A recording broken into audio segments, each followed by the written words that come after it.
to get your information. To the spoon to be part of the session. Spoon, spoon, spoon television. Spoon, spoon, spoon radio. Spoon gonna tell you what is happening in Liberia. Spoon gonna tell you what is happening in Morovia. Spoon gonna tell you what is happening in Africa.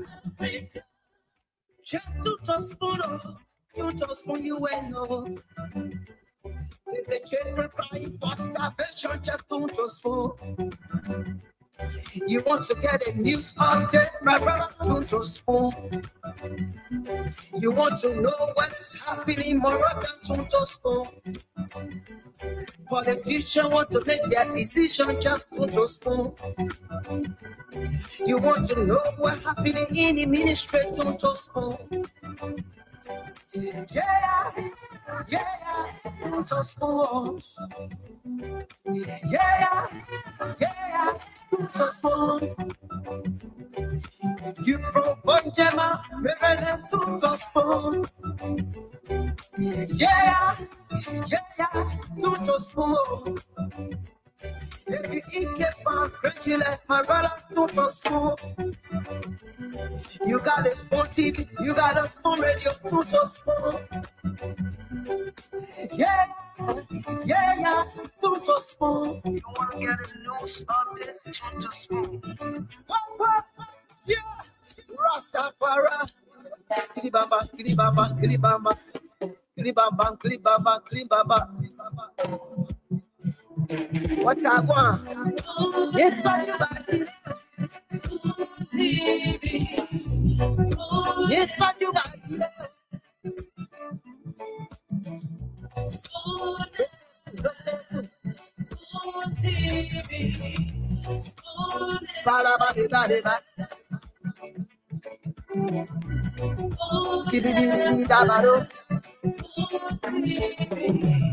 Spoon Entertainment.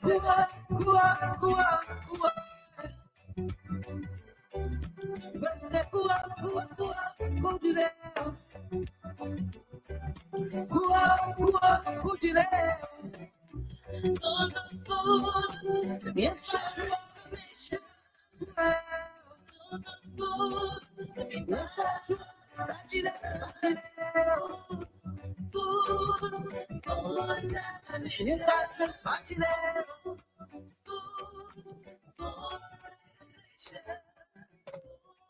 and your boy right in the South Bend.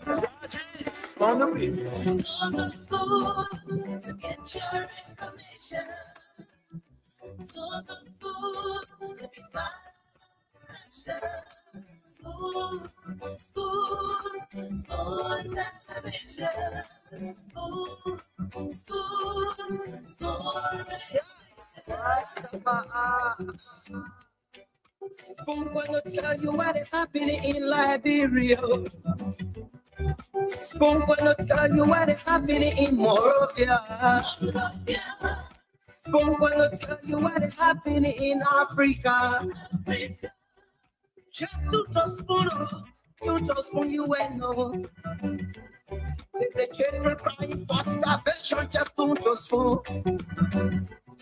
You want to get a news update, my brother, to spoon. You want to know what is happening, Moroccan, to spoon.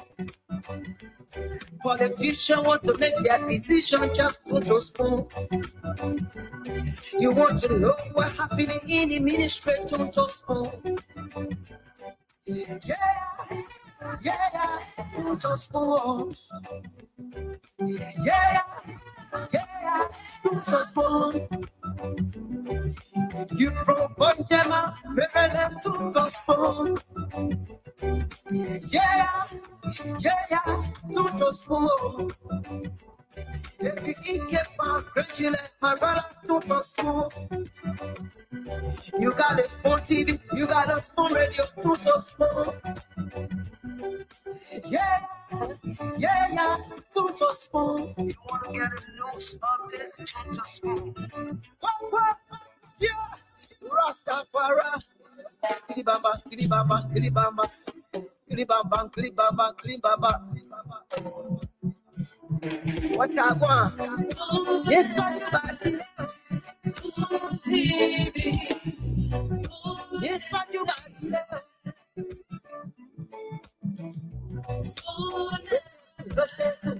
Spoon TV. Spoon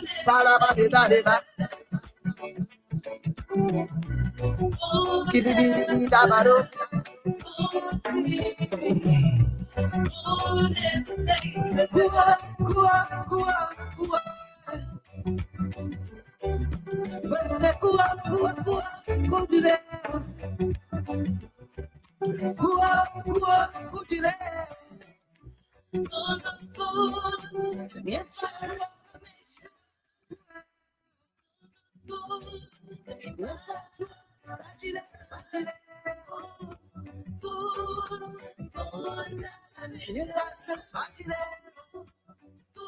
Coming with the spoon, and your boy right in the South Bend. Rogers on the beat. On the phone to get your information. Coming with the spoon, and your boy right in the South Bend. Rogers on the beat. On the phone to get your information. On the phone to be my pleasure.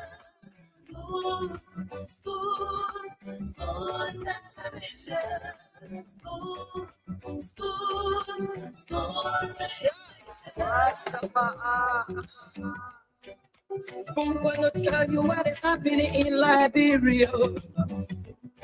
Spoon gonna tell you what is happening in Morovia.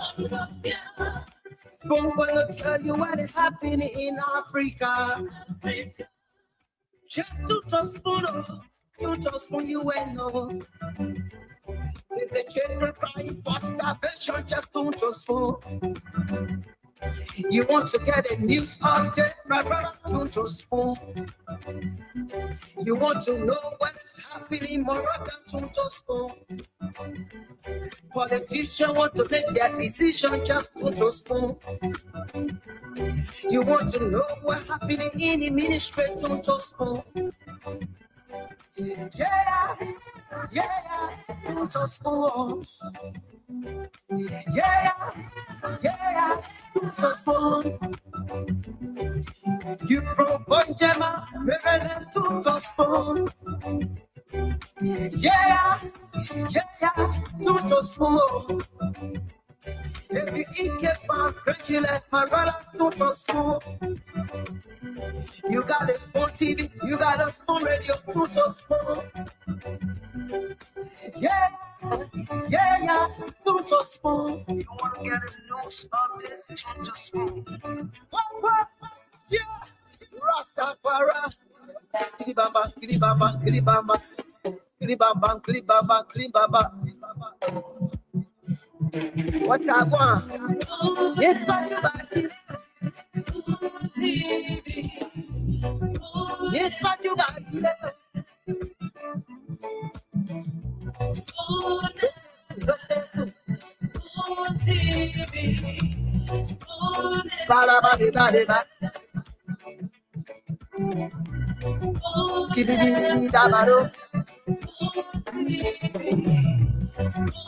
entertainment.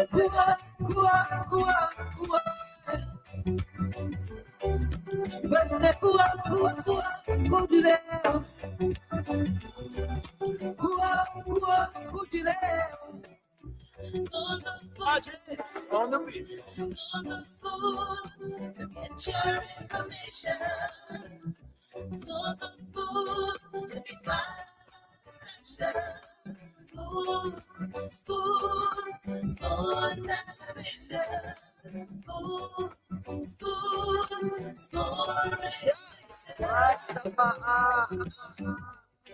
Spoon gonna tell you what is happening in Liberia. Spoon gonna tell you what is happening in Morovia. Spoon gonna tell you what is happening in Africa. Just to the spoon, to the spoon you went. And your boy right at the South Bend. Charges on the beat. To get your information. To the spoon to be my spoon, spoon, spoon television. Spoon, spoon, spoon. Spoon gonna tell you what is happening in Liberia. Spoon gonna tell you what is happening in Morovia. Spoon gonna tell you what is happening in Africa. Just to the spoon, you just spoon you will know. The children crying for starvation, just to the spoon. You want to get a news update? On the beat. On the spoon to get your information. On the spoon to be my action. Spoon, spoon, spoon television.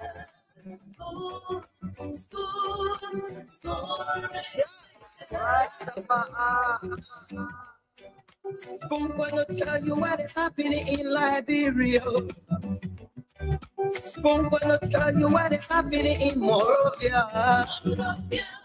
Spoon gonna tell you what is happening in Africa. Just to the spoon, you the spoon you will know.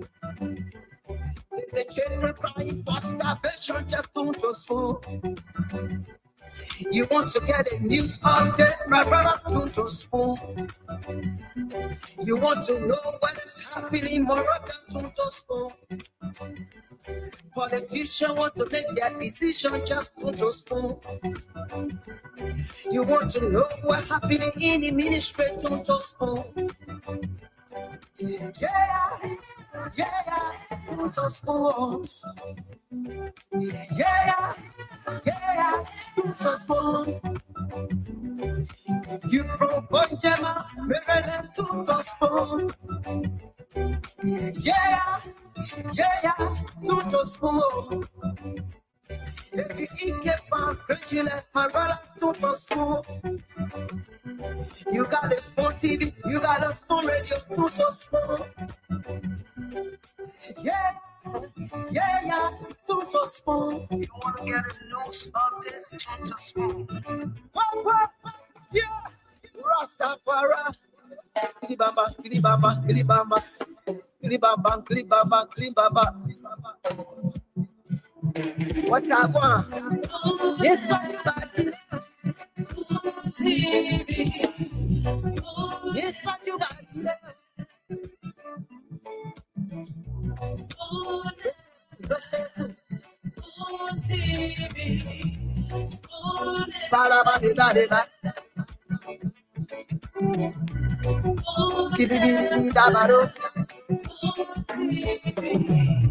spoon entertainment.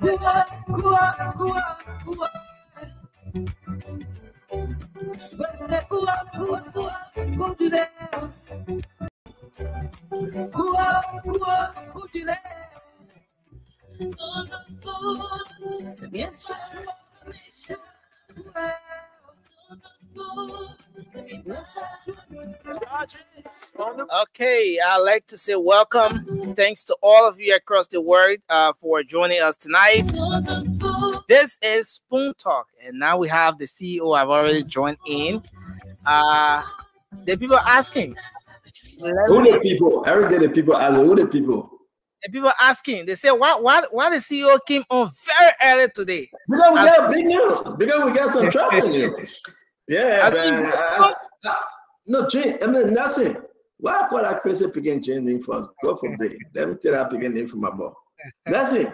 Right on my head. I don't know that my green or what kind of green. Maybe that potatoes green. Right your head, Jane. I heard the news of them, my head. No, that's it. Seriously. Can you imagine, as we fight to reduce corruption in the country, some people are listening? You know, Then Nelson, who you talking to again? Hey, Nelson, who you talking to? Tell that person to sit down and wait. Right. Yes, sir. I'm trying to multitask. No, don't multitask. Just listen. I need some migraine medicine right here, around here. It look like Nelson, you gave me migraine. It look like you are the one that gave me this migraine. No, it's normal. Today Monday, I came on the show early to get back. So I'm gonna go back. No, the people only asking the concern. No, I see people there. Otis Cody and Nan Golden, Morgan Payne, Stephen Bommy, and Tikon Dixon, Philip Bada. Why is it? Now listen, I can also announce that Jeremy Pierre, we'll talk about him today. He's on his way to America. He should be arriving Wednesday or Thursday. And I know what Jeremy Pierre live in Philadelphia. Let me pull it down for it. Jeremy Pierre. They say he beat somebody. That true? He beat a reporter over the weekend. But I spoke to Jeremy Pierre, to be frank, right? And I said, what Fadiga calling me for? Fadiga, what you calling me for?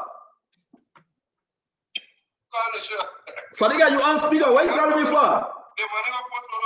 Fadiga, you on speaker. What you calling me for? Fadiga, leave me alone. What you calling me for? What?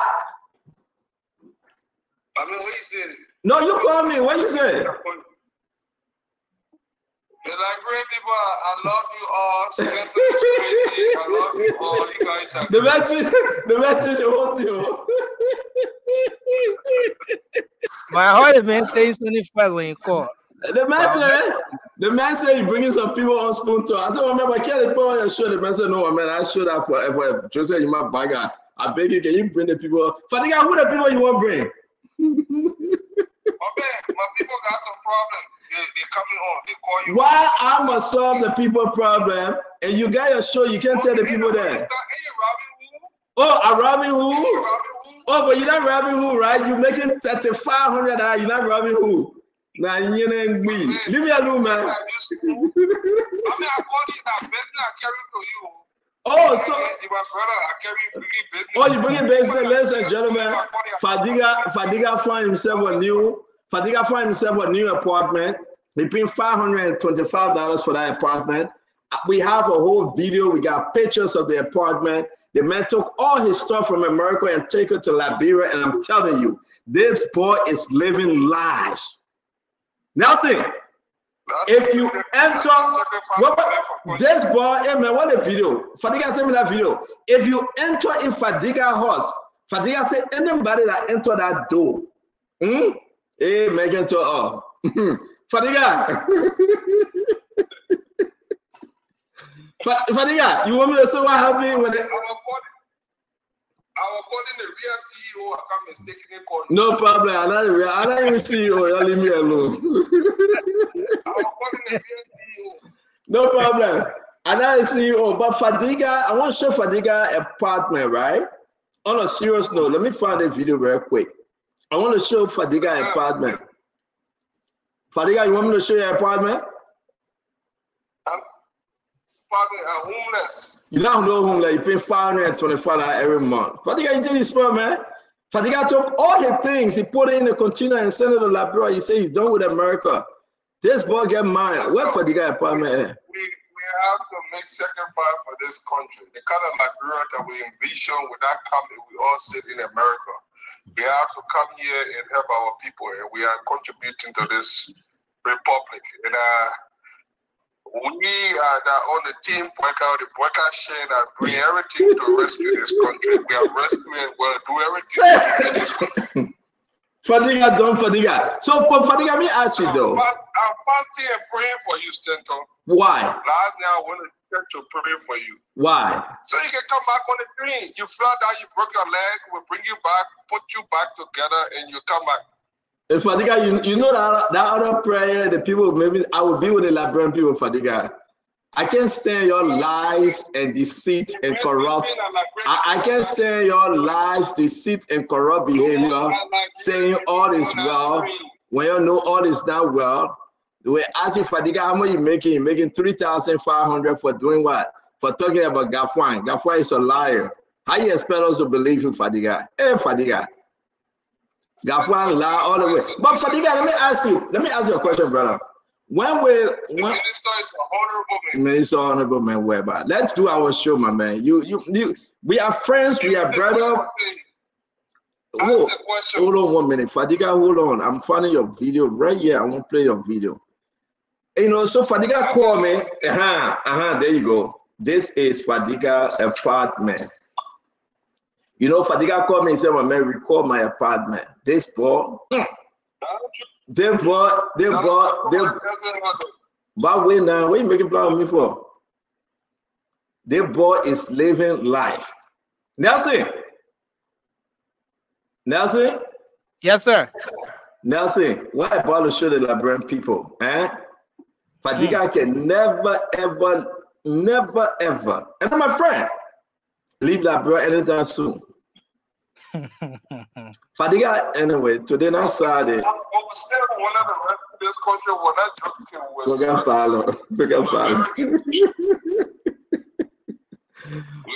so the Liberian people listen to you. Why? I mean, you call me for one now. Let's have some serious conversation. I gotta go back on the show. There's some family members that. Oh, so you made a mistake by calling me. You made a mistake, right?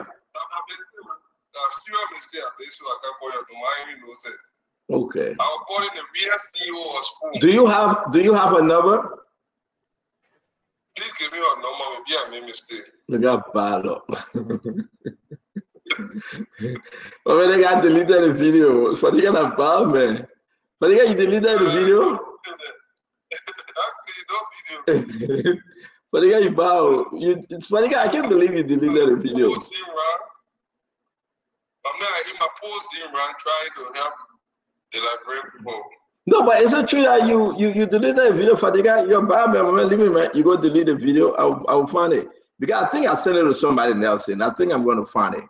Ladies and gentlemen, continue to share the show. Let's have some great conversation today. We got the Don Fadiga. Don't forget it. Actually, you know, he's a friend, he's a brother. Call who people? People that are calling the CEO. So what? I mean, why are they coming? Why? What you want me to? I mean, I guess somebody called. They wanted to talk to you. I sent you. Oh, okay. Send them to you. All right. So you can send it on me, but you won't send it to you. Okay, bye. Ladies and gentlemen, I'm Don Fadiga. Don Fadiga, you know, he's a brother and friend. He always call me. And Nelson, guess what? Guess who I spoke to also? Who called me? Who guess who called me? Yeah, guess who called me yesterday? I'm trying to make a smart guess, but make a smart guess. This is one of the person that would go ahead and make plan with me all through. But I was surprised that they called me. That Fagon is in China, and Fagon called me. I said, Fagon, why you calling me for? Look at, let me show Fagon picture. He was in the hotel. He was sleeping. He called me. He's in China, and he will get back again. He will go to. Let me show Fagon picture. This way.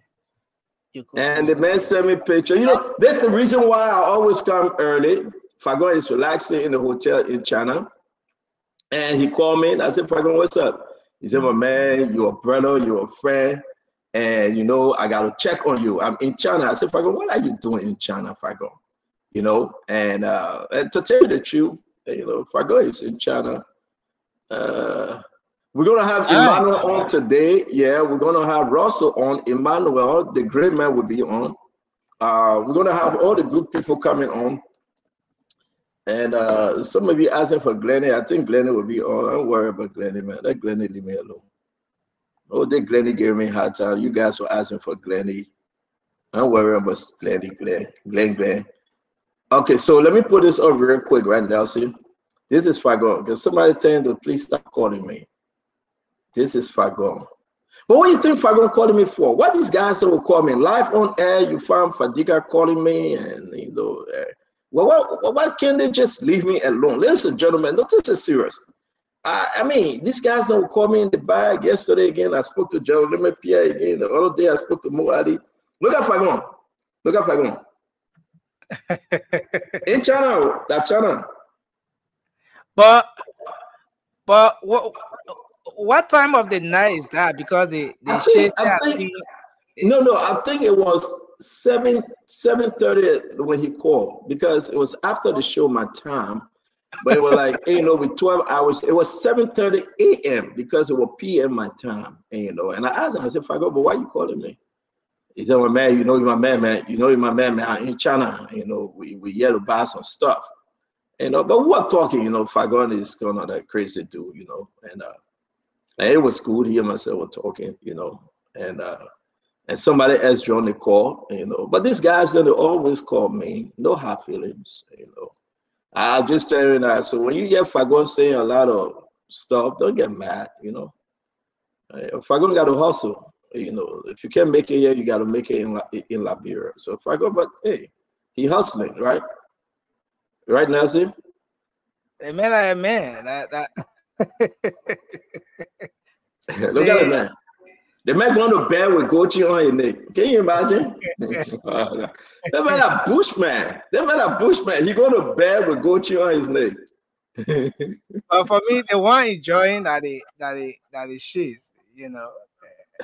I mean, how you gonna put Gucci on your neck and you going to bed? Yeah, man. For me, maybe some people love to do that. I've never seen that though. And, you got to take those things out. And I also want to announce that, I'm trying to find this Fadiga video. I'm trying. It looks like he sent a video and he deleted it. I'm trying to find Fadiga video. But Nelson, what happened? Let us put Fagon picture down real quick. What happened with Costa? Costa deleted everything connecting to Joseph Boakai. Why? Well, plenty of things happening in the background, see. Like what? Talk to me. Like what? Why would Costa delete everything? I woke up and since yesterday I'm trying to, and I will call Costa. This is the one doing the protest. You said protest cold like Sepe Chike. It gone. The other one when he was President Boakai, he deleted it. Why do you think though? No, I want to ask people, right? I know we'll go to the phone line. Why would Costa delete everything? President Joseph Yima Boakai, why? Well, at this point, I think everything we're seeing now is a building block to 2029. And people will align and realign, associate and disassociate. There will be different things happening behind the scenes. But I think Henry Costa is the best person to say why he deleted all of those photos. But from my own analysis of things, I think there could just be some moving and shakings going on in the background. Yeah, I agree though. I agree, right? But let's just understand something.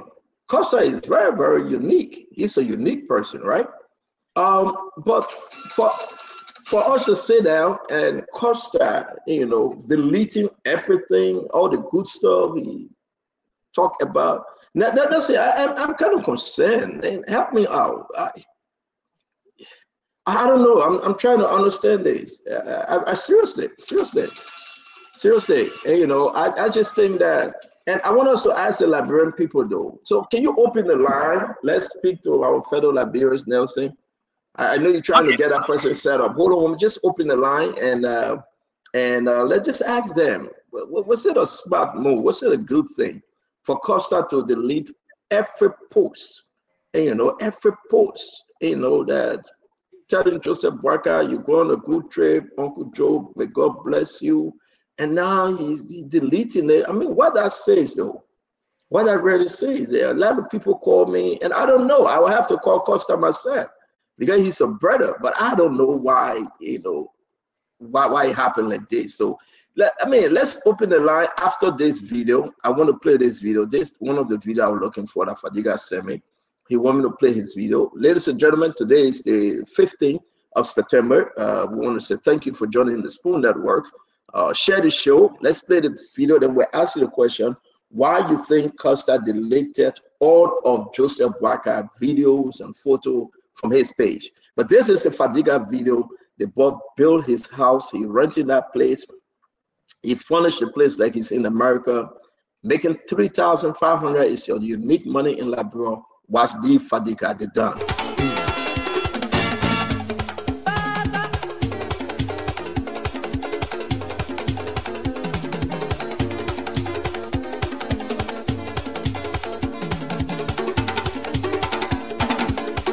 That's exactly what 3,500 can do for you, ladies and gentlemen. 3,500 a month. We are talking for Gafuan. That's exactly what it can do for you. So if you have not seen the video, listen, it's on Fadiga page. We're going to put it up on our page. But that's exactly what 3,500 can do for you. Fadiga as a consultant, 3,500. We want to say share this show. We will get to it. We got Jefferson Cheston. I think that's the name in studio, right? Is he in studio? And we're going to be bringing Emmanuel. Emmanuel is coming representing the ANC. We're going to be bringing in Representative Akaris Mosi Gray representing CDC. We'll be bringing in Winfred Russell representing an independent / I don't know, Unity Party, or I don't know. And then we'll be bringing in Paul Kennedy, Abdullah Mame, whether he represented Unity Party or who, I don't know who he represented. We'll be bringing in everybody to come. Uncle Sam Jackson, who is just up and down, up and down. We want to say to all of you, again, if you have not seen it, folks, this is a unique one on a beautiful, beautiful, beautiful Monday evening, a Monday afternoon, Monday morning, whatever you're joining us. Fede Barra, share the show. Gloria Boyi, pass away, share the show. Mato Camden is all you, my friend, share the show. Joe Bonga, the name is Christian Camo. Eliza Taylor, with my twin. Again, we want to tell you, it's going to be a big show today. There's a big allegation of the Liberia Fire Service Department. They involved in leasing, loaning, selling the fire trucks that was given to them. The Liberia Fire Service Department is involved in massive allegation of corruption. We will be playing the video. We will be sharing the story, and we want you to stay tuned. When will corruption leave this government? When will the people just come to their own senses? But I can assure you that the Justice Minister, Oswald Twe, have opened an investigation. This is big. We received the story, we share with the ministry, and they have opened an investigation. But why would we just get into common sense and say enough is enough? Why would the Liberia Fire Service give the Liberian people fire truck to Asalamita? Why? Why would the Liberian people fire service give the Liberian people truck, the fire truck? That's why some of your houses burning and nobody can come. Because they're giving all the truck to Asalamita. They are giving all the truck to Asalamita for $20,000 United States dollars a month. But who's doing it? We'll share the information with you. We have the documents. And you know when I say we have the documents. I'm serious. Jody, Mara, I'm serious. But what I did, and I did it for a reason. I shared the information with the Justice Department, and they have assured this network their open investigation. So before we get into the before we get into the story, before we get into all the good, did Jeremy Pierre beat on the journalists? I spoke to Jeremy Pierre. He's on his way to America. Probably he will leave tomorrow, Wednesday, and then around Thursday, whatever time. But he's coming for the UNGA. I spoke to Jeremy Pierre. And I will tell you exactly what Jeremy Pierre, what he had to say concerning this. Did he beat on the journalists? It was on the front page of the newspaper. What about the 28 UPIS that is charged because they cannot pay due? Is that story a unique story? Is that about the code of conduct? When you have people in the government, we get in there. I want to say to all of you again, do not forget, I will have to remind you, Gibson Jerry will be coming, the man that said, George Manawia will execute judgment on the Liberian people. Because he's coming by, he will execute judgment on the Liberian people. But also I want to say though, is he really coming back? We are hearing different stuff, my friend. Is he really coming back? I just want to say, is Joe really coming back? Do you really want him to come back? Is he your solution? Now, CDC going to get mad. Then I will ask my UPIS question, will Joseph Barker run again? And if Joseph Barker say, I am not running, if he doesn't run, then will Jeremiah Coon be that shining star? When you have people in Unity Party already fighting Jeremiah Coon, Can the people trust Jeremiah Cone? Ladies and gentlemen, we'll be having one of the biggest shows today ever. We want to invite you, invite somebody, share the show. I'm going to do it one more time. And don't forget, you have to answer the question concerning Henry Pedro Costa, why he deleted all of Jose Yima Boyka picture, all of Jose Yima Boyka video, everything. But you know what? The videos are out there. The pictures are out there. Why Henry Costa? Why you deleted them? Why? People are asking the question. I will be bringing Emmanuel from AMC. He's the Global Diaspora Global Chair. I think that's who he is. But before we do that, I'm going to play this. I love this video. I love my brother and friend Don Fadiga. Fadiga said, "You want to come out on Spoon?" I said, "Fadiga, you're based there. I don't want you anybody. You want to come out and based there? It's up to you. Don't tell me, my man. You know what? I got to come out on that show to make some correction. Fadiga, leave me alone." But this is Don Fadiga celebrating in Liberia. This is in Liberia, my people. The brother took all of his stuff. He closed down. He paid all his bills. He sold his house. He said, "I go to Liberia to live the rest of my life." And this is Fadiga on that day celebrating. He sent me this video.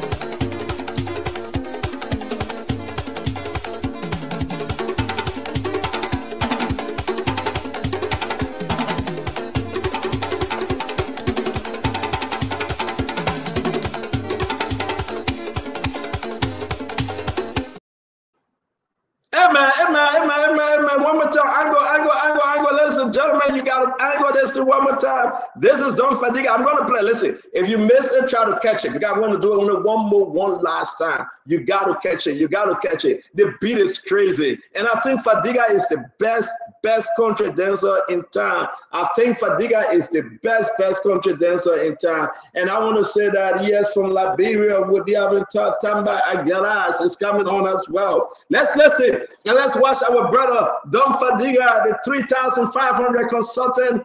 The consultant man for the Ministry of Finance, the man that is consulting for Augustine Clay Gafuan. Fadiga can be on the dance floor when they're talking about the election 2029. And he is celebrating my own brother, my own friend, Don Fadiga. Let's see. Listen, we started the show yet, but let me just put you in a little zigo, right? And Fadiga will take us in that zigo.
All right, ladies and gentlemen, there you go. Nelson, where are you? Let's get started. We're going to say yes, indeed. We're going to be a great show today.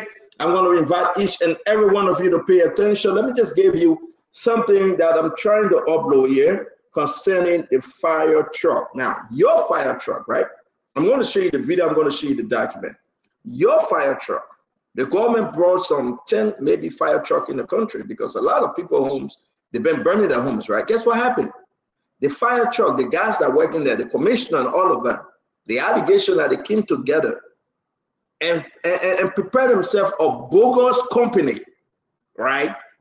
A fake company, right? They registered the company. And they agree with ArcelorMittal, and they got to speak to this. These are allegations.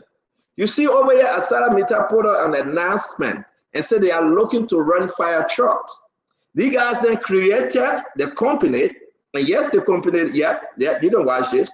They put together this company, manufacture of soft drink, production of mineral water and other bottled waters, right? They created a company. We got all this something here and there. But guess what happened though? After they did this, they took the Liberian people fire truck. These are allegations.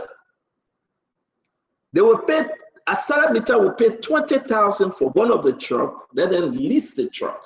Then their own truck can come for the next 3 months.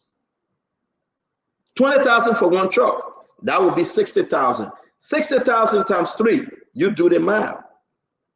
That would be $180,000 in 3 months. So the allegation that they went ahead and took the truck. They took the truck for inspection.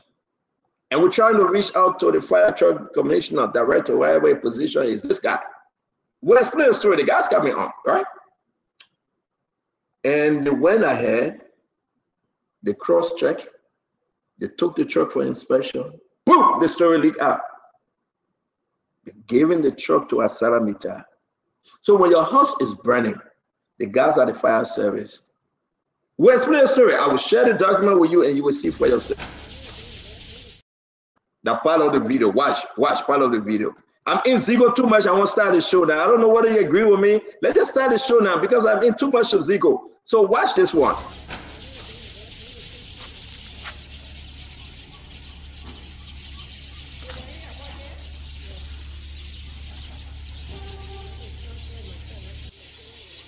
So the reason why we took all the individual voice, right? That's exactly what you're seeing.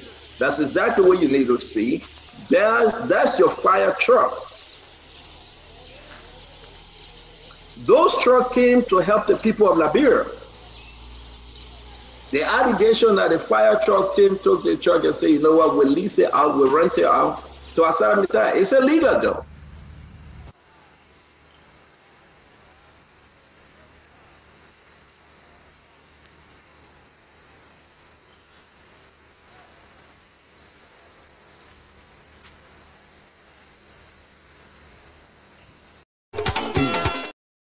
It's total. During the inspection period, I want you to take a look. I want you to just take a look. Hey God, the people, they are so unique. I see Emmanuel in the back. Emmanuel George, how you doing, my friend? You got to unmute yourself, sir. Yeah, I'm doing very fine, Stanton. How are you today? Man, I'm in Zigo. I'm ready to get this thing started. I'm ready to run with this thing. I'm telling you, I'm feeling so bad for our country. But I know we're going to get there, though. I know somebody says, Stanton, please get hope. Don't be hopeless. I don't know about you whether you are hopeless. I don't know about you whether you still have hope. But somebody tell me, but Stanton, please keep the hope. Because when you lose all hope, then what about us? Are you hopeful? Seeing this information about massive corruption, information that when you trust people that the president appointed and brought in government, and they are just weakening not only to the institution, but to the Liberian people. Stanton, the fight for change is not a 100 miles relay, how they call it, sprint. It's a marathon. So the work you do on behalf of the Liberian people and the conversation we have around here, we support others to make serious decisions in transforming our country. I have had the opportunity of seeing 2 countries in West Africa grow. When I went to Ghana in the 1990s, that country was backwards. But with determination from the opposition and the government, a lot of us admire Ghana when we visit that place in recent times. The same thing is true. When I visited Anambra State in Nigeria, it was the dirtiest state in the world. But right now, when you travel to Anambra, you can see a great transformation. So those of us who are participating in the democratic process in our country, we cannot give up. We're still hopeful that there will be change. The right people are coming and the right thing will be done when we continue to speak out like you are speaking out, and we continue to hold our leaders full to the fire. Will definitely have change. So we cannot give up on the Liberian project. Things will be better and will be better very soon. Brother, I don't know if we get it out, but again, what you make of this story? We're going to get into this fire truck story, but just what the preview. I mean, your talk. What do you make of it? No, I think it's a group of greedy people who believe they are serving Liberia, but they're also serving the personal interest. There should be no reason why we should be leasing fire trucks to a company that makes millions of dollars in profit from Liberia every year. There should be no reason. But we still have people who are looking at a personal interest above the interest of the Liberian people. Last year, there was a proliferation of fire throughout the country. The fire trucks did not arrive on time. And it's very disheartening to see that the few fire trucks we have in the country, there are individuals who have decided to use it for their personal gain. And I think those people should be prosecuted. I think the president should suspend them immediately. And we should definitely prosecute them because they are doing harm to the Liberian nation and the Liberian people. Now, Nelson, we will not take calls because, I want us to just get into this. So forgive us, folks. We'll hear from you. Even before we do that, I want us to just set this thing, bring in Jefferson Chasing. Then we'll just go into this thing. It's good to have everybody joining us. We'll take calls later. I get more information coming, more update. But this fire truck incident is very big. My mind, rest that I was telling you, I get migraine, my man. Right your head on my head. They man in like, brother, make I put a man video, they put eating the man say, if you eat one spoon, you might go take 2 birds of fly. I will deal with you to that. But I want to say to all of you, it's good to have my brother Tamba D. Aguilas. Tamba Aguilas is on representing. Tamba, which group you representing? Which party? I mean, we got to put if you're representing any party, independent, just put it up. Which group are you representing, Tamba? It's good to see you. Thank you, Stanton. Thank you, Stanton. It's a pleasure to be here, man. It's a pleasure. Look, I miss you guys. I know you guys miss me. I miss you guys too. No. I miss you, Tamba. Somehow I miss you. I pick you, man. I miss you. Yeah, I pick you out. Yeah, tough love. Even if you miss someone, you're not saying it's okay, Stanton. It's okay. Tough love.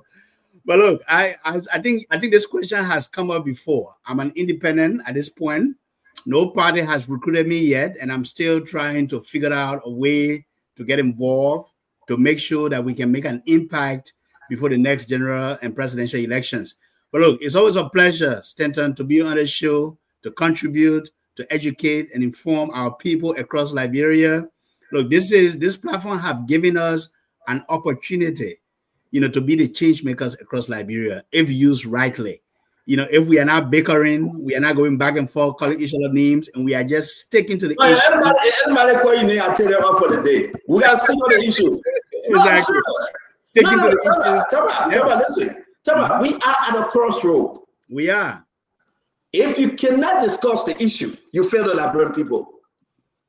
If you want to come here to insult and get angry, you are not defending your party, right, Emmanuel? Let's stick to the issue. Let's talk about the bread and butter issue. Let's talk about the progress of Joseph Yeman Boakai or the failure of Joseph Yeman Boakai. Let's talk about the change Mr. Cummings is going to bring, or if Mr. Cummings is coming or not. Let's talk about George Manor, whether the people want him to come back or not, or what different if he come back around. Let's talk about Musa Belete. Is Musa Belete that change? Let's talk about the issue. So if anybody go on personal attack, we excuse you for the night. I mean, they got so many shows out there. You can go find yourself one of those shows and enjoy yourself, right? But we got to stick to the issue. Let's talk about the massive corruption in the government that this government is fighting. Are they fighting well? Is the president doing extremely well? I mean, we got a lot of stuff. Look at the University of Liberia. Look at the drugs. I got some documentation I will share with you guys. The allegation that the new administration will take the drugs, the LDA administration, the new group, and they will put the baking powder, they will take the drugs, they will confiscate the drugs, right? From the people. And then they will keep the good drugs. And then they will take baking powder and put it in that same paper and say that the drugs, they won't burn it. Yeah, so they're recycling. And there's no good drugs. They go sell it by on the mic. What kind of nonsense is that? I mean, these are the people that are operating. You know me, I know you, and business as usual. I have the document. I'm going to share this document with you. It will be shocking. So, Emmanuel, let's start with you. We're not there yet. We got 10 minutes to talk about Tabata. You can bring Jefferson on, Nelson, please, if you're done. We got 10 minutes. We got Jefferson part of this thing. That's a good young guy. We got 10 minutes, Emmanuel. Give it to me. Before we get into our program, people are coming. Is Mr. Cummings coming back? Or you just wasting our time today, Emmanuel? What time is the question, right, Grandma? Mr. Cummings. No, I know you're going to contribute on a whole different issue, but let's start with your political leader, Mr. Alexander Benedict Cummings. Is he coming back? Mr. Cummings is a patriot. He loved Liberia more than, besides his love for his family and his love for God, Liberia is the next thing on his list. He has great interest in Liberia. He has been living in Liberia since he's retired from Kuokota. He has been contributing to the Liberian society. Now his coming back is getting clearer than ever before, but definitely he's listening to Liberian people. If the Liberian people call on him and tell us that they need him, Mr. Cummings will be 1 foot. We have his 2 foot in the political race. But yes, Mr. Cummings is preparing everything possible towards 2029. That's the reason why at the first week in October, the ANC will be going to convention in Magibi County. The following week, we'll be going to convention in the United Kingdom. The last week in October, we'll be going to convention here in the United States. So we are preparing everything as we look forward to 2029. But Mr. Cummings is a patriot. Take it away, Taba. Take it away. You believe Emmanuel? Well, look, Stanton, thank you. Emmanuel, it's a pleasure to meet you, and Winfred, good to see you. Welcome on the show. Mr. Cummings and the ANC has a long way back. Even if Emmanuel, I don't know you, but it's a pleasure to have you here. Even if you say today, and it's your own prerogative to promote your own candidate. When Mr. Alexander, and I met with Alexander Cummings personally in his building there in Cinco, he and I will have tete-a-tete, we'll have conversation, and I know the individual he is. I believe that he's, he has love for country. For you to live in the diaspora for what, 30 years, 40 years, to return home to try to contribute is not easy. Some of us are living it. We are not born with a silver spoon, so we are doing it as we go along. But here's where Mr. Cummings made a mistake, and the Liberian people punished him for it twice, earning him less than 1% or maybe 1% plus of the votes. I don't have the stat in front of me here. When Mr. Cummings criticized, and I'm going to ask you a question. When Mr. Cummings came on the stage, he criticized the political elites. He criticized the government of the day, and he criticized the opposition at the time that was looking to come to power. And he called them all names that we know. Quote unquote, corrupt, incompetent, doing the same thing over and over and expecting the same results. And that quote is not attributed to him. By the way, that quote, I've heard that quote since I was a kid. And then he went right back in bed with those same politician.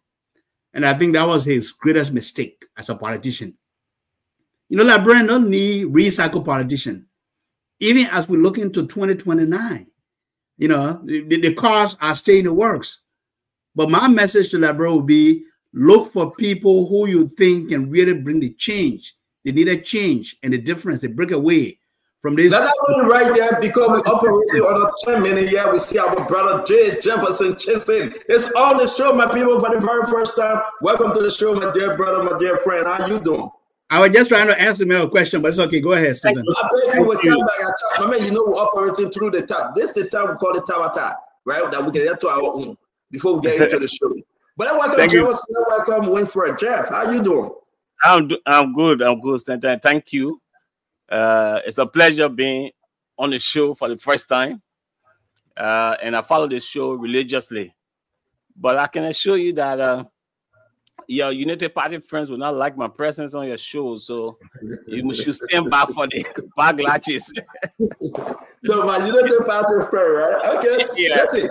More of my ANC friend, Emmanuel is here for ANC. Yeah, no, but ANC is in the opposition, and we respect the stance of the ANC.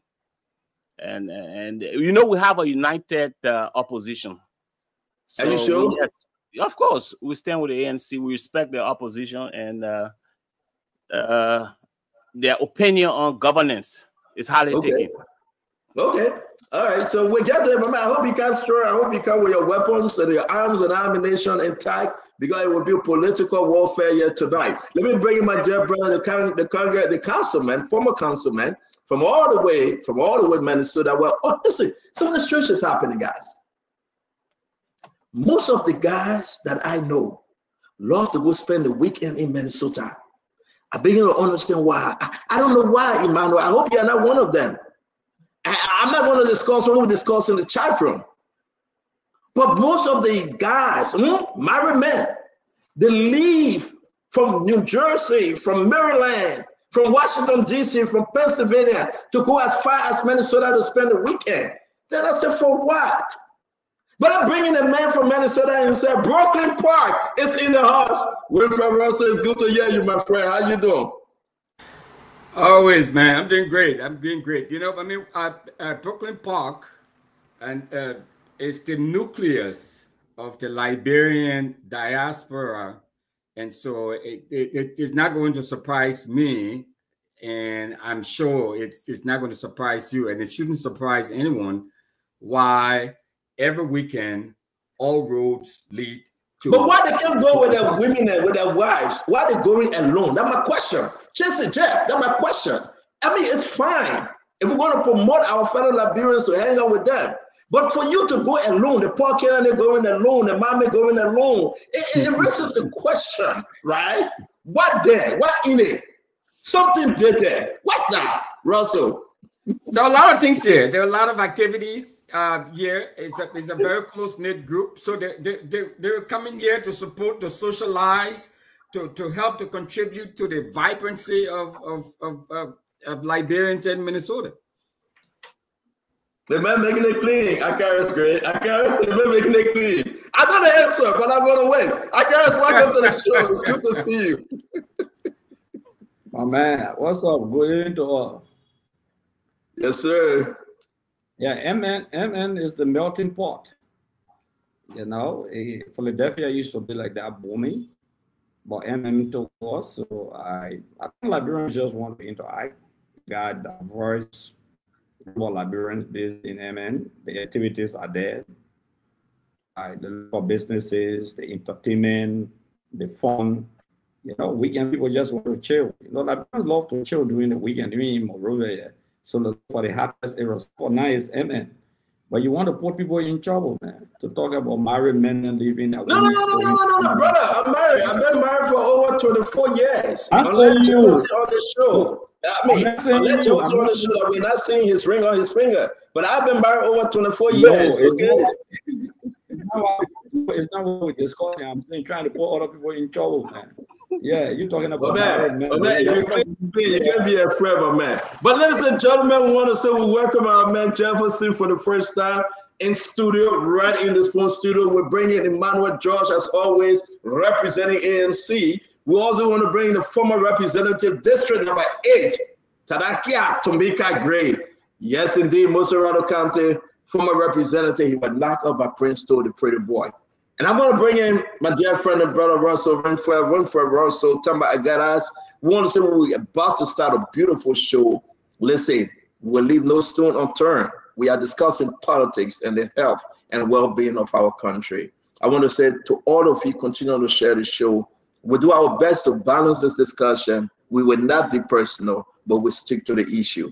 Let's take it off the back real quick. I'm going to start with you, Emmanuel. Yesterday, late evening, to be frank with you, late evening yesterday, folks start moving on Facebook. Herman Pedro Costa deleted everything between him and President Barker that he ever posted up to 2021. Why? What do you think? What do you think? I mean, let's talk about it a little bit. I won't go into the substance. Let's just talk about this first. Yeah, I won't go into the mind of Mr. Costa. Mr. Costa is an important player in the Liberian political scene. A very wonderful talk show host. We listened to him over the years. So I won't go into the why and why not. He removed pictures. Again, and again, in this world we live in, we have people who hack into people's systems in order to color them or black or put them in a negative light. So it would depend on us speaking to Mr. Costa for him to justify why he removed the post. But we are walking into 2029. And as we walk into 2029, there is going to be alignment and realignment. And the political setting right now with the Unity Party is not positive. And not many political players who want to hang the cap on the side of the Unity Party. And perhaps if it was Mr. Costa who did that, he's thinking towards 2029, knowing that, well, the Unity Party is not giving me the best option. After all, he supported them intensively in the last political cycle, but at the very end in time, they pulled the carpet from under him, and that was very uncomfortable situation at the end of that political cycle. So one, I won't say it's him until he said it's him because of what happened in the internet space now. But he have not spoken, he have not posted that it was hacked and someone else did it. So we assume that it's him because he controls his page. Will you agree with me? Well, again, I don't know where Mr. Costa is. He may be traveling. He may be. He may not have noticed what's going on with the page. You're playing it safe. You're playing it safe. And let's be fair, though. We respect everybody's opinion on this. I remember when, Abdullah Kiatamba page was hacked. He brought in another page and he announced it. He shared in every chat room. So, but you're right. Maybe somebody, I cannot say more to that. Let me bring in Tamba. Tamba, what do you think? Henry Costa.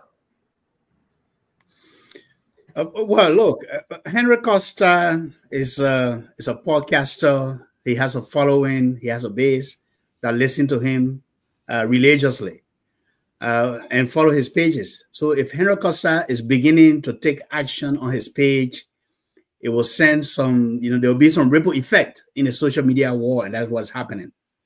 Look, I'm not in his mind, but here's what I'm going to, project. I think Costa, you may be reeling from the recent, he was hoping, of course, he was passed over for the opportunity to come into the Ministry of State. So that could be one area. And this is, look, I haven't talked to Costa. He's a friend who haven't spoken in a while. That could be one area. Another area could be because, look, Costa is dissatisfied with the politics of today. I say politics because the Liberian political system is not politics, it's politics. Everybody's trying to trick each other. Everyone is trying to use their voice or their platform to influence and to have, the loudest person in the Liberian society today, get the attention of our leaders. But if this is what is happening, I would say, look, you don't have to change your past, because social media, whatever you post, and this is also something that the young people should look at, remains in the archives of the social media platform. Even if you come back, you delete it. The history is there.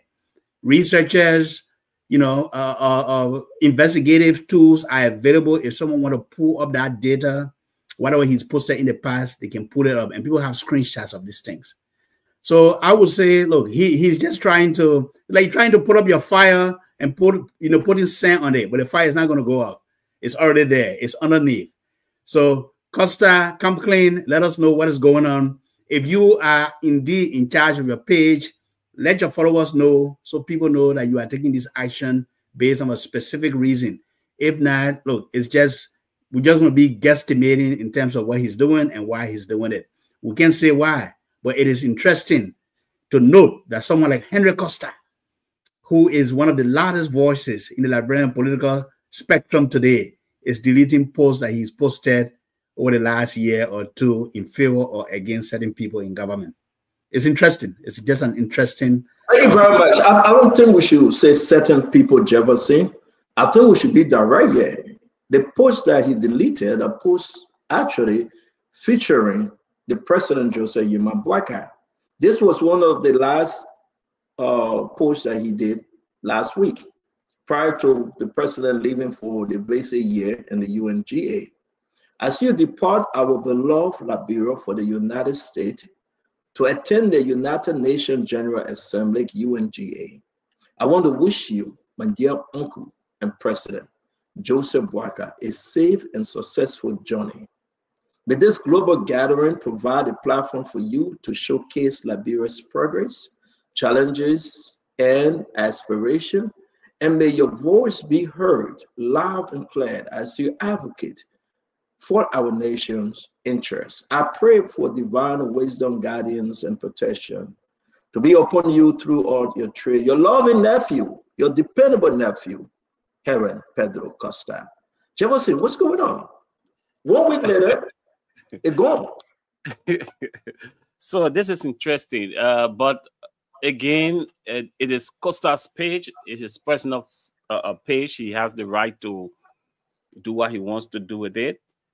I haven't checked his page personally, so I can't speak to the fact. But if that is what happened in my mind, I would think that maybe Costa is tired of identifying with the amount of failures, corruption, bad governance, bad policies going on within the Unity Party government. And in my mind, he doesn't want to identify with that again. Maybe he has found, solace somewhere else, and he wants to make it clear that he no longer supports a government that is on its deathbed in the first 2 years. But again, you need to hear from Costa himself to give us some full information. And to be a figure like Costa, you must be able to come out and say something. Maybe his page has been hacked, or he's doing it intentionally, but he needs to come out and be clear to the Liberian people and his followers that this is what happened and it was intentional. Maybe he might not want to keep using why. You Jefferson, I'm going to keep great for last on this one, and after this, we just don't talk about this. I'm going to bring in Mr. Russell and that of Heron. It's good to see you, Fubi. Mr. Russell, what's your take here? Everything, anybody can go check. Up to 2021, everything is gone. What I would say is, what's the big deal? I mean, Henry Costa is. Obviously. You said, what's the big deal? I don't see anything wrong with that. I don't see what the big deal is. People go on their pages and to do readjustment, to do realignment, to move things around, to take some things out, to add some things there. There's nothing wrong with that. Henry Costa is a very intelligent, sharp gentleman. And so whatever it is, I've not checked on his page. I've not done any sort of evaluation to see, and clearly I've not spoken to him. He's a very good friend of mine, but I've not spoken to him to find out the motivation for why he may have moved some things around or may have deleted some things.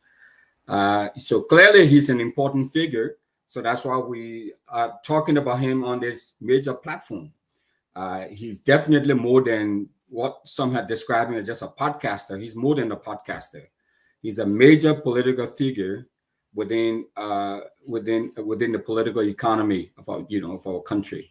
So if he's making a calculated or strategic decision to move some posts and move some things around, I don't see anything wrong with that, Stanton. Thank you. Great. I'll keep you for last on this one. I got to bring in Fubi. Fubi, what's your take, Fubi? Welcome to the show, sir. Yeah, so thank you. Good evening, everybody. For me, I just been seeing the different posts on Facebook. But for me, I would tell people, I don't delete posts. I always tell people, whatever I say or whatever I've done, I stand by them. Whether somebody likes it or not, I maintain my stance, and I don't regret things that I've done in the past. So you will have your own reasons for doing that. For me, I won't do that. And I think whatever you have done, because the history are there, people always do screenshots. That you have screenshot right now, you share it. So I don't see the essence of deleting when people will already save your stuff and share it later to remind you of what you said. So you always have justification. Guys, can we mute, please? You should have justification of what you do and stand by them. And don't regret your decision. So I will leave it at that. All right, I want to say thanks again. We're going to welcome my brother Vendetta Patrick. Glennie been a whole week. She went to Minnesota. We'll put a full eating hand up. Don't worry about it. We got photo, we got video. The woman loves to eat with her hand, 5 fingers. She when using 2 hands, by the way. But let me come to you on a very serious note, Caris Gray. A lot of calls up and down in this circle, right? What was the reason? If this is Costa, why do you think he did what he did? Welcome to the show, Caris. Yeah, thank you very much. Look, let me say this to you. Costa is outraged. It's a fact. He wanted to be vice running. They took it away from him. He went up bombastically on the rampage. He was cleared about becoming Minister of State. He had communicated that to many friends, including Mr. Russell there. Every one of them were very certain. They didn't give him a job. Another knee-jerk reaction. He becomes outrageous, I mean. So we can understand the situation is pathetic, but it's serious. That's why you got to watch yourself in Liberian border politics, what you do, flip-flopping, acting like Judas. So Judas sold Jesus Christ for 30 pieces of silver. And he didn't enjoy the money, he had to go and hang himself. So maybe Costa is in the hanging process. If you ask me, people that Costa should be known. I mean, don't do it literally now. You mean politically now. Let me see. Yeah, that's what I'm saying. For blackmailing, the politics will say, when you blackmail a lot of people, you play among a lot of people, just play, you get nowhere to go, you know? And you can think that certain things, if not you, they cannot be the other people around you. So the fact of the matter is not only deleting what he said about President Boyka, the praises, he also deleting the negativity he put out there against President Weah. You need to check the page, he's been deleting that also. Okay, so if I were him, I would just take a cool off period for the next 2 years, recalibrate. Because I'm saying this bluntly to you, I don't think sincere people in the Unity Party or the CDC feel very comfortable with Evan Costa. I know about that. I mean, I can speak in the CDC if you want to take it. You take 10 to these, maybe 9 or half would say, we won't see Costa. Similarly in the Unity Party. So he's just a victim of his own decision. He led himself into self-destruction. Yes. Great, thank you very much. And guys, let's just remember we are 10 on the show. The door is closed. The key is thrown in the ocean. We cannot add. We can only subtract. I want to give each other the time, 2 minutes each, with our talking point as we move into the story. On the Costa issue, we hear from Vendetta Patrick, says Glendy, and Colonel Remy Gray. Then we'll dive into the politics of today.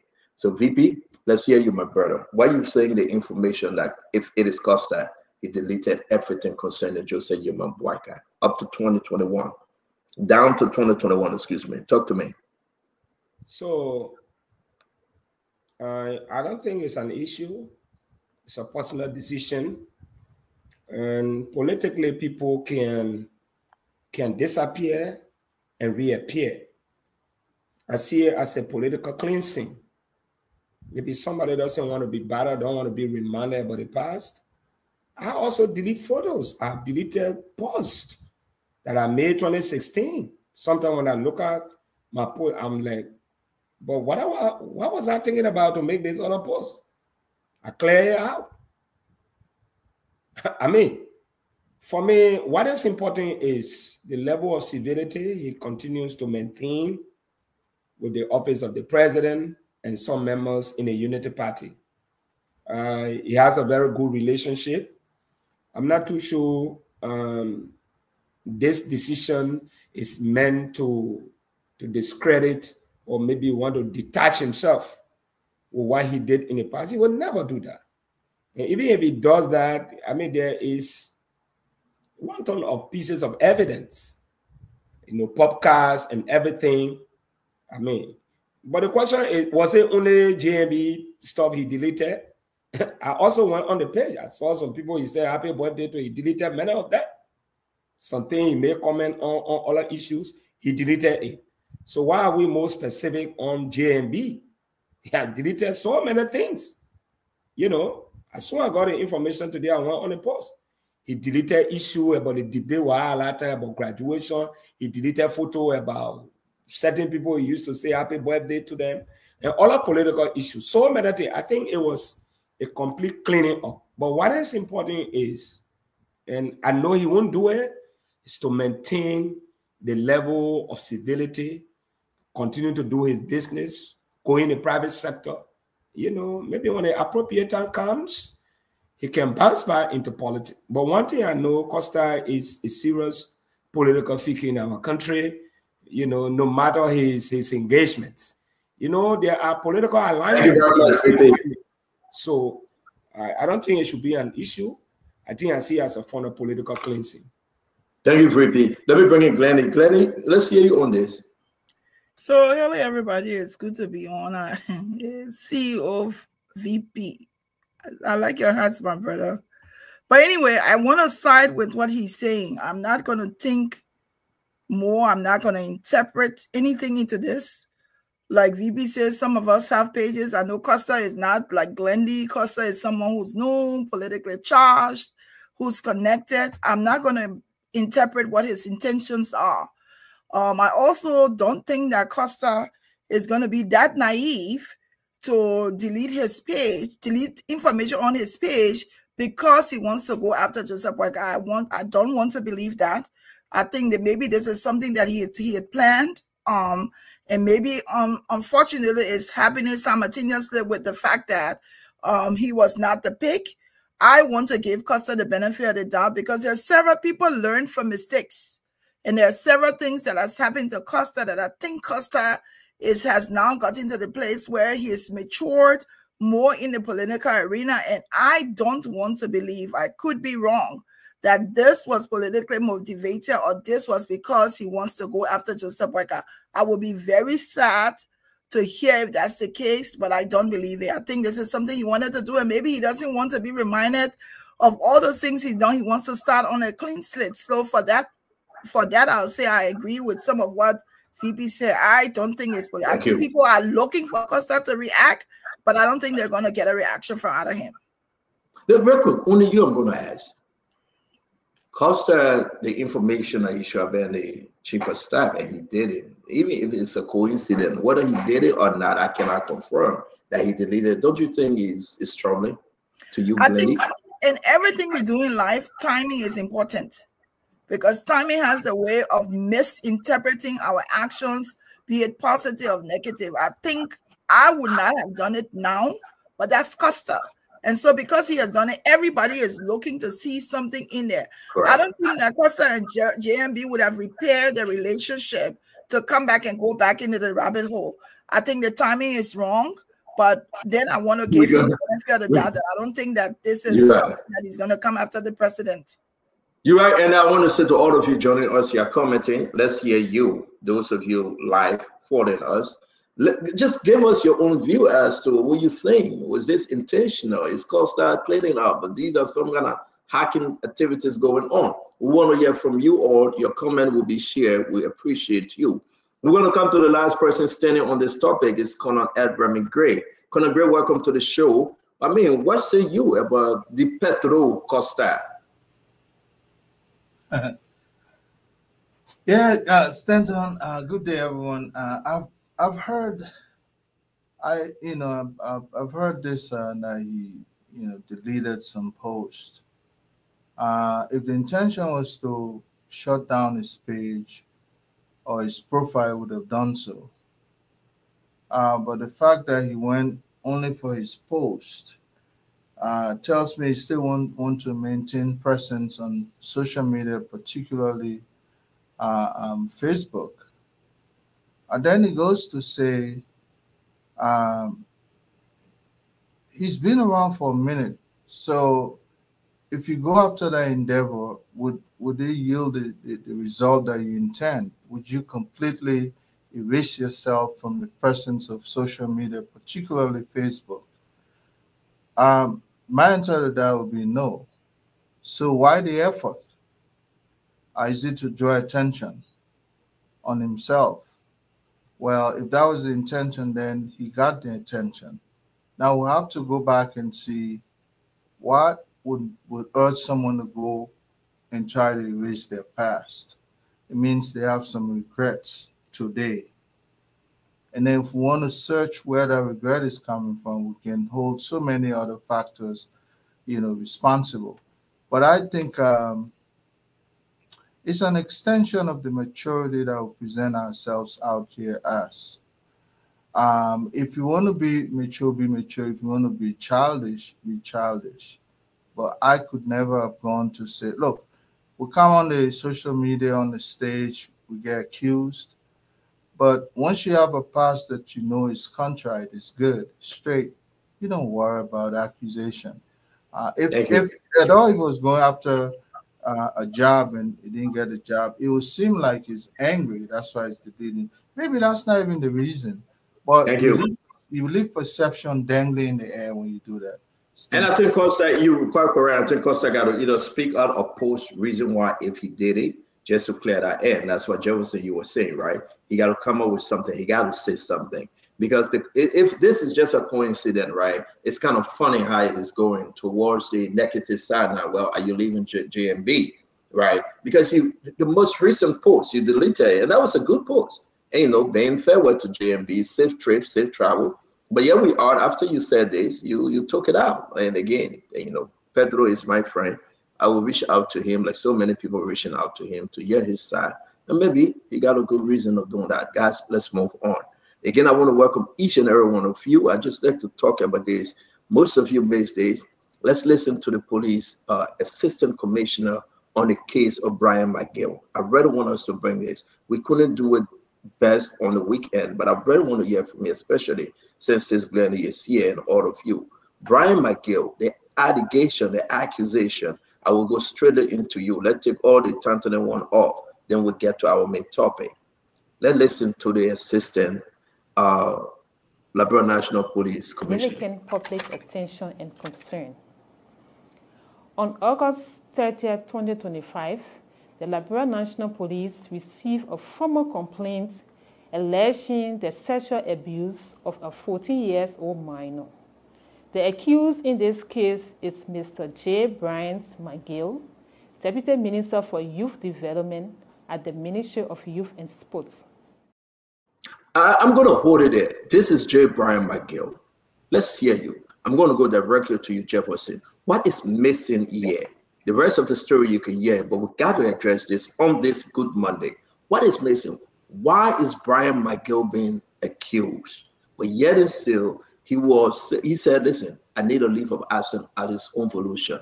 What is missing? What's the government doing wrong? So Stanton, first thing, you got the information from the Minister of Youth and Sports. It was clear that the ministry was going to take some action. And I am sure that McGill was pressured to take a leave by the ministry. However, this is a complete legal issue. And precedents have shown that people that are accused are immediately arrested and detained for the first 48 hours for investigation. That is about 3 days for investigation. And if there's no substantial proof to continue holding this person, the government cannot hold the person.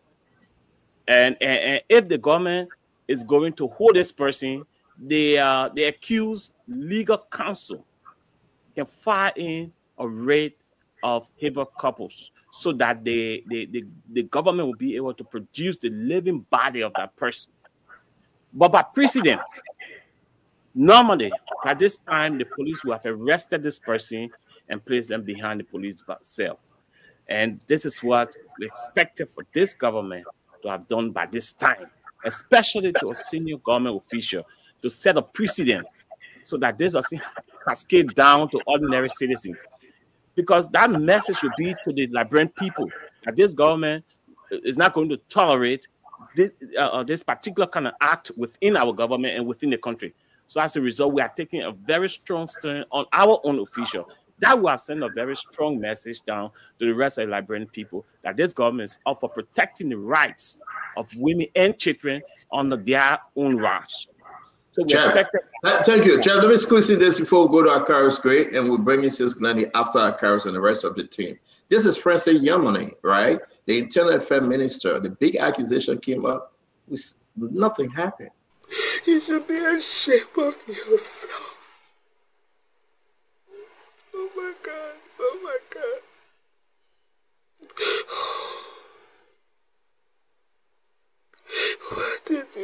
in my face. So we played that video. It was on our page. The woman came, she spoke, but the government again did nothing concerning the Internal Affairs Minister.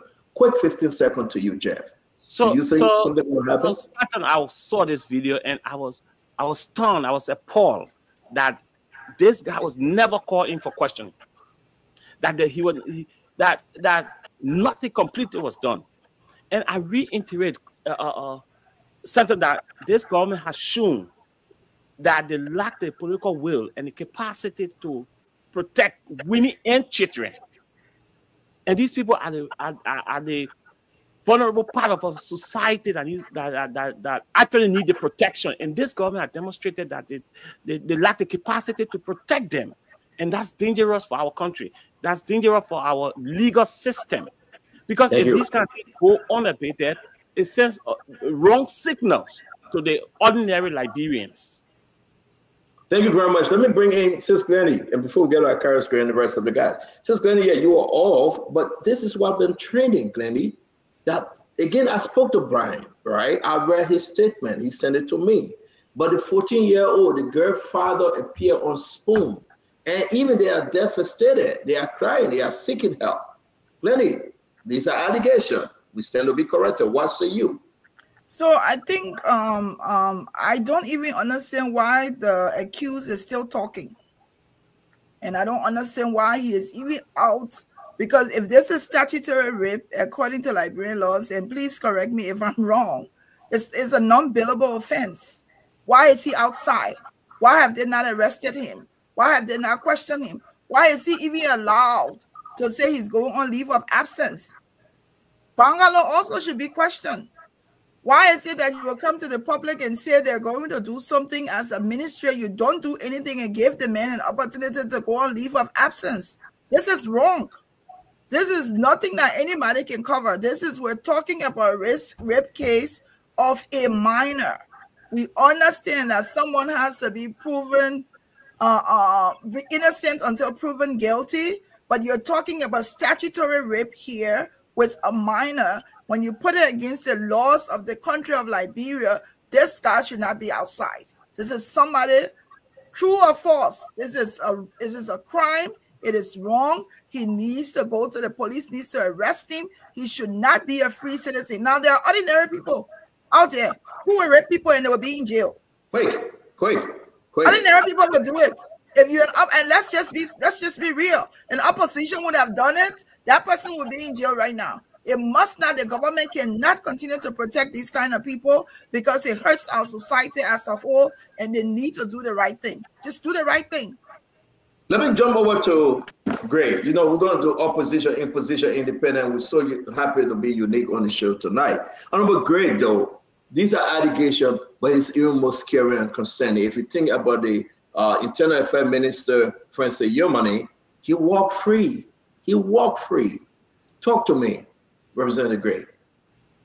There are two cardinal laws in Liberia, the Rape Law and the Domestic Violence Act. Holding all two constant, the both persons should be beyond bars by now. No if, no doubt. Look at him, look at him. Someone crying, putting your trousers up like that in a hotel room. That is the most emotional point. Not sentimental, just emotional, logically emotional. Nobody asking any question because he's a member of the ruling party. Sis Glennie says something. God forbid, Akaro's way. He's dragged on the sidewalk like EJ Raw and placed behind bars like EJ Raw. Where are the women who were protesting in Liberia when we were in power about rape? Where are they? Go back to the clips. I'm going to show the clips of incessant protests from Banga to Monrovia. Rape, say no to rape. Where are they? The level of hypocrisy in our country is mammoth. Below 18 is statutory rape. Even if the person agreed, there's nothing called agreement. Below 18 is statutory rape. The next point I want to stress is that our minister or appointed official cannot go on leave compulsorily without the consent of his boss. Who is the boss? The president. The minister works in according to the will and pleasure of the president or appointed official. It's not the minister proper that you say I'm going on leave. No, it's to your boss who appointed you. So the Minister of Youth and Sport has no authority to even suspend or ask a subordinate that is appointed by the president to go on leave or will take action. You cannot take action. You can only recommend to the president. So should we distar the presidency from taking action and just have the minister? No, that be realistic. Should we you make that point? I want that point to go around, Greg. You make a good point now. Is the personal call? Let me conclude quickly. Because by now, the president should have suspended with commitment to the state. He should have suspended Imali. He should have suspended Brian. By now, they're supposed to be beyond bound. After 48 hours, they have been arrested at the police station, sent to court after 48 hours, and placed behind bars. Even allow or what the law says, until the matter is adjudicated, you will be beyond bars. It's non-bailable. Except maybe you say the same. So let's take it from you right there. I want to bring in Winfred. His inability to act on his appointed officials. You can't discard the presidency from that. I want to bring in Russell and Eman. Russell, I mean, seriously speaking though, look, just this video again is so scary. It's chilling, this video. To hear the woman crying, and Francis Imani is putting up his pants, right?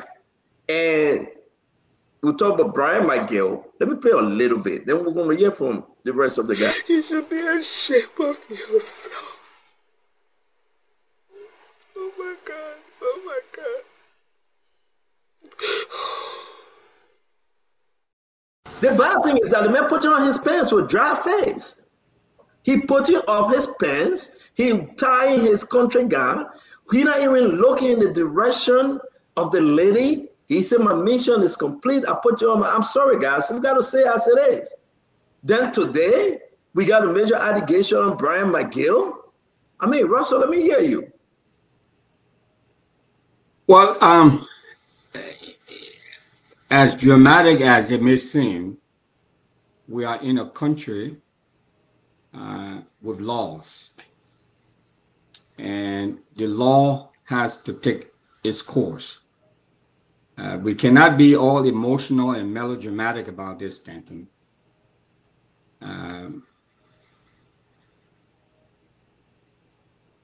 He is innocent until proven guilty. But I know who you right there, though. What's the action? That's what we agree. The law got to be the law. But hearing that, right? What would be the first step of the government? We're not saying just jail for life. You got to persecute him. So if you say we shouldn't be dramatic, that means I in my blood, right? I'm from right there for North Panton. But my thing here is that let's come facing it. Like what Karis Gray and Glennie said. Nobody called him. Nobody questioned him. And the rest are history. Did the Liberian government, law-abiding government feel the Liberian people on this one? Well, I know that the police have been involved, and the police. You talking about Francis Yomani? Huh? You talking about Minister Yomani, Francis?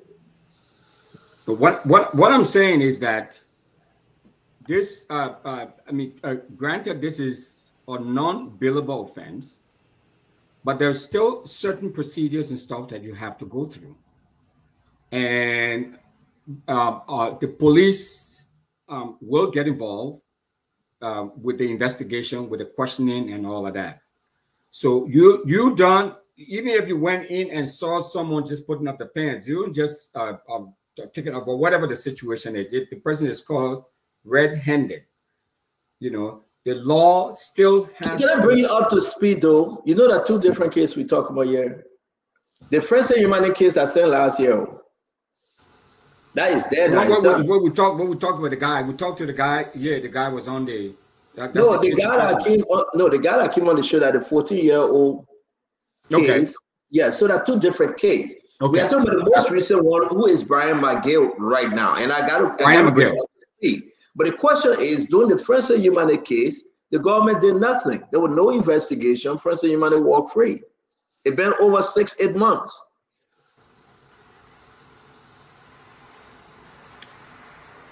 Then and those who are responsible, we need to find out for them. We need to definitely hold their feet to the fire and find out what were the circumstances that caused him to walk or to go scot-free. So we need to find that out. I mean, do we know that? Well, we reach out to the gender ministry with me. You don't want to hear her answer. I will give the others a chance to explain. And again, people on the show can reach out to women. I can pull her phone number in the chat room. You'll ask her. You know, it's very, very disturbing, but I know where you're coming from. For Brian McGill, the police investigating, but yet and still he's out. Emmanuel, talk to us. You represent ANC on the show. What do you think an ANC political leader, Alexander Cummings, will recommend or do in this case? Oh, it's very simple. The steps are simple. We follow the law. By this time, I don't think Mr. Cummings were going to accept a letter for a leave of absence. That is unacceptable. If the government did that, no, he's on an investigation. He should be suspended. His passport should be seized until the investigation have reached a full conclusion. But this is what we in the opposition have to start thinking about. And this is something we're going to start elevating very soon. We talk a lot. We speak against the government, but it's time for us to start putting money in suing the government. We need to start using the justice system, because most of these things that our people are feeling, we talk about it a lot and nothing is being done. But we're going to elevate it to the next point where opposition is going to take up some of these cases, and we're going to go to the temple of justice with these cases. That will make the government to know that we are serious about this issue. So definitely, Mr. Alexander Cummings will never accept a letter of leave of absence from a government official that is being accused of rape. By this time, he should have been in custody until according to our laws. Again, let me just say this very clear. Mr. Brian McGill, under our legal framework, is innocent until he's found guilty. But our law also says that rape is an unbearable offense, and therefore he should be facing the law because of what our law is saying. Thank you very much. I'm ready. We got to say to all of you, it's a unique way to go. Let me bring in Tamba and the rest of the guys. Guys, after this, we run straight into the trending political issue of the day. We just got to brush off those weekend stories. Tamba, let's hear you. Yeah, thank you, CEO. My position on the rape allegation against J. Brian McGill, I think, resonated with what everyone have already said. You know, these are laws that we have on the books. Rape is a non-bearable crime, and I think when there's an allegation, there should be swift action, especially involving an underage person. In this case, the alleged victim seems to be an underage girl who Mr. McGill allegedly, raped. And secondly, I think government needs to act. No one should get protection, regardless of your connection within the government's setting, regardless of who you know in government, regardless of what position you hold. And I do agree with Sis Glennie on this. There should be no protection for anyone involved in allegations of rape. And the action here, as someone already said, I think Brother Josh Emmanuel said it, the ministry responsible or the agency responsible, and the buck always start with the president, because all of these ministers are serving at the will of the president, as Honorable Grace said. If the minister is not acting, then at that point, the presidency must act to make sure they bring these people either suspension, pending investigation. But here is the other side of the rape allegation. And I condemn it. I condemn it, period. That's my position. But based on Liberian laws, Stanton, there's also a process that people must follow if you are a victim. And I think we need to create awareness and educate people who, may most likely be in situation that may lead to a rape allegation or rape or assault allegation. When someone is in a position like this, first of all, you have to seek medical attention immediately. Seek medical attention, get the specimen taken so that you can get help. The medical attention, after that, evidence collection, and then psychological support happen. Then the exam is reported to the National Police after the exam is done. The National Police then steps in and conducts an investigation in collaboration with the Women and Children Protective Services of the Ministry of Gender. And that agency has to be involved to accompany that victim to make sure that investigation is done. And then once police have proper cause, they have evidence against that person, because usually they will invite the suspect, they will take specimen, they will take samples, and they will compare with the specimen found on the victim. And then when they can establish cause. So they came on the show. Let me just interrupt. We had them over the weekend. Okay. The father said everything you were explaining, not to just waste our time. Got it. But at what point they should arrest the individual that fingers are pointing to? You will wait for all these different tests before you go arrest him. Is that what the law says? No, I think that's the second part of it. And as I said earlier, I think if it happens, the government authority has a prerogative to act right away, especially someone of authority, someone in a position of power, to suspend pending the outcome of the investigation. That's what I said earlier, and that's my position. And then after that investigation, after the evidence has come in, at that point to proceed, to charge the individual who has committed a crime, and then they can proceed with trial. Thank you very much, Tamba. Yeah, I think that's what needs to happen. And people who are victims also need to commit themselves to going through this process. I'm glad to hear that the family came on the show. They explained it. They came on the show. Yeah, right. Yeah. Thank you, Tamba. They have to go through that process. Now, let me bring in Phoebe. Phoebe, let's hear you. We'll be bringing Jackie up soon. Phoebe, let me hear you real quick. Talk to us on this issue. Yeah, so on the issue of Frances Gimale, my own concern would be whether the lady filed a formal complaint to the police or to the court. Because regardless of the publicity on the radio, on the different platforms, social media, if she didn't file a formal complaint, I don't think they would just go and arrest Imale and go prosecute him. So she had to file, she was under obligation to file a formal complaint about the situation. So that's something that was on her. So she did have to do that. So I don't know whether that happened. If it didn't happen, then I think maybe that one of the reasons why probably you didn't see action taken. Then with the issue of McGill, I think I listened to the clip you just played before, and the police have said that they already started their process. The investigation is ongoing. They have questioned McGill, they have questioned the family, they have questioned other witnesses. They got the evidence, the medical report. That's something they also have. But again, the rape law is the rape law, so they need to follow and take and follow that. You can implement the law as and how you feel like. We might not all agree with the law, but it's something, like I said last time, the issue of rape, people shouldn't also use it as a weapon. So if they go through the case, Brian is guilty, they should deal with him according to the law.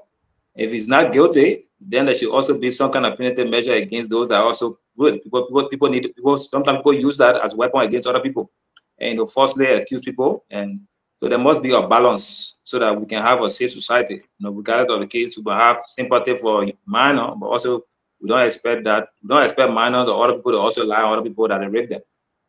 Thank you.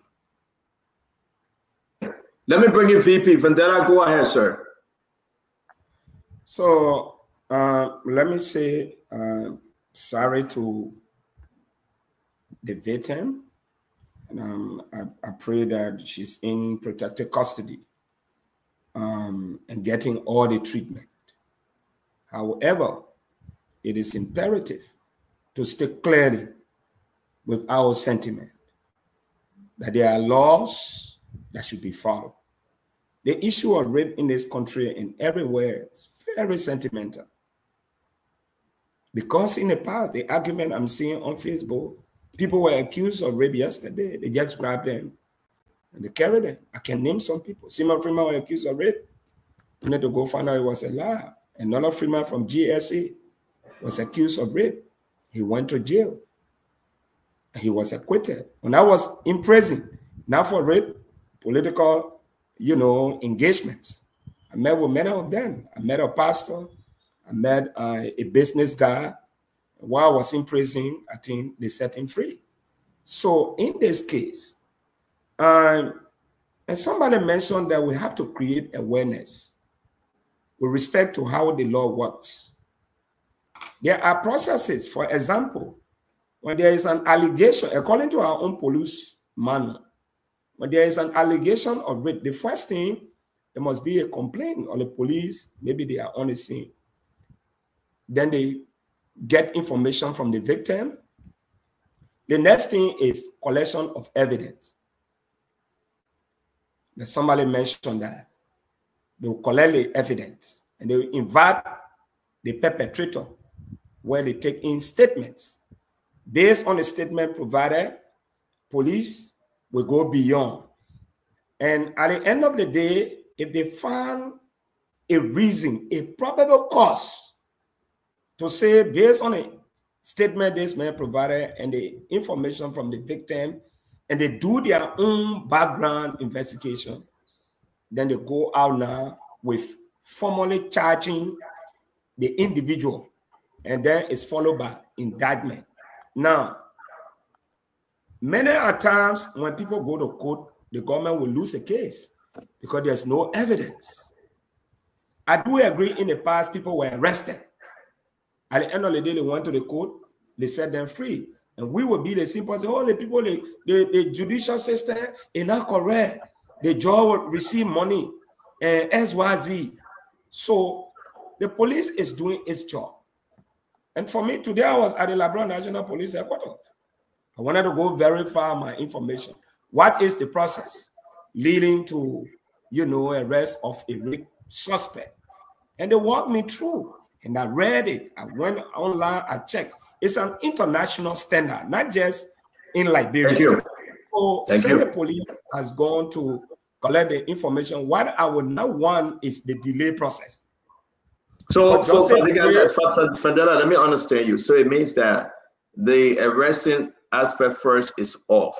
They must investigate before they arrest. Is that what you're saying? Of course. I just gave you the 6 count. The reason for that is you don't want. I'm not asking for the reason. I just want you to yes. Okay. They receive, they collect your statement, they do preliminary investigation to before they arrest. Is that what the rape law says? That's what I'm asking. No, it's not what the rape law says. The process of how the so what the rape law says from Dara Patrick? What is written in the law? What I know is that it's non-bailable, and because it's non-bailable. No, not the non-bailable. What's the first step? What is written in the law?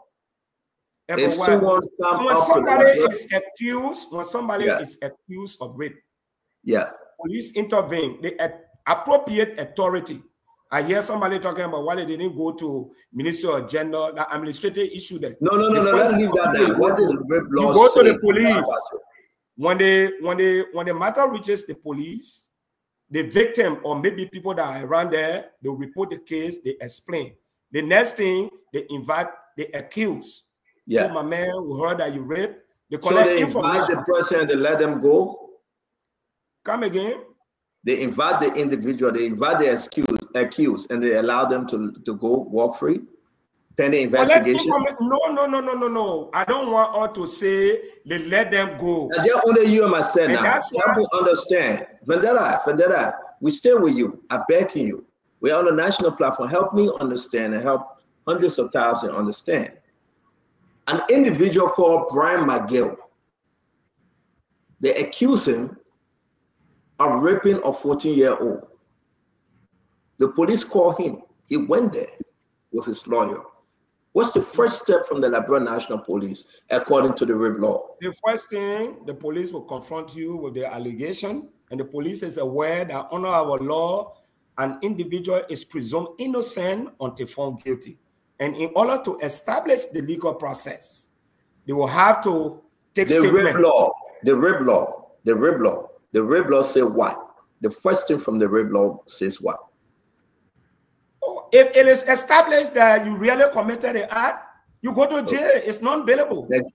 Thank you very much. Colonel Gray, let's hear you have not spoken. We'll come to you, Kairos and Glendy, because we got to move on from this story. My question remains, what the first thing from the RIP law? Not innocent and proven guilty. The RIP law that we all designed is very strong. What the first thing from the RIP law? Colonel Gray, let's hear you. I beg you, Chief. I beg you. We are doing so good, Chief. Let's go to Colonel Gray, please. Colonel Gray. Central in an issue of statutory rape or rape in general, you first establish victimization. Someone came forward with a complaint, a 14-year-old alleged that Colonel Gray raped me. The first thing they'll do is to bring me in. That is the first thing they will do, to make sure that they bring me in to verify that allegation.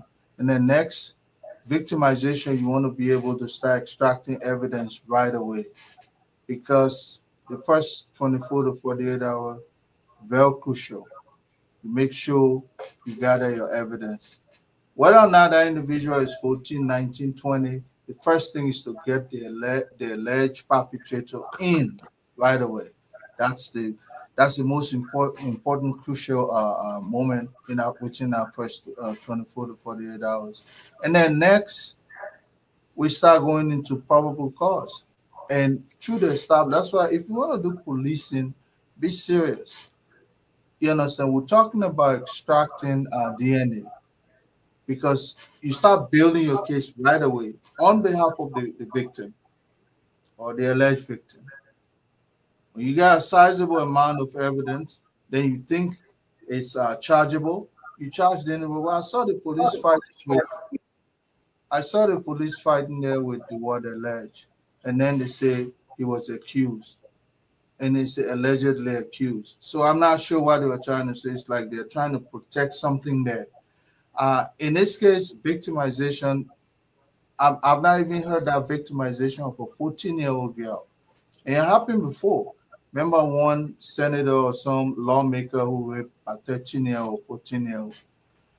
You see, it's crucial. Let us make sure that these people who come forward as victims be protected, and therefore their interests be protected. That's important. With Nima Lane, if I can make a small comment. Go ahead, Greg. Go ahead. I don't, when I listen to the geology of the tape, it's like the action of him putting on his pants took place before. It's like somebody was playing over, voice over that particular event that they were showing. So don't tell me I'm not convinced that she was in the room recording. Look at him putting on his trousers. It was like a voiceover. But even at that, we have to be able to protect the victim when she steps forward. Right away, those people should be coming in. Thank you very much, Gray. We appreciate each and every one of you. It's 5:54, which is 9:54. We're going to leave this story. I really want to say my 2 cents here. I think it's troubling for the government. Which way you want to put it, Emmanuel? Emmanuel Francis Emmanuel, Internal Affairs Minister, just listen to it. And you want to tell me that, listen, I spoke with people, I'm not calling names, right? First of all, they condemn the fact that a woman, she was out of the country. And some of them accused the woman that the woman was looking to hustle. Some of them said, well, it's not a rape. The woman, an older woman, she went in a hotel by herself. I spoke to them. Yeah, she was an older woman. She wasn't below 18. But a woman allegation that Emmanuel Francis, the Internal Affairs Minister, raped her. Those were allegations. Now, the next thing is that as people try to play it safe with Russell, they say, well, the woman didn't complain. Hey, man. Well, the woman didn't complain. Now, look at the 14-year-old girl. She pointed a finger to Brian McGill. No, we got to wait. And, when I hit my brother from Della Patrick, he said, well, everybody proven innocent, but that's not what the rape laws say. The proven innocent You know, that's our normal constitution, the normal law, you know, but they got something that what the law says. What does the rape law says? VP winner. No, but you try to put me at the same VP, we will talk one at a time. I beg you, my brother. Again, you say I don't know the rape law. You quote the rape law for us. I try to establish what can be done by the police before going to the court. Indictment starts with the police. That's a fact. Any wrong indictment by the police, they go to the court, that case will be thrown out or that person will walk free. The police has to be very careful because the evidence the police Vanilla Patrick, allow. So tell me the rape law. What the rape law say? Me and one. So Vanilla Patrick, we've been doing so good. 4 minutes to 10. Allow everybody to speak freely, my brother. I'm begging you. We look really responsible and unique on the show today. Everyone of us. I do agree, but tell me what the rape law says. Let's stop the interruption now, please. Lenny wanted to add something. So I don't know what I think we have to really be speak truth to power. And as a female on the show, we should stop using words to explain a situation. When someone is accused of rape, statutory rape, they are not let go. It's just simple. And Patrick knows that. So to come and say you're trying to establish and all of that, that's not what the law says. If okay, but then what the law says? No, Patrick, stop. Don't interrupt everybody. If he's accused, this guy was accused. Everybody gonna tell me what the law says. Patrick, if you don't want to hang on to that, Glenny, no, guys. I mean, Patrick, you will not be the only person interrupting here. Please, let's respect each other. Glenny, can you finish up, please? I mean, I was just saying that while we're trying to find words to fit this narrative, it's wrong. This guy was accused of rape, and there's a statutory rape, it's non-bailable. By now, he should be in jail. He should be there. He should not be out as a free citizen. It's just that simple. Whether you for or against the government, we must learn to do things correctly. And like Honorable Grace said, it would have been, if it had been anybody, let's say it would have been a sedition, that person would be in jail. We should not come and cover this thing up and make it look like it's right. It's wrong. He should be in jail, plain and simple. He has accused of raping a minor. He should not be out there in the public space. That's just it.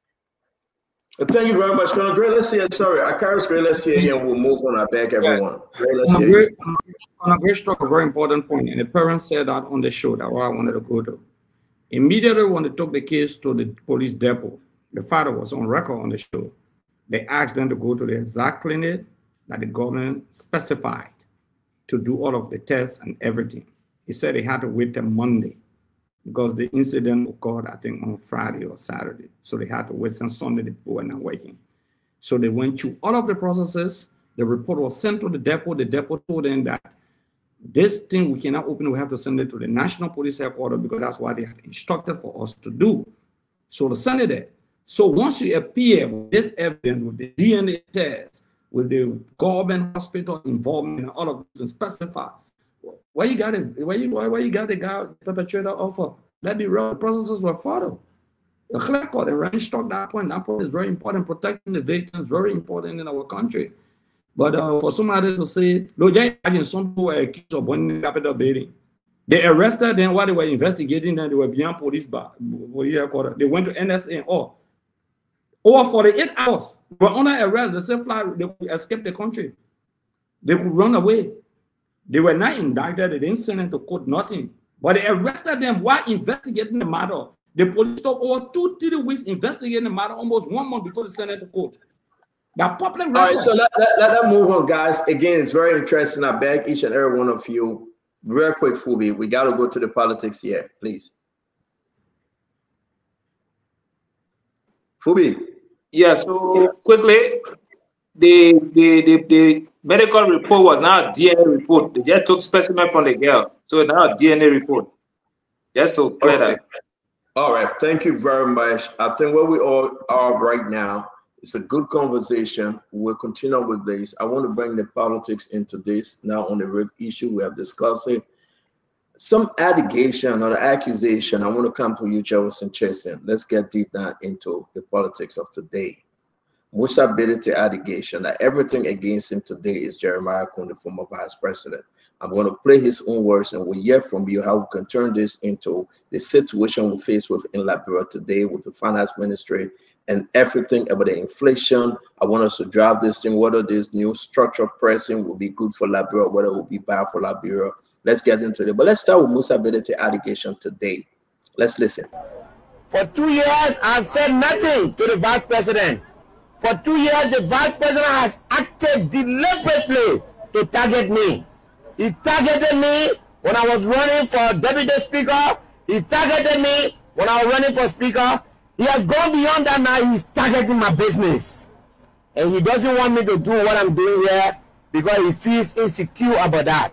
But he's been around for over 13 years. I just been around for 2 years. The people of Siaple, Sangaple, that road has been here for more than 20 years. That road has been here for more than 20 years. You've been in this town and promised them to fix it. And it has not happened. And you think that you can break me. You think that you can break me so that I cannot do this. Mr. Vice President, that is not going to happen. What do you think? Real quick to you, and let's respect our 2 minutes. Jefferson, who's that straight to the VP? Talk to me. Thank you, Senator. And this goes straight to the core of Nimba politics. Kun is completely losing grip on Nimba. He has fallen off with Koga, and now he's intentionally targeting the representative ability because he wants to tighten his political grip on Nimba County. And unfortunately for him, Representative Bedete is pointing out his lapses in Nimba County.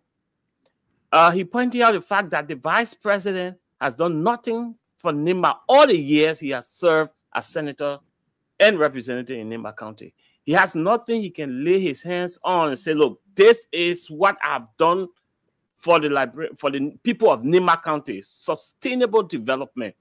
And I think he feels threatened by the fact that Bedete is demonstrating that in Nimba County. And it's scary for him because he has lost touch with Koga already, and Bedete now is a threat to his legacy in Nimba County. So he's mounting pressure on every side to ensure that Bedete will not get the resources he needs to do what he's doing in Nimba.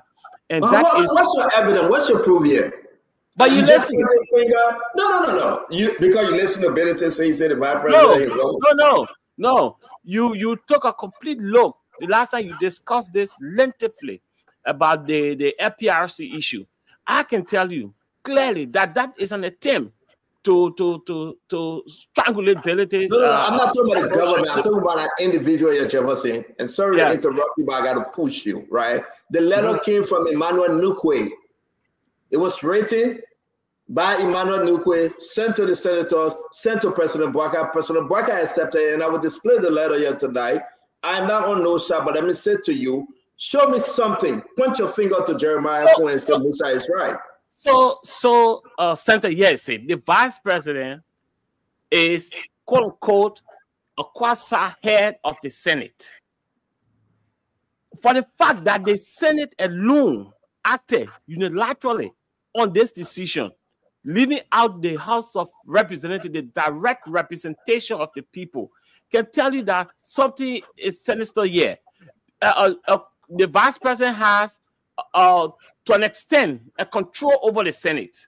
You have the Senate pro tempore, you the vice president, you there. Are you kidding me? You said the vice president control the Senate? He has some quasi control of the Senate for the fact that it's supporter. The fact that nobody it's a rubber stamp Senate. Trust me. It's a rubber stamp Senate.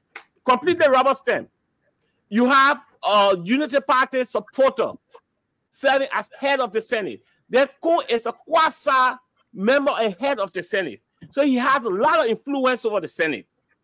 And for the fact that this letter was written from the Senate directly to the president. So the Senate and the president colluded and passed into law without the House of Representatives scrutinizing this kind of decision. The House of Representatives is the direct representation of the people. To take them out of the loop completely. In fact, they preside. They have the power of the purse. No, my man. You're a well-educated man. You work in government. You know the structure. Is there anything, and I'm going to jump over Gray on this. Winfrey, let's go by this right. Is there anything that say the vice president is the head of the Senate? And what we are saying today, you put it on Jeremiah Combs. No, but you know, Jefferson will come back to you. I'm shocked to hear you say pro tem Yombly is just a quasi thing, and she just there, just a empty. That's what she is. She is. She's there to represent the interests of the Unity Party. What the law said, the Constitution. Tell me exactly the function of the vice president in relation to the Senate. What's his job? Settle. The vice president can break ties in the Senate. He has voting power, but when there's a tie, so he breaks tie. More than that, he sits as a quasi presiding. We get anything in the Constitution. Let me learn. For the fact that Yombly Kanga is a rubber stamp head of the Senate. The Senate is almost completely controlled by the vice president because Yombly is just there to institute whatever the executive says. So it's surprising to me that the Senate, that should be the checkmate of the executive, is just a rubber stamp now for the executive. Thank you very much. We're going to leave it at. We are going to leave it at our democracy. Jeff, we're going to come to you. We got to run with this one because it gets interesting. Russell, yes, indeed, you know exactly the play. You're an educated man. Are you agreeing with Jeff here? What are his mistakes? Winfrey Russell. Well, okay. So I think where he's coming from, it will just make it clear, But I think where Mr. Chesson is coming from. So even though the Liberian government is modeled after the United States, right? But there are some things that we do there that is very different from how things are done here in America. So in America, in the United States, the official head of the Senate is the Vice President of the United States. In Liberia, the Liberian Senate is the pro tem of the Senate. No. So no. That's what it is. No. The official head of let you finish. The guys, let him make his point, please. No. But can we allow him to make his point, please? Go ahead, Russell.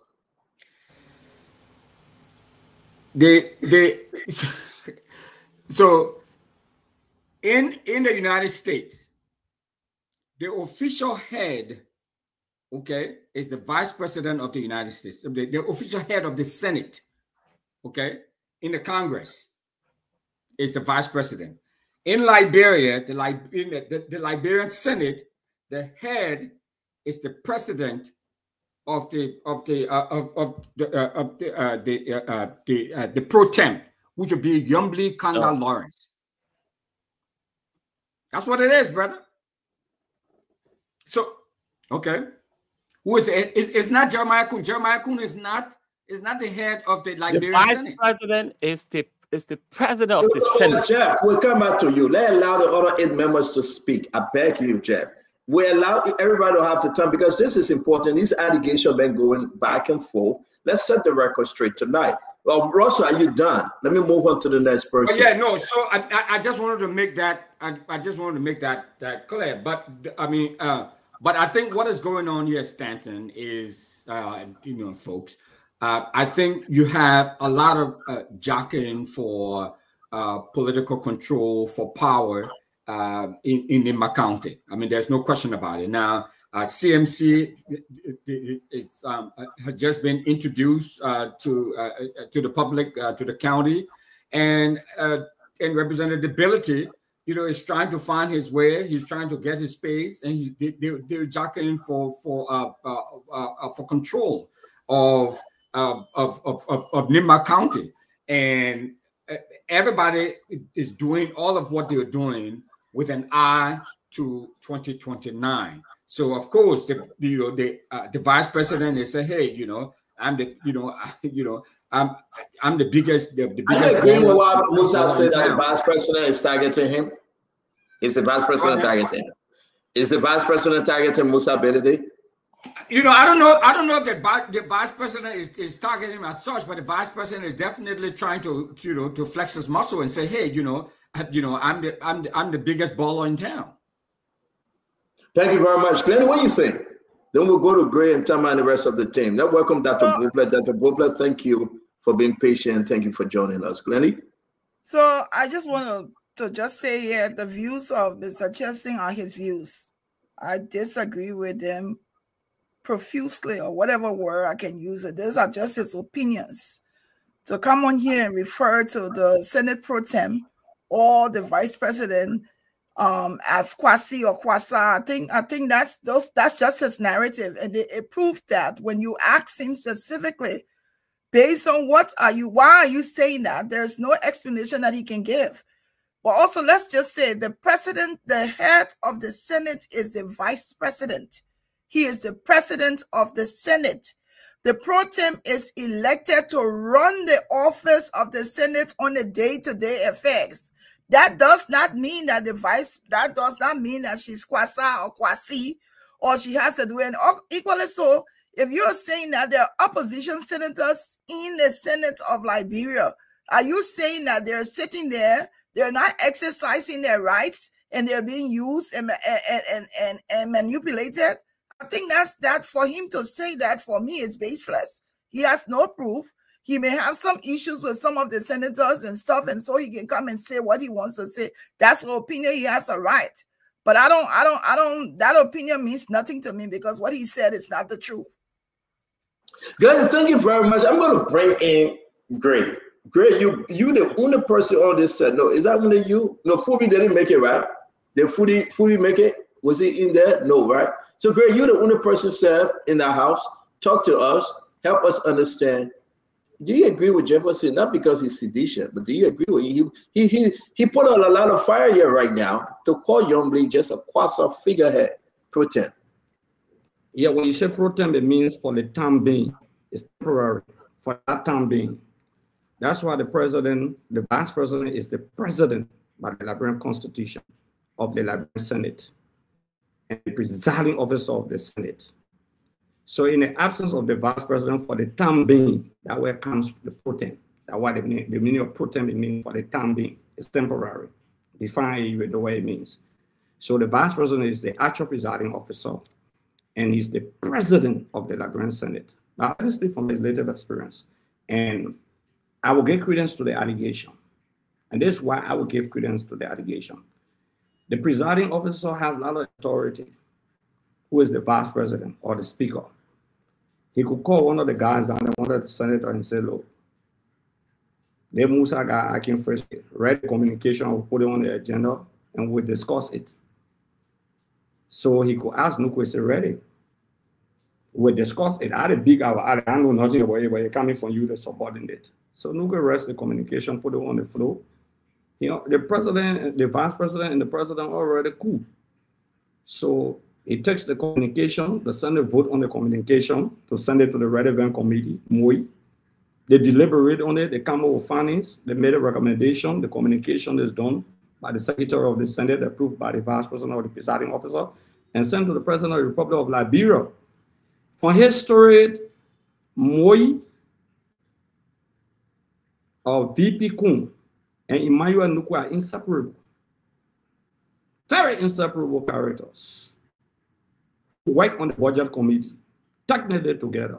All three of them. Nuku was chairman of the budget committee, Kun was on the budget committee, Prince Moi was deputy on the budget committee. Going to the Liberian Senate again, at a point in time, we became deputy speaker. So they have an inseparable relationship when it comes to the issue of the finances of the country. Inseparable. So I gave Musa allegation a credence. The level of the vice president to come and make the clarity. The political power now also of the Capitol building is that, look, I said this on the show before, I don't know what you can remember. Nima will never be the same after the death of Prince Johnson. Everybody fighting for authority in Nima County. Kun is fighting for authority. Kola is fighting for authority. Bedete is fighting for authority. On the doctrine of the ethnic politics in Nima County, Bedete there. Mandingos will see him in one direction. The Gios will see Kun. They will also see Koga. The Mano will see Edith. Prince Johnson managed to have control of those forces under his jurisdiction. VP Kun has not been able, don't get me wrong. I said something. I said he's the VP, so he has some authority. Whether you like it or not, in Nima, you have some authority. Whether you like it or not. But when you have that authority that Prince Johnson had with Koga on one hand now, that the Gio see Koga more of a Gio, either more of a Mano, and Bedete more of a Mandingo. And Bedete struck a point. Politically, he's striking a point. Listen, he said this place, what a town here, there's a town he called. He said, in this town, 30 years ago, you came here, Mr. Vice President, you were here. You were co-chairman on Westminster Fund, they call it Zegepale, and something like that, Zegepla, or something like Zegepa, something like that, Pale, something like that. He said, you were here 30 years, can you compare yourself to these people? 2 years, 30 years, I mean, the place being existent, but you've been down there before me for over 12 years. But I just taking 2 years to do what you didn't do for the people when you have the authority to direct funds to budgetary appropriation. That is a dangerous and dirty politics. That is dangerous and dirty politics, I'm telling you. So you're putting the vice president, pushing into the war and putting on the defensive, that the vice president now has to retreat in his country to select his political base. Thank you. And I'm going to ask you a question, then we can move on. So let me say this to you and Jefferson Chastain. It's very unique to have Russell here, Conor Gray, who is not of sedition, Russell, who is not of the sedition, that of Boplan Independent, our brother from that Patrick, that Phoebe Henry, and Sis Glendy. So you guys will not corner me because now 1, 2, 3, 4, 5, 6, 7, including myself, independent 8. We can corner you guys. But let me ask you a question here. Yeah, I am an independent. What do you think I am? So let's see if we can corner you guys. You guys putting this on, and this is unique, right? You're putting this on the VP. But do you know that I just put something in the chat room? That sedition sound on the document that was written by Emmanuel Nukwe. Why not go after your own sedition lawmakers? Let's put the names up. Let's go ahead. Look at this name here, Conor Gray, right? How many sedition over there? Senator Curtin Donkey, he signed it. A sedition, okay? A sedition. Councilor Joseph Jara from Lofa, he signed it. A sedition. Should we go ahead? Should we call all the sedition names in here? Jefferson, Akaris Gray. Y'all gotta be very, very confused right now because you know what? You'll see no. Give me a chance now. Let me land, Chief. And I want you guys to see this, right? And I want you guys to understand. Sedition agreed. Phoebe, I'm coming to you. As per the document, sedition agreed. So this is a bipartisan bill, a bipartisan document that was passed. This is not about Jeremiah Kun. This is not about one person say let's fight Musa Belete. Musa is my friend. But this is a bipartisan documentation that CDC members, senators agree with Emmanuel Nukwe and say you're passing. You're passing. This is a bipartisan document. They agree. Now, talk to me. If we are missing something here, talk to me. Yeah, I gotta bring it for me, my man. I gotta speak. I gotta bring it for me. Hey, Gray, you think talk like a friend? You will talk. You don't come by you talk. I bet you. Here, friend. I'm not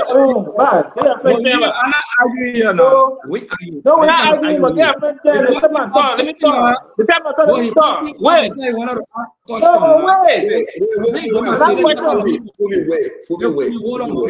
Wait.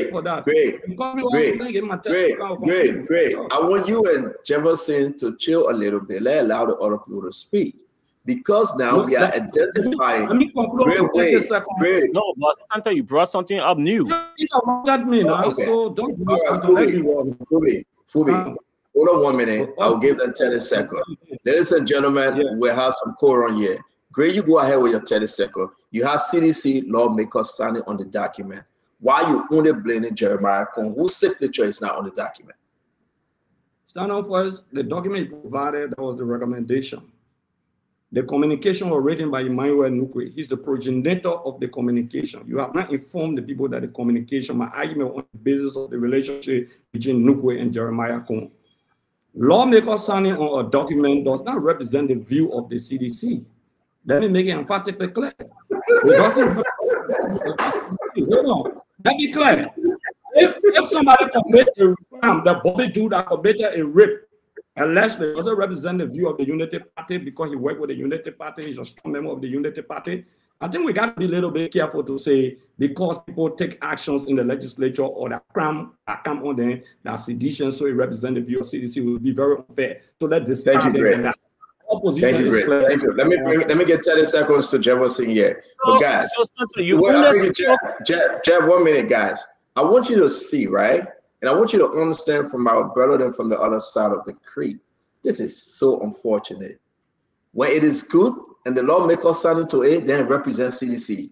Now it talks it. No, they know these guys, they are on their own. But let's hear from Jefferson. So stand down. First thing, you didn't mention the names of the other senators that did not sign that particular document. The CDC senator that did not sign. Even if I get one senator from CDC sign it, that's all. It does not represent the views of CDC. They are individual and they seek their own views. Secondly, to be clear, to our only lady here, right? I'm not here to massage your feeling. I'm here to speak the truth. And the truth is, Jeremiah Kong, the vice president, is the president of the Senate, and he has enormous control over the Senate. He's able to manipulate the Senate to get whatever he wants to get from out of the Senate. And his intention could be clear, and from all the political facts on the ground in Nema County, he has all reason to want to stop mobility from pointing out his underperformance in Nema County. So yes, the vice president can be held according to ability, stopping him because he does not want him to perform in Nema County. Thank you very much, Jeff. Never done in Nema County all the years he's been there. Jeff, let's go down. Glenda will come to you. Glenda, big. Just hold on to that. Yeah, let's go down to Fubi. Fubi. Hold on, so I can massage this worse. Yeah, you will. Let's go to Fubi, right? Fubi, let's just begin to think. You have some season.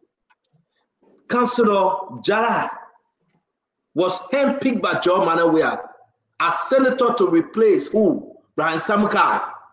He's a die-hard sedition. Mama, I don't interrupt on our chief.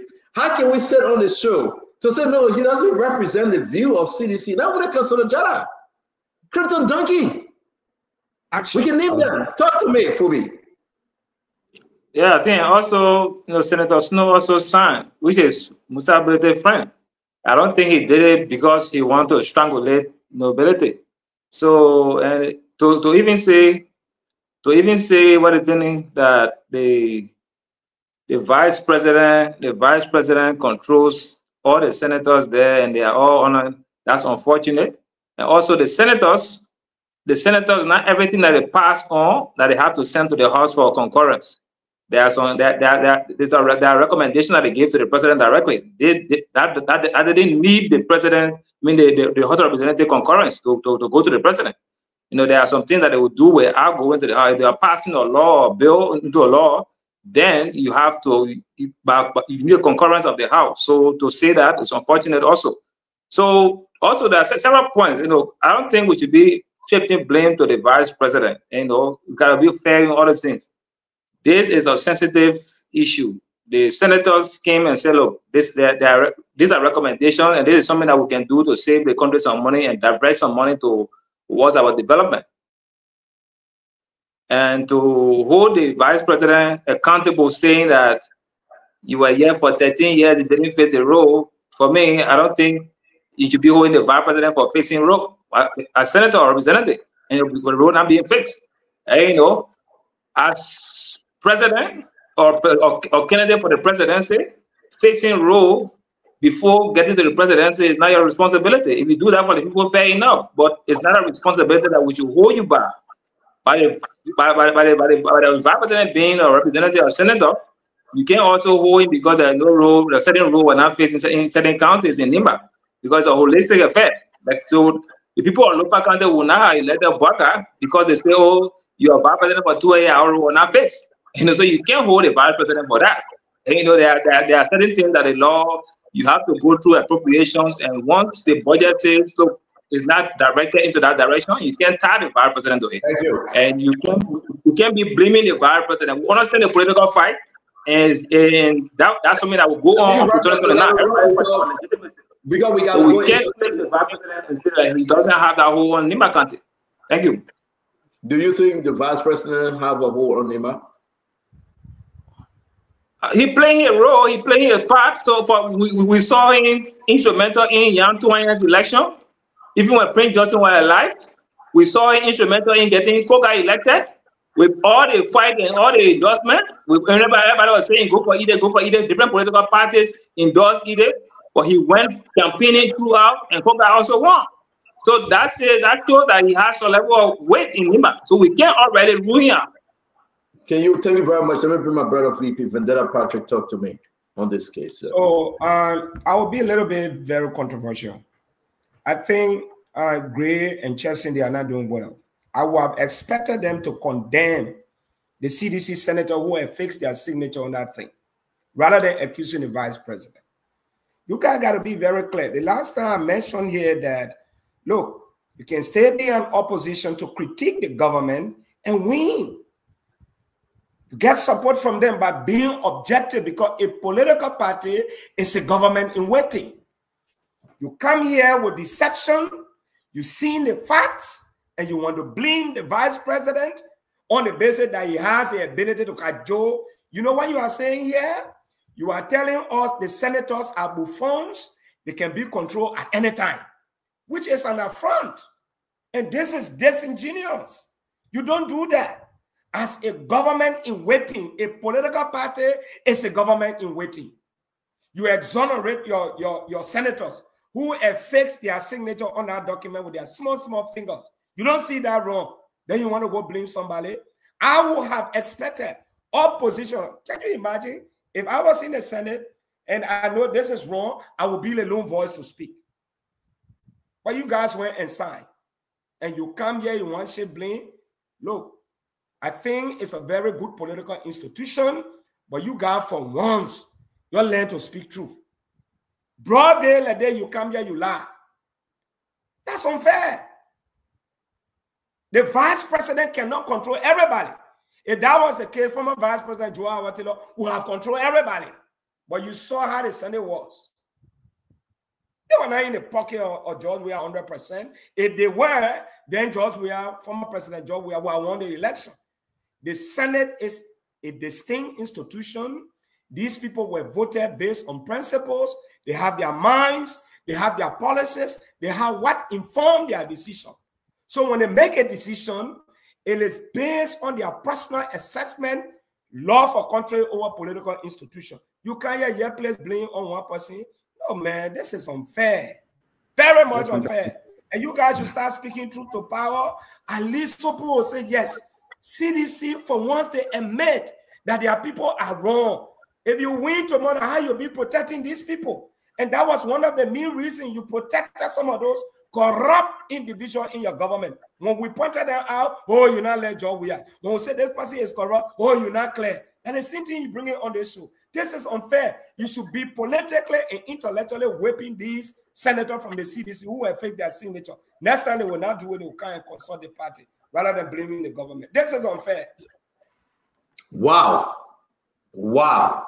Ladies and gentlemen, welcome to the show as we introduce to you Dr. Beauplan. Dr. Beauplan, what say you? We'll come to our brother Elremy Gray and Emmanuel, but we'll also go back to our brothers from the CDC camp. I mean, Vendetta Patrick has spoken very, very clearly, and I'm so pleased because and don't forget, I have some discussions. You will respond. Now, Dr. Beauplan, let us hear you, Dr. Beauplan. I mean, sedition lawmaker's signature on the document. And these guys are saying they are non-entity lawmakers because they do not represent the party. Dr. Bopler. Thank you, Stanton. Good evening to everybody. I just want to take a second, if I could. Yes, sir. I've been following the show all night. You know, we started with Heron Costa. Heron Costa is a very smart man, you know, he's been involved in the conversation for a long time. But in everything, I try to learn something. Pay attention to people's track record. And I think Liberia's at a place now where it's clear that viewership does not equate to good leadership. And the country is looking for good leadership. People who are stable, people who can discuss on Spoon, but then the next day they can get out, try to make a difference for ordinary Liberians. On the RIP matter, this is a really serious stuff. I hope the government would do their due diligence and do it quickly. You know, Stanton, the character of a nation is defined by how to treat their young people and how to treat the elderly. So we should not vacillate on this one. We should not be ambiguous here. We should be clear and consistent, because that culture of going after small children is so reprehensible. It needs to stop. On this matter of this document from the Senate, I think, okay, let me say this. So it's okay for our ability to say his own. He has a right to. He feels like his interest is being threatened. He feels like he's being targeted, and we can't fault him for saying what he wants to say and position himself that way. However, what seems missing to me, Stanton, in the conversation is the people, the Liberian people. So look at the document. The document say we take 5 cents from here, we put it in the road fund so we can build some road. I said so nice ago on the show that the proof is in the pudding. If this extra revenue becomes a dedicated fund and we exercise the discipline and we start to see those roads that are built and not a bureaucracy just called the road fund, then will all be worth it.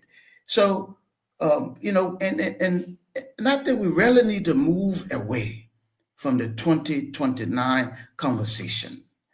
Our nation that so needs clean drinking water, that so needs to stop open defecation, that so needs to invest more in education and healthcare, can be in 2025 so consumed with 2029, 4 years and 1 month before the election. It says that we just don't appreciate progress and result. Let's hold all of our leaders, opposition or the government, let's hold their feet to the fire. What are you doing to advance the cause of the people? And not just put 2029 as a forefront. In other words, you just excuse people from working in 2025 and demonstrating progress for the people now because you just consumed with 2029.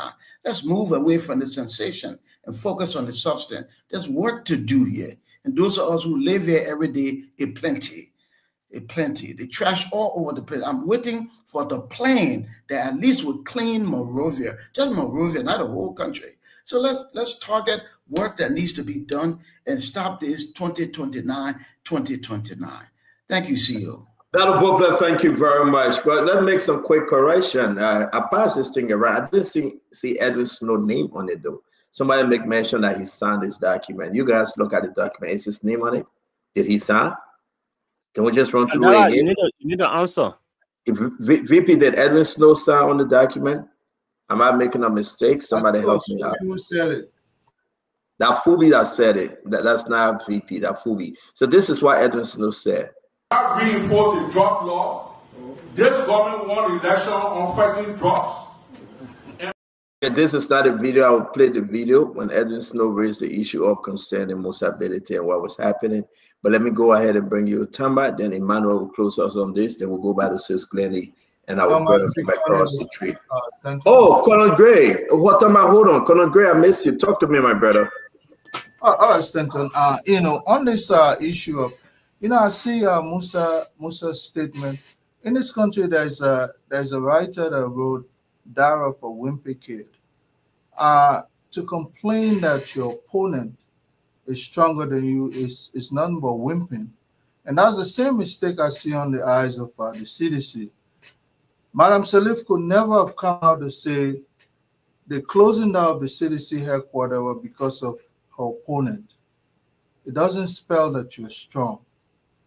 I'm a soldier. Even when the enemy is conquering me, I will still be a Baghdad ball to say we're winning this war, because it sends gravity to the truth. To be sitting there crying that your opponent is stronger than me, you've been there. Firstly, let me say this. The people of Nimba have never come so close to the presidency than the proximity of Jeremiah Kun. And I think for them, that's a position of strength. Any other people that are trying to fight their way out is insignificant, because for them, the most important thing is for that county to take the leadership of the state. Anything else is less important. Politics has been defined as the art of the possible. You pull your own weight so that you win the other side. You win your battle. To come in and say, oh, it's because of my opponent. Oh, you know, I'm strong. This guy is showing some. Look, you whimping, you crying, fight. And let's say this. The position of Vice President Kun is to definitely make sure that his party, they're not friends. They're not friends with the CDC. Akaris knows that. They're not friends. He's there to win. If you are there as an opposition, you can't exercise your strength. Even your own people that are there concurring all throughout the way, you mean you've lost the battle. When are you going to start winning? When are you going to start winning? I think Jeremiah Kun, as far as I'm concerned, from what I see, is doing a fabulous job. That's why the opponent is crying. And what else? What are you going to find a comeback kid moment to be able to say, you know what? We'll corner him here and we'll corner him there as a result. Do you think Jeremiah Kun get grip on Nimba County? Corner grip? It's not. Does he have that grip right now? I think the people have an objective. The objective can be seen as the grip. The objective is they're closer to power than any other person trying to come in. Whether that one won't be VP, the other one won't be known as the senator that replaces the late Senator Prince Johnson. Those are all less important factors. The most important factor for the people of Nimba is to support their son to be president. And they're working that line finally and diligently. Until then, any other person just making noise, Stanton. You call him noise maker. You call any other person noise maker. Wow. Yeah, sure. Thank you. Tamba, let's say you on this one.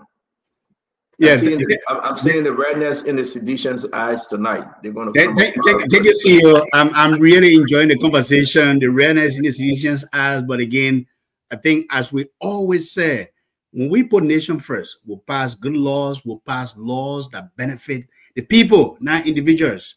Look, what is happening in Nimba County, CEO, I think is a power struggle. And the question, the big answering is VP Kun in charge? The Vice President Jeremiah Kun has made a mark. And Musa Belete's complaints. First of all, let me go back to what I'm going to say before I made my point. Musa Belete's complaints are coming out now because for the last decade or so, Musa Belete and his company has been a beneficiary of the lapses and the gaps in our laws that he has exploited for his company and for the benefits of himself and his company. You say he exploited? Yes, he has. He has benefited. He has exploited and he has benefited, not the Liberian people. I respect Musa Belete as a shrewd businessman. I have said it when the CMC came on the stage. The attack today or the attack this week against Jeremiah Kun, and I'm not a defender of Jeremiah Kun. I'm not his spokesperson. I'm an independent candidate. I'm an independent here so far. I'm not a candidate yet. The attacks basically is a strategy from the art of war, wherein you exploit your opponent's weaknesses or you spread misinformation to gain their attention or to weaken them on their base. But the mere fact that Jeremiah Kun stood up when it was time for the election of the to replace Senator Prince Johnson, the late, in Nimba County, and Jeremiah Coon made sure that Koga got elected. That shows his strength in Nima County. For one, CMC put up a candidate. CMC didn't even come fourth, or fourth, maybe they came fourth. The representative election also came up. Musa Belite's party, CMC, they didn't win. I know they are a new party that are still building. But he's trying to exploit the weakness of Jeremiah Coon to gain sympathy.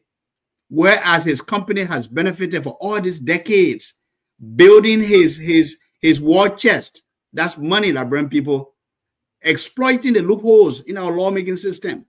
And today, this government of the day comes back and unravel that law and try to dissect and put these fees separately. He's crying wolf. Now he said the vice president is going after him. I don't believe him. I think he's crying wolf. He should focus on building the CMC.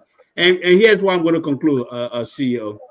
Look, as long as we keep, writing laws to benefit individuals or corporations benefits, components where if you support a corporation, you pass a law so that corporation can benefit, that concession can benefit, that bro, now keep moving forward. We need to begin to think about laws that always put the interests of the people front and center.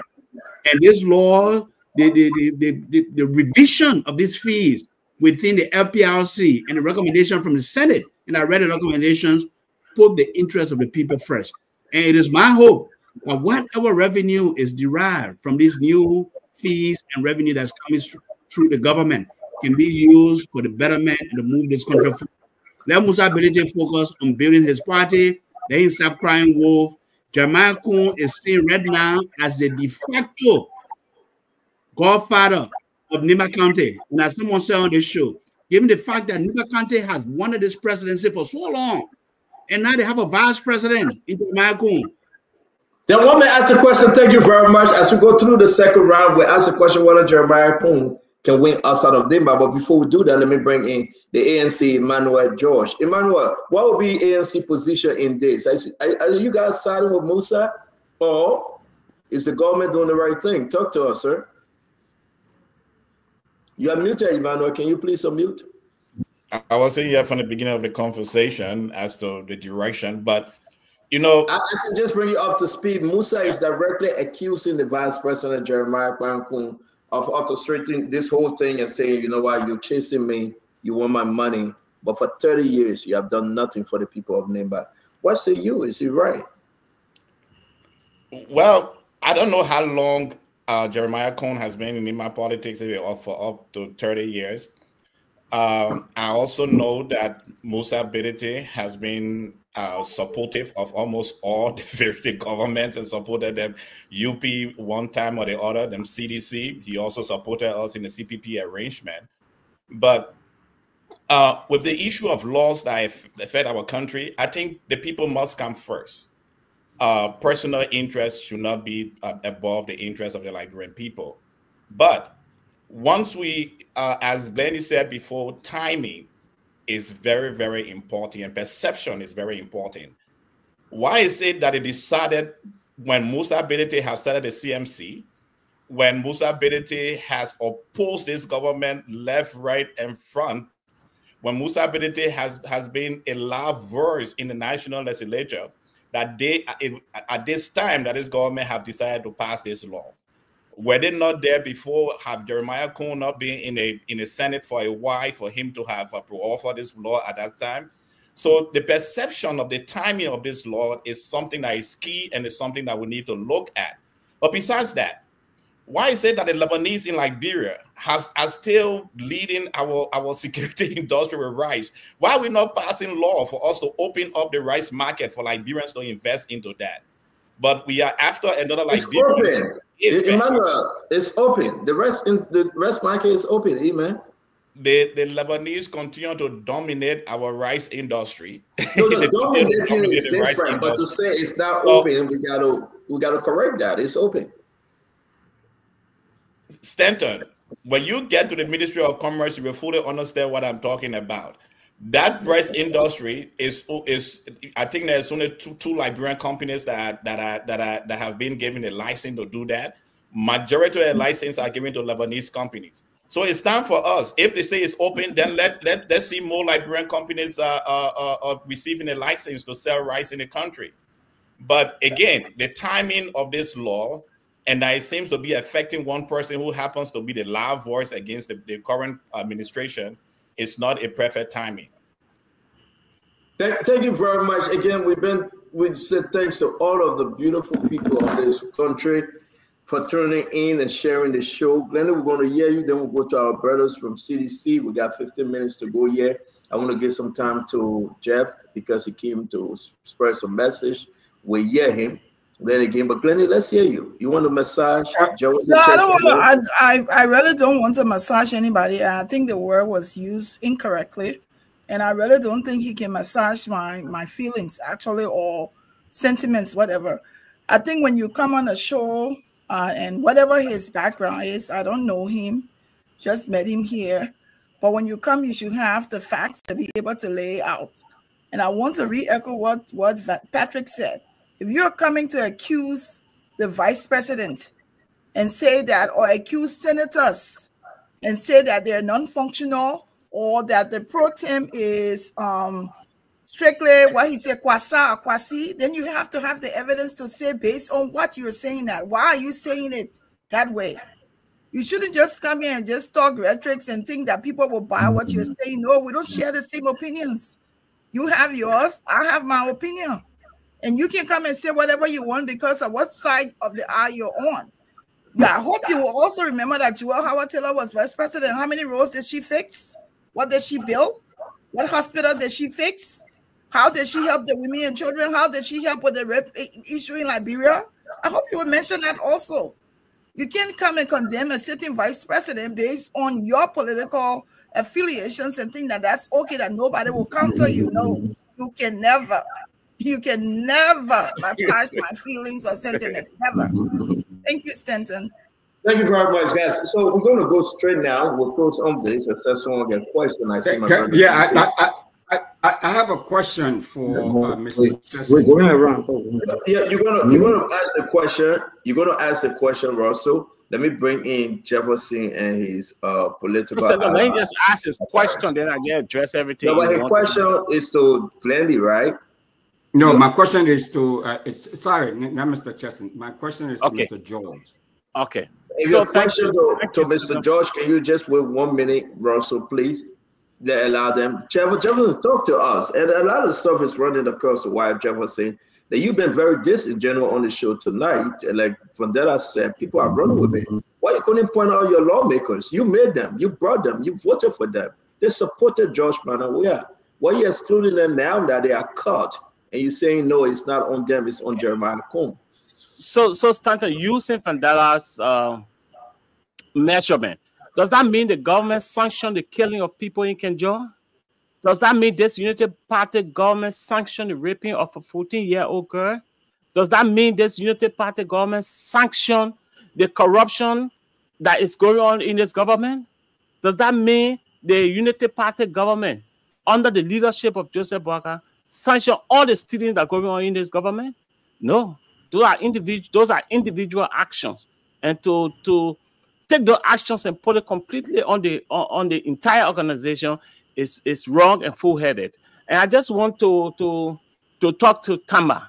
Tama, look, the issue is not whether or not Musa benefited from any system. That's not what we're discussing. The discussion is whether the VP is squarely targeting Belete because of political reason. And I'm saying yes. Anybody, even myself, in the VP position would do the same. So let's call it for what it is. Where's the evidence? Where's the evidence, though? So listen to me. The VP is a political person.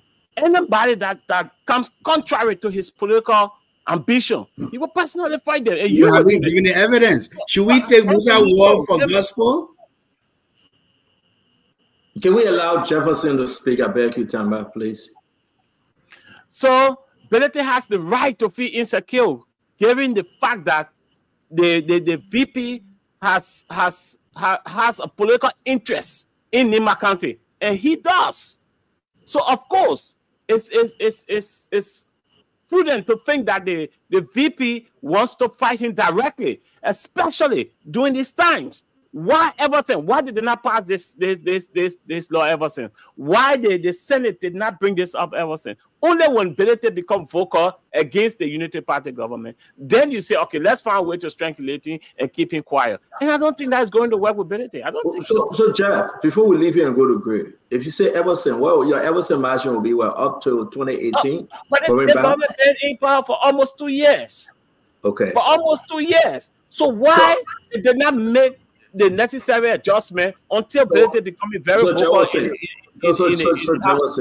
So Jefferson, prior to 2023, why couldn't George Manawia, president, Joe Howard Taylor, vice president, president of the Senate, Albert Chair, pro tem, Speaker Beaufort Chamber, Akaris Mose Gray sitting on the show, why couldn't them come up with such a resolution, such a document to say let help benefit, the Liberian people should benefit, let pass something to talk about the story charges? Why couldn't they? Why they accept it? Why they ride and die with it? And now you're asking the people that at least put something out. You say why they just did it? No, so Stanton, here is it. There's need that will necessitate any action, right? First of all, let me tell you. Wait, Stanton, the Unity Party now is completely strangulated. You can see for yourself, the strangulated don't have money to even carry on any meaningful. I'm laying the basis. Go ahead, Jeff. They strangulated all over. Everywhere they go, they travel, they come back, there's no money coming into the country. They're finding every loophole, every way and means to generate money to run this government. And so they're looking thoroughly into every option, whether it's going to affect the economy, whether it's going to stifle other companies. They don't care. All they want to do is to raise money for the functioning of this government. And that in my mind is good for them. But if you're making it... So what are you saying? You're confusing me. It's a problem to raise money, but they're doing it for the functioning of the government. They're doing it to help the poor people. No. And you are telling me that why we didn't do it. No, you're asking why we didn't do it. Joe Howard Taylor proposed nothing to that effect. Beaufort Chamber was there, nothing. Speaker was there, nothing. Everything, Abache, nothing. And you're telling me, because it is done now, it's wrong. The timing is wrong. When was the timing ever right that your government didn't do it, Jeff? No, Stanton. Let's address the issue for what it is. It is clear, Belete came up clearly and stated that this action is targeted against him because he's one of the holder in LPRC, and the VP knows that, and by adjusting the price directly to affect. I never knew you to be a stutter person. I've never known you to stutter. Stop stuttering on the show tonight. Let's get to it. Yeah, if you want to help me go, I've never ever in my life hear you stuttering, my man. because it's hard to lie. It's hard to lie. The accusation against the VP is genuine in my mind, and I think that it requires the VP taking more action in Nimba. Why wouldn't President Weah do something on the story charge when it came down to 35 cents? Why couldn't he fix it that would benefit the Liberian people and say, Belete, you're making a lot of money. Sherry Abdallah, you're making a lot of money. Let's take some of the money to help the economy, to help the Liberian people. Why couldn't President Weah do that? Stanton, you know that the administration of the Unity Party now has shown us completely that they don't have any means to generate any money. We under our administration, we exploited other opportunities. For example, when the former president traveled, that's why you work with other opportunities that we made use of. When the former president traveled to France, he brought back over $10 million. When he traveled abroad, he brought back. Because of those reasons, it was okay to leave the story alone. We have alternative means of raising money instead of strangulating Liberian own businesses, like what they are doing now. Because you know, one of those terminals is expensive. The cost to even construct them, to run them, They are very expensive. Brother Jefferson Chesson, thank you. Let me bring in Akaris Moses Gray. But I don't have your face back. This is Spoon Talk. You were banners. Let me bring in Akaris Gray. Talakai. Look, Steiner, I will come from the backdrop that you ask a very essential question on the basis of the statement of ability. There's a pro and con on the debate. I don't see what people, because we agree with ability, you say, no, you're wrong. And you agree with the vice president. You took a side already by agreeing with the vice president. Many of the colleagues here on the show tonight. So don't tell us we're wrong. You took a side, we took a position, you have taken a position. That is very important. I listened to Fendetta and I wanted to correct him. He contradicted himself when he said these people are independent people, they get their own opinion, void of political institution. Other people said that, yeah, that's why I said that those views don't represent the CDC view. You are right on that point, because they are independent people, they can make their own decision, they were elected. So it doesn't mean that views represent the CDC. Does that mean the views of all of the people who stand on different political parties represent the view of their political institution? I think you're being unfair. That's the independent people. They make that decision. It does not represent the view of the CDC. When Tama talk about ability exploiting the Liberian people, I said, and I just lay back and I say, I wonder he knows what he's saying. Who set the storage fees? Initially under the Unity Party, it was 30 cents. Who set the storage fees? It was not Musa Berete. Who was on the various committees on Ways, Means, and Finance? Who's speaking from a first-hand form standpoint? Emmanuel Nuka was speaker. First, he was chairman on Ways, Means, and Finance and involved with that. Yes, through the analysis of budget. You don't know this. By 2017, when Emmanuel who was chairman on Ways, Means, and Finance became speaker, they took it to 50 cents. You're not even aware of that. That's the record. They took the storage fee to 50 cents. Musa Berete or these people don't set their own storage fees. You are making fundamental mistakes. When the CDC came to power, they dropped the storage fee to 35 cents, 20 cents initially, 20 cents. And then they took it to 35 cents because they wanted us on the 15 cents so the LPRC can build our own storage tank. That's how the money went to 35 cents. So there was a money there to help build a storage tank. The LPRC is boasting today that they can import, they can store, and they can distribute. They're on the fundamental basis of that increment to 35 cents. But it was 30 cents for the past administration, and then 50 cents, and then we brought it down to 20 cents and took it to 35 cents. When Boyka came to power... So you're confusing everybody here, Grace. Stop over there. What did you do to give money back to the Liberian people? Boyka came to power, he took it at 30 cents. Then he added the 5 cents back. After 2 weeks, he reduced it to 30 cents, then he added the 5 cents back to make it 35 cents up to now. Edwin Snow wants to come on the show, but Stanton is not lying because that report Stanton put on is not. What do you mean Stanton not lying now? What kind of man is this? He's sending a video recording. Don't do this. I'm on the phone with Edwin. If you want to come, you will come. Actually, will not work with me. I can put Snow on the phone now.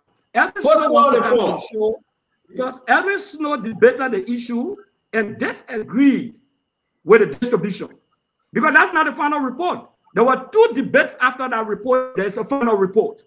Stanton. You have those who send that report to you are deceived the Liberian people that it was the conclusive report. Because that report, when Prince Moi was making the presentation, he had addendum for that report. And Edwin Snow came in and disagreed. This is being disingenuous to the public. There's not a citizen united by the fight. There's not a citizen united by the fight. Every time you come on the show, you say, what does CDC do? No, there were people who were there who set the storage fee. Sometimes you are talking to a celebrated intellectual style and legislative flow fighter. So hold on a little bit. Let me conclude. No, we got to move on now. Thank you very much, Honorable Gray. Thank you. Don't do it. Interrupt me. 1 minute. I want to say to everyone here, in conclusion, Berete is speaking for an informed position, accusing the president of the Liberian Senate, accusing the former co-chairman on Ways, Means, and Finance, Jeremiah Kuhn, who was there, who did not do allocation for the people of Nimba County, representing Nimba County by law. constitutional provision, the 15 person representing the 15 political subdivision, he represents Nima County in the budgetary approval and reappropriation.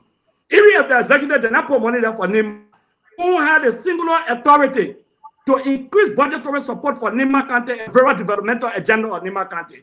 So Benedict is saying, you have 12 years as a lawmaker, you didn't succeed.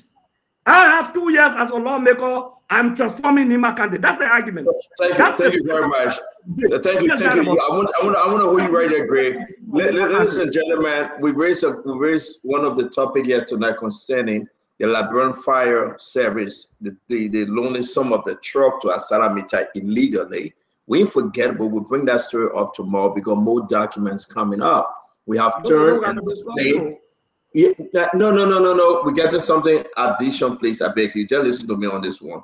Okay, it is with the Justice Minister right now as we speak, but tomorrow we'll go full force on this one. I'm begging you, it's 7 p.m., 11 p.m. Can we include in the piece?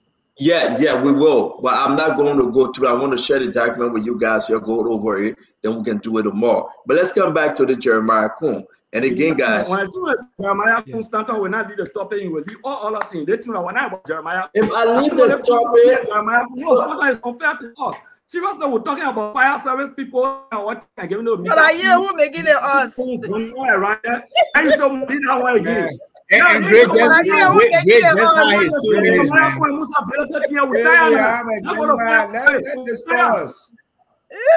Yeah, we tell everybody not to now. Stand up.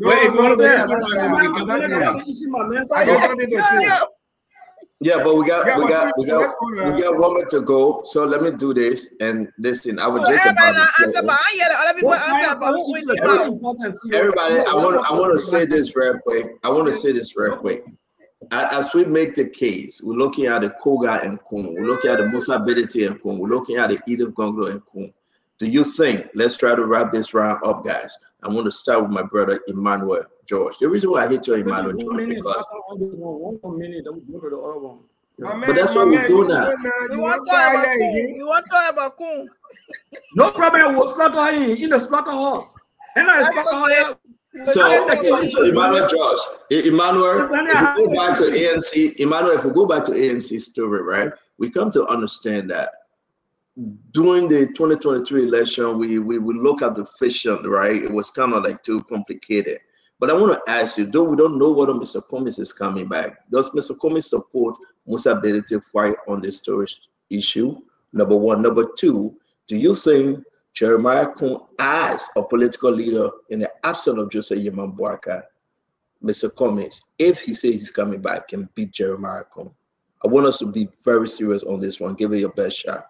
Well, looking at the political landscape and what is happening right now, Jeremiah Kun will first of all have to find a party to house him fully, and maybe that party will be the MDC, which he comes from. But there will be challenge in it currently. He's a member of the Unity Party. He is. Yeah. So for the Unity, right now, the Unity Party folks are trying to encourage and engage President Boakai to run in 2029 because they seem not to be comfortable with Jeremiah Kun on a party ticket. So the first thing he will have to find is a party that is going to house him. And I'm not too sure the Unity Party folks, as it looks right now, are willing, with the conversation they are having amongst themselves, are willing to have a Jeremiah Kun on a ticket. So he have to find a political party. Can he do it as a vice president? That will be very tough for him. It will be extremely challenging for him. But you speak about Mr. Cummings being on the ticket in 2020. No, you didn't answer my question. Can Mr. Cummings, if he's on the ticket, can he beat if and when Mr. Cummings decides to be on the ticket, which we strongly listening to the Liberian people for encouragement and decision making, but when he on the ticket, we're very sure we have Franks in the opposition that will support us. Remember, as I shared with you on Saturday, President George Weah have told us that he was 57 years old. In 2029, he's going to be 63 years old, and he planned to retire from politics at the age of 65.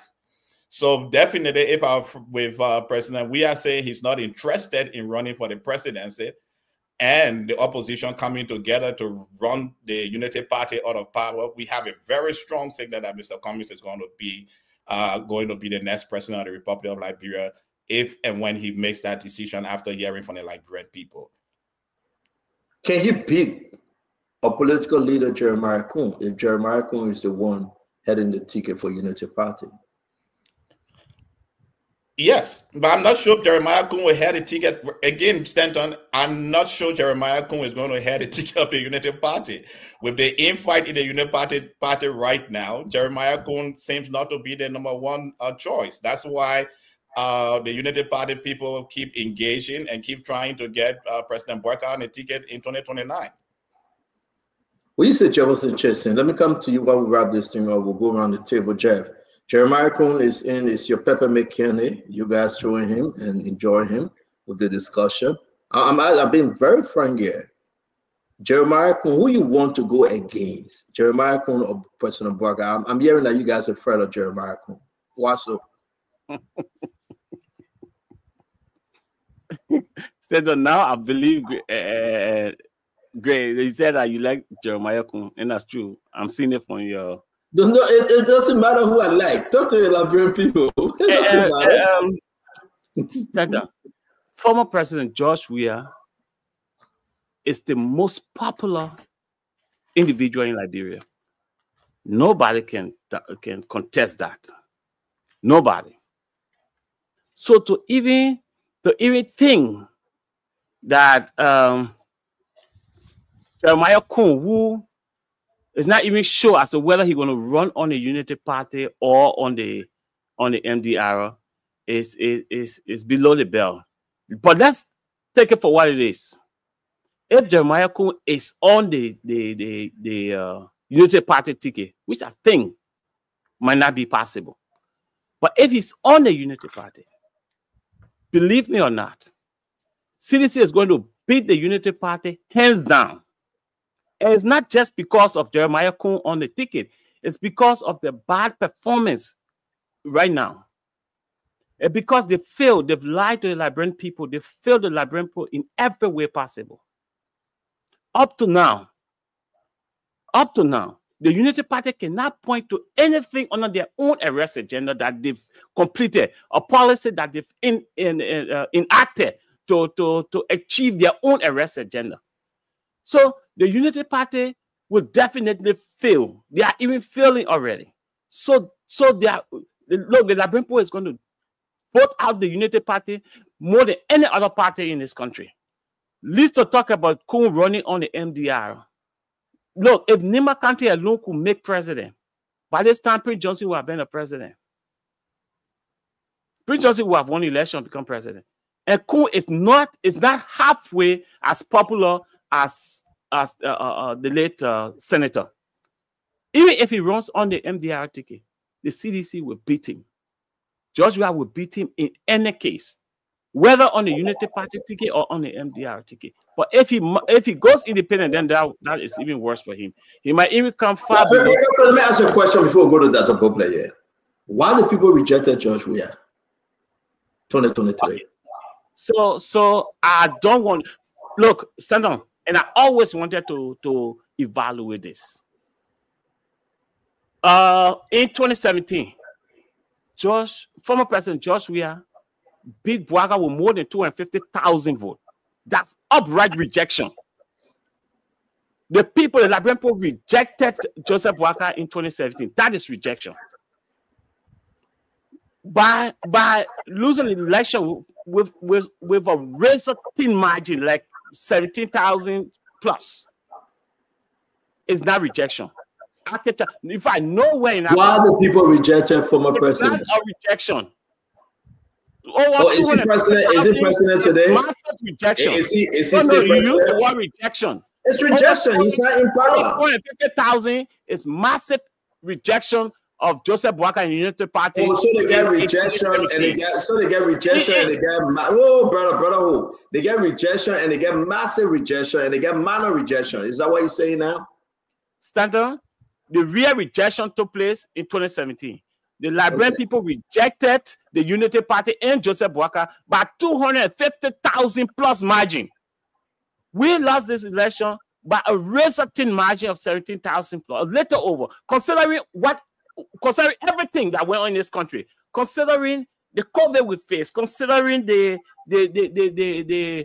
political climate at the time, and everything that happened, for a sitting government to lose election with 70,000, that is talked about in the entire West Africa, or if not Africa. So that was not rejection.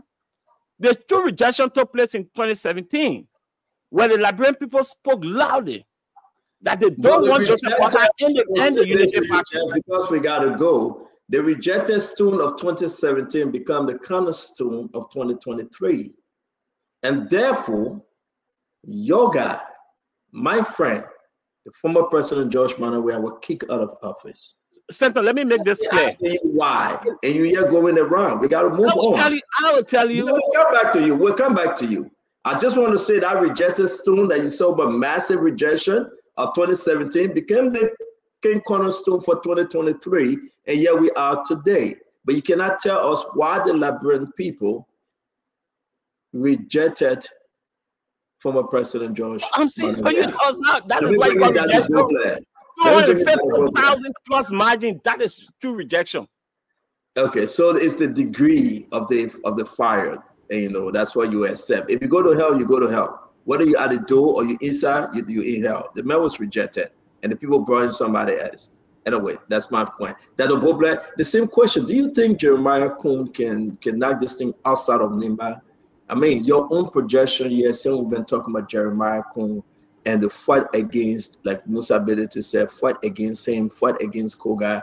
You think the Unity Party will be best carrying Jeremiah Coon if President Boakai is not in this race? Dr. Bopley? So before I answer the question, I just want to say to my good friend, J.J. Chesson, that George Weah, the former president, was a great football star, the greatest ever. And he understands this analogy well. When they won the championship with 1 goal, they won the championship.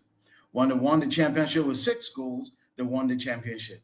It is the outcome that matters. And I think in 2017, Liberians spoke a certain way, and in 2023, they spoke a certain way. And if we want to be true to the facts of the matter, the dynamics in 2017 were different.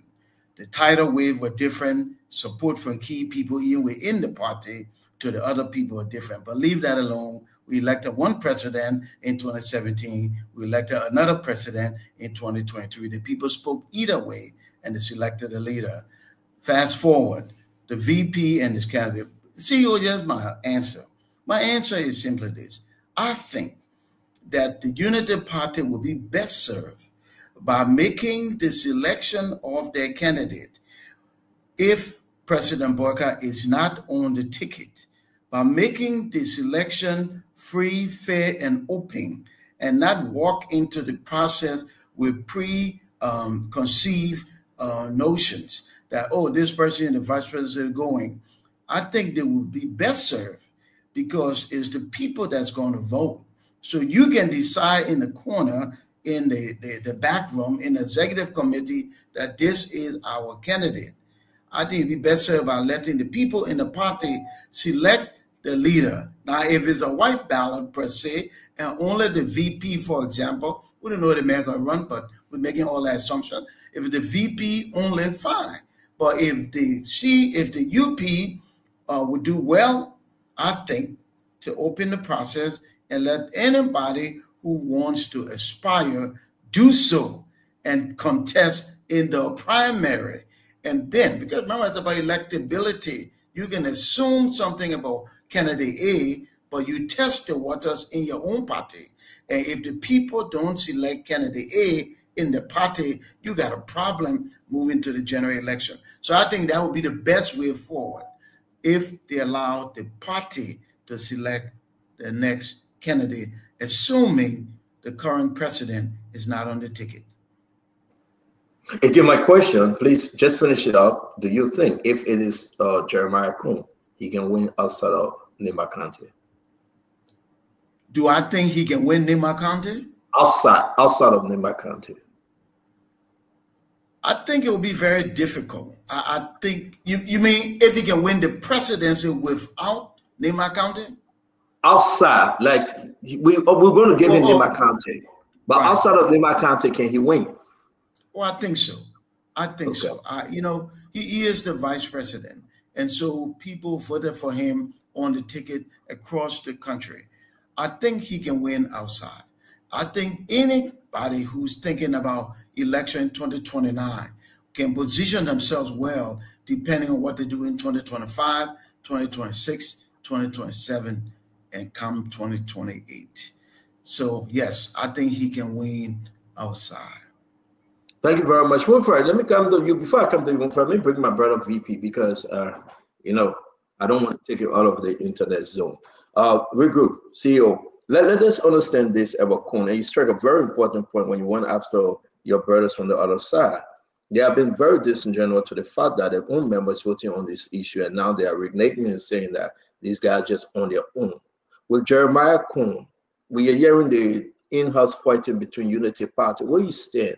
Can Jeremiah Kun, if President Baga is now running, can Jeremiah Kun carry this party through 2029? So, I'm sure JMB will run. That is a fact. So, maybe for any reason, but he's going to run. Whether he runs or not, my argument here remains the same. President George Weah, former President George Weah, won the 2017 election with 62%. Wide margin. In less than 6 years, his popularity depreciated. From my personal assessment, the people voted against Weah, not that they don't like him, but they did not like the way he conducted himself as president. They accused so many people within his circles. We want you to dismiss these people. He did not. He did not carry on government reshuffle. There was an internal wrangling within the party. Pure citizens who wanted to be incorporated, they were sidelined. Worse to that, during the election, there were factions. This issue of individualism, people want to impress the president. As a consequence, they lost. Come to understand, with all the media propagandas, the ballistic intellectual missiles that were sent, heavily criticized, they still lost with 17,000 vote margin. That speaks volume that they were not united. Is the Unity Party correcting the mistakes of the CDC? I say no. They are now fighting. There are factions within the Unity Party.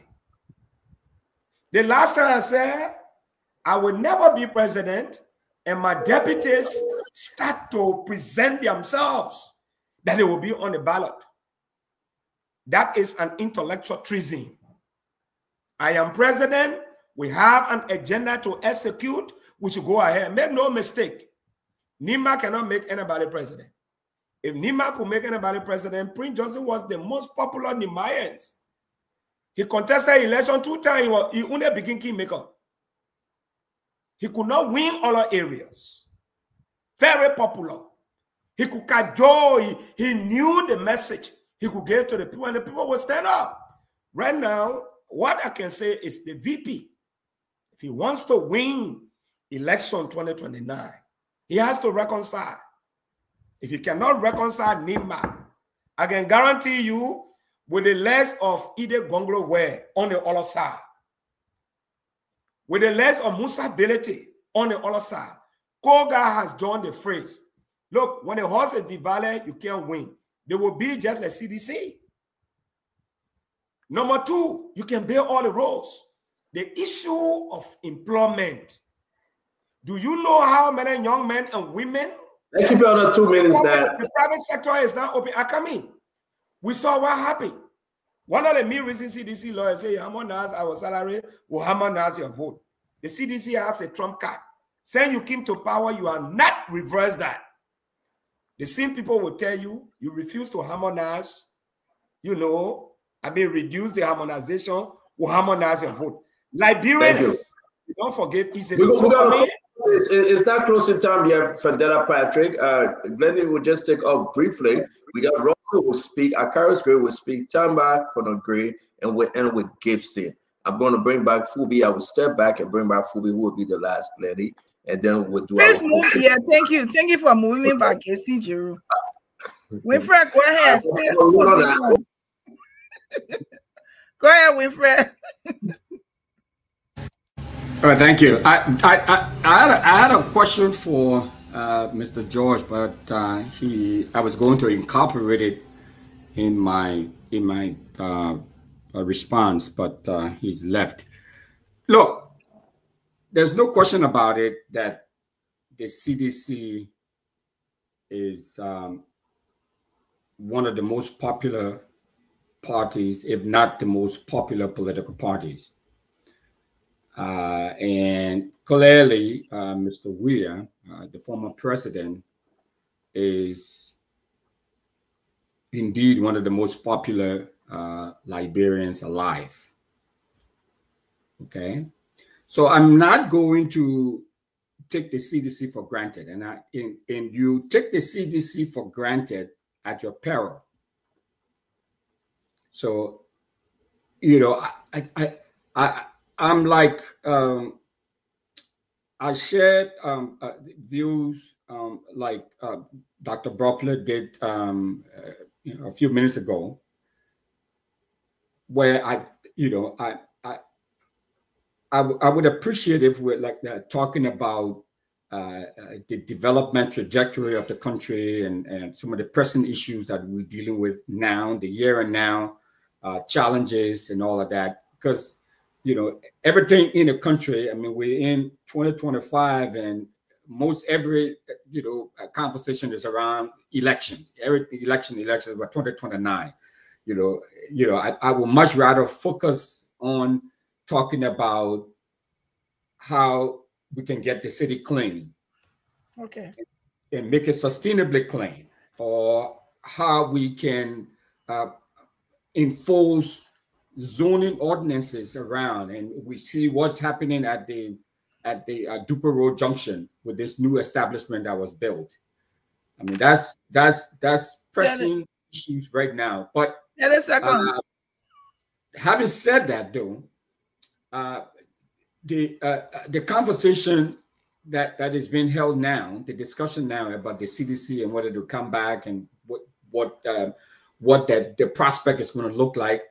I'm not going to dismiss the CDC, and I don't think anybody should dismiss the CDC. If any party that is interested in winning in 2029, if you don't form some sort of alliance or don't bring the CDC around, you know, you will have a very difficult time winning. I mean, that's just the way it is, you know, and that's what it's going to be like. So, you know, you don't dismiss the CDC. True. A win is a win is a win. Our last mayoral election year, the mayor won Glendy by 1 vote. A city as big as it is, the 6th largest city in the state, 1 vote. So a win, did she win? Thank you. She won. Thank you. Right. So, thank you. You know, that's what I would say. All right. Honorable Gray? The closest Nema came to the presidency was when she produced President Mose Blah, who ended the tenure of Charles Taylor. That's what the Constitution says. In the absence of the president, the vice president takes over and gets inducted into office. Then he had John Gray as his vice president. So he became a legitimate president. That's the closest. Then Dogo was also vice president of Liberia from Nema County. We started to ask a very important question about whether Jeremiah Kun on the Unity Party can win. Specifically, maybe the CDC. It's a mismatch. I would not consider him a contender or consider him a flaw in the process. It's like you take a lightweight and put it against a heavyweight. That is a serious crime. Okay, it's like killing somebody. And you know what it means to kill people, innocent people. Kun is an innocent boy. ruled on the popularity of Boykai and Prince Johnson. Even Edith Nkun win Edith in Ghana, 2 different elections. When he ran for senator race, he won his district.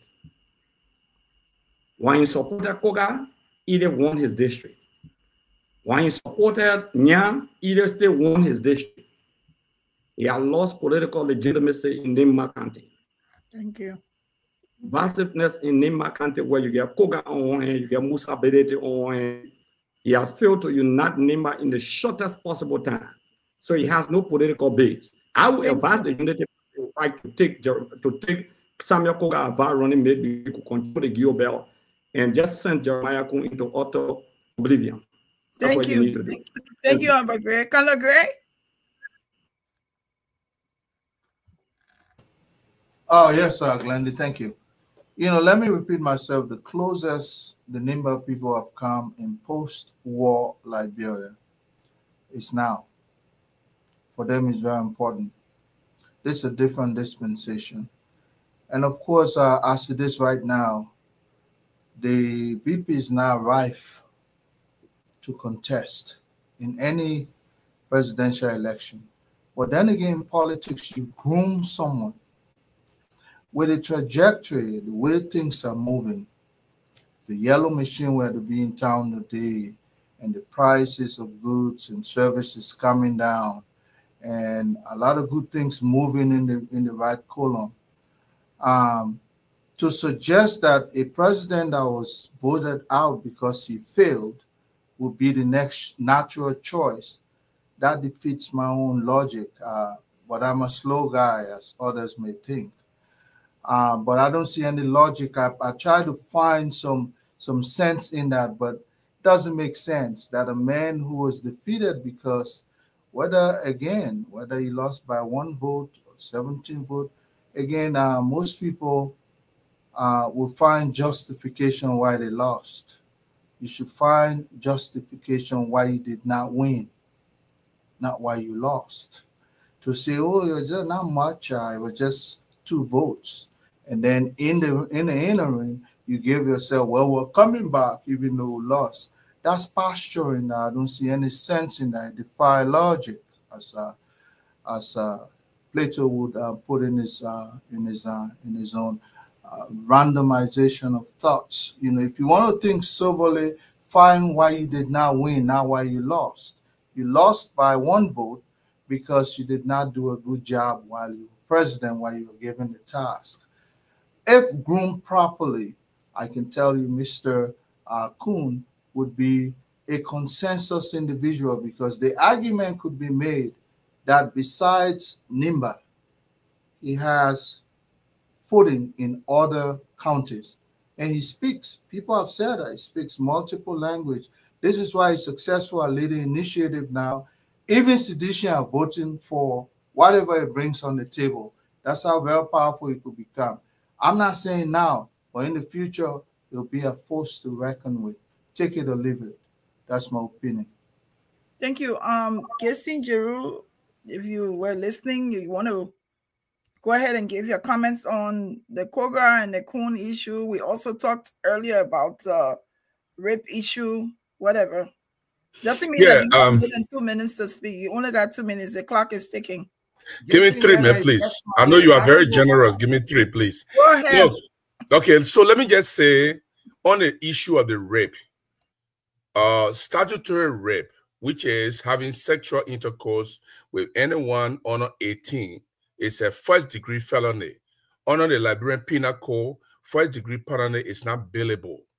That means if you commit a statutory rape, if you have any sexual intercourse with anybody 17 or below, you should be arrested, charged, and remain in jail until the case is over, just as it is done in murder. The fact that the deputy minister is still walking around compromises the entire process and put the family at risk. It put the family at risk because it is a family that brought this thing out. He was trying to hide it.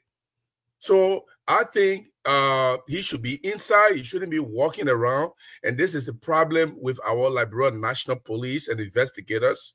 They cherry pick who they can arrest, who they can charge, who they can keep behind bars. And once you got a big name, you should be going free. I agree with Chesson on this one, even though I don't agree with him on some of the things. But this one, I agree with Chesson that Musa Belete is right. I don't know how come people don't see that the vice president is targeting Musa Belete. Let me give you a few indicators. The vice president was put on top of the committee to ensure that the prices come down. That's what the president said. You should head the price committee to make sure how we can bring prices down. One of the first things they did was to write Musa Belete and take away the storage of opportunity. Now, when they were discussing with the rice, the flour, and the other commodities, they brought the people who imported those things. They sat down, they discussed, they found way, they asked them questions, they gave them their own opinion, they gave them their own way in and out, and they came up with one conclusion that today is being implemented. In Musa Belete case, Nukwe, instigated by vice president, wrote the man and said, you don't have any storage again. If I was going to reduce it from 35 to, I think, $9 or so, 9 cents, 35 cents to 9 cents. So that's why Musa Belete say they are targeting my business because they know that by taking away the storage opportunity or to diminish it completely, Musa Belete income will diminish. The power of money that he has, he will not have it. And let's the targeting of Musa Belete in Nima, it's not just today. Prince Johnson during the election, during the campaign time, Prince Johnson went to the people and said, you are the Giopo and Manapo, you all said, hey, Madigo can be represented here. But you know why Musa Belete won? Because he's not a vindictive man. He's not a bad man. He showed to the people that he meant well, he meant business, and that he was able to convince them and say, whatever Prince Johnson said, it's not true. I'm not here. I'm not a bad man. My mother is a Gio. I'm Mandingo. My father is Mandingo, but I'm your son as well. And I'm here for business. And he did exactly what he said he was going to do, and even doing more. Listen. So let me go to the situation of whether Kun can win. The day Kun win George Weah in an election, I will not come back to Liberia. I will remain in America. Kun has no capacity to beat George Weah on a ballot on the ballot because he is not even doing anything that will facilitate himself, that will distinguish him as a true successor of Joseph Boakai. He's not doing anything. He's making plow with his own brother, Coca. You know what will happen in Nima? The entire Mano Bell will vote for George Weah because Coca's Kun said that it was time for Giopo to elect Guillaume, and the Nima people, if they voted for him, they were wasting their vote. That was an insult to the people of the Mano tribe. Those people are going to go for George Weah. And if he doesn't mind, if he not be careful, if Coca makes an attempt to go to George Weah's side, of course, then Nima is split into the middle. So no, and Coca, and he cannot win outside of Nima. Which county can he mean? Okay, let me tell you a second. Which county can Jeremiah Kun win besides Nima? Because in Sando County, in the southeast, George Weah control there. Where you go to Lofa County? He must be joking because there are so many sons and daughters of Lofa that are still in CDC that are powerful and influential as well as you can think. So I mean, I didn't come on so early because I was in the background. Thank you. You already been for 4 minutes. And thank you very much for all your comments. And yeah, I know you don't want to say. So let's Fubi, did you speak on this? I haven't spoken either, Benny. Okay, from Fubi, we'll come to you, Tama. Fubi, go ahead. Let me hear my comment. Okay. Your comment finished. We left it at the Nima belt. Go ahead, Fubi. When these citizens are speaking, they speak that they say now in God kitchen and giving God food. So anything they say that law and gospel, you cannot honorate VP Kun because you think George Weah is popular. George Weah is popular, but George Weah could not win Nima County. George Weah could not win Lofa County. George Weah could not win any election on the first ballot. Even with the collaboration of NPP and LPDP, George Weah still could not win an election. They had to go for runoff and have other parties coming on board to support to win. So VP Kun is not, if he runs in 2029, he's not going there as vote, carrying Nima Kante on here to say Nima Kante, only Nima Kante going to make him the become president. It's a collaboration, and he going for a party, and there will be another candidate, or either the VP candidate from another popular county. So you can't rule that out. So there are some key things that the UP government needs to do to ensure that they set themselves up for 2029. And that's what I keep saying to them. They have to focus on the economy. And we have failed massively, and that's why the guys couldn't even tell you why we are lost. Because he failed massively to achieve the very issue that he was elected to do. So if the UP can just focus on the economy, it's a done deal. And, so to be shifting blame and saying, oh, targeting stability, no, I think that argument for me doesn't hold water.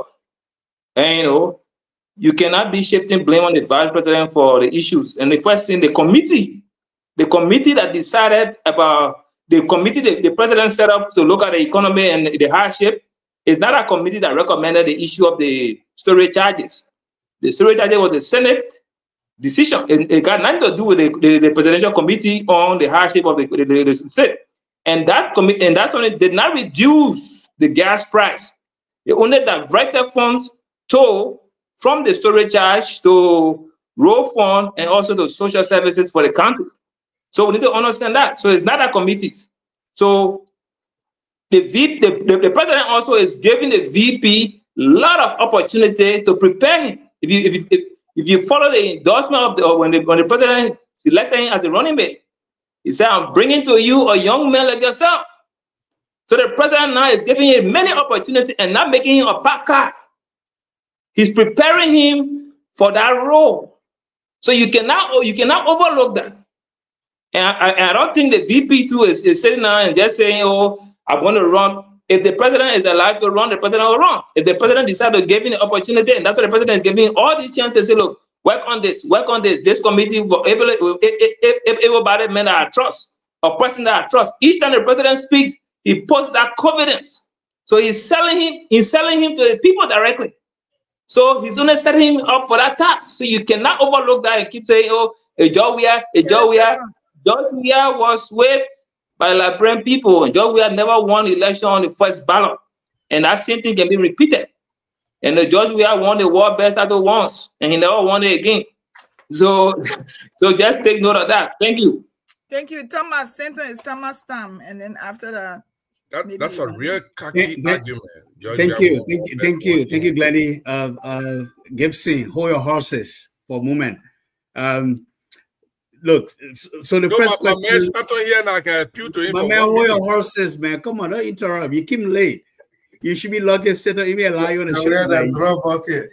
Right, drop bucket. But I like Dr. Brooklyn's analogy. You can have the best team of all world best, and you go to a game, even when they beat you one bang. You know how one bang can have victory that victory. So look, the CDC defeat was defeat. But here's what I'm going to say to the Liberian people before I answer the question about Cummings, Cohn, and the others. I think, first of all, the Liberian people shouldn't be electing anyone with a criminal record to the presidency.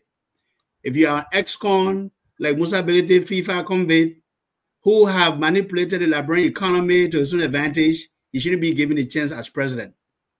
If you are a former president who has 6 years to do something miraculous, to change the lives of the Liberian people, and you get there, you focus on building your condominiums, your mansions, and taking money out of the country for you and your family, you should not get a second chance of the presidency of Liberia. Never.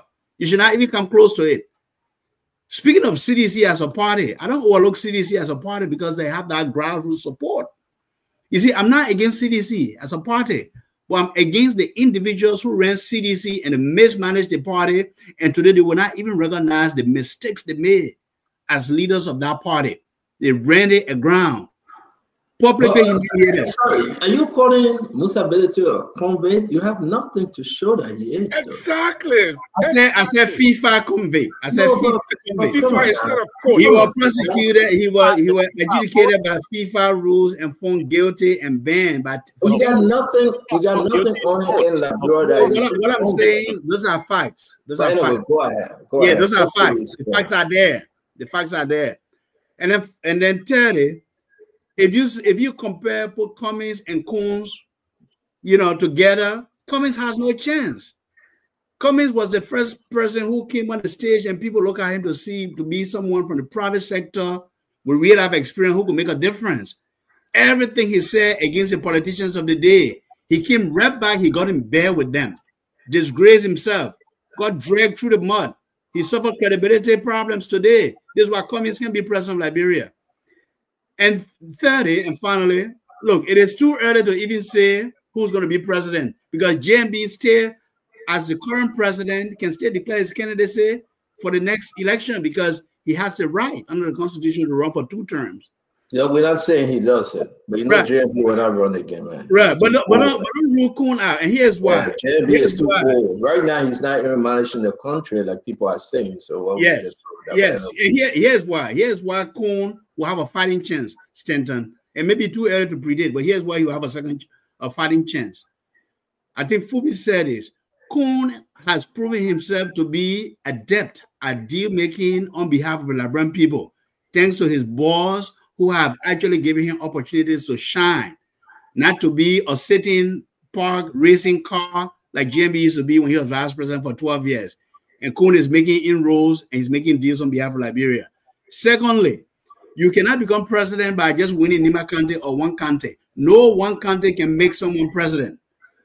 I'm sure if Coon was to be the nominee, his selection of a vice presidential running mate will also have an impact in terms of how he continues to mobilize his support base to get him to be elected as president. That would be a factor as well. Thank you. I'm kind of confused, guys. And who left? Who have not spoken yet? Gibson? No. Gibson, Gibson, hold on 1 minute, right? Gibson, hold on 1 minute. Gibson, you will speak, but I really want to. I think it's my time. Yeah, Jefferson. Thank you. Thank you. Gibson, just hold on 1 minute. Jefferson, let me lay this for you, Jeff. Let me lay this for you, right? Let's just agree on something here. If we're making these allegations, we should make it with some facts. If we can only learn that, it will be even better. To say Mr. Cummings went in bed with opposition and he cost in the election, so he got no more right running now. Who all were in bed with opposition too? The current president were in bed with oppositions. We can name them. I don't know where you're coming from, Tamba. I'm very, very concerned. And you call Mr. Musa Belete a convict? You got nothing in Liberia to show that this man is a convict. Let's be serious. If you want to play the politics, you can play the politics, man. But to go that route, I think if you're supporting Bwaka, then you are doing a take away from Bwaka, not an addition. That's my view. But Jefferson, let's say you go to. And this is exactly the hypocrisy and the bigotry I'm going to speak to from Tamba. You uprightly root off the possibility of former President George Weah returning and maintaining that Coon stand a chance against former President Weah. I mean, that is upright hypocrisy. The first thing, Tama, if Coon will run, he's carrying the burden of the failures, the incompetence, the corruption, and the bad policy that is crippling this government. He has that burden to carry, first of all. Secondly, the dismal performance of the Unity Party in under 2 years has proven that George Weah leadership was like an angel to the Liberian people, because there's nothing the Unity Party in opposition condemned that they've corrected. So thereby failing the Liberian people, they promised so much. They created so much hope for the Liberian people. just for those hopes to be dropped in under 2 years. The country has given up on the Unity Party. You promised to reverse the harmonization, you failed. You promised to improve our health sector. You failed. Now women are giving birth on the street. You promised education is even worse. More students now out of school. You cannot even effectively run the UL. You promised that you're going to get rid of the CTN. You said it was a bad deal for the Liberian people. You are caught in corruption with the CTN.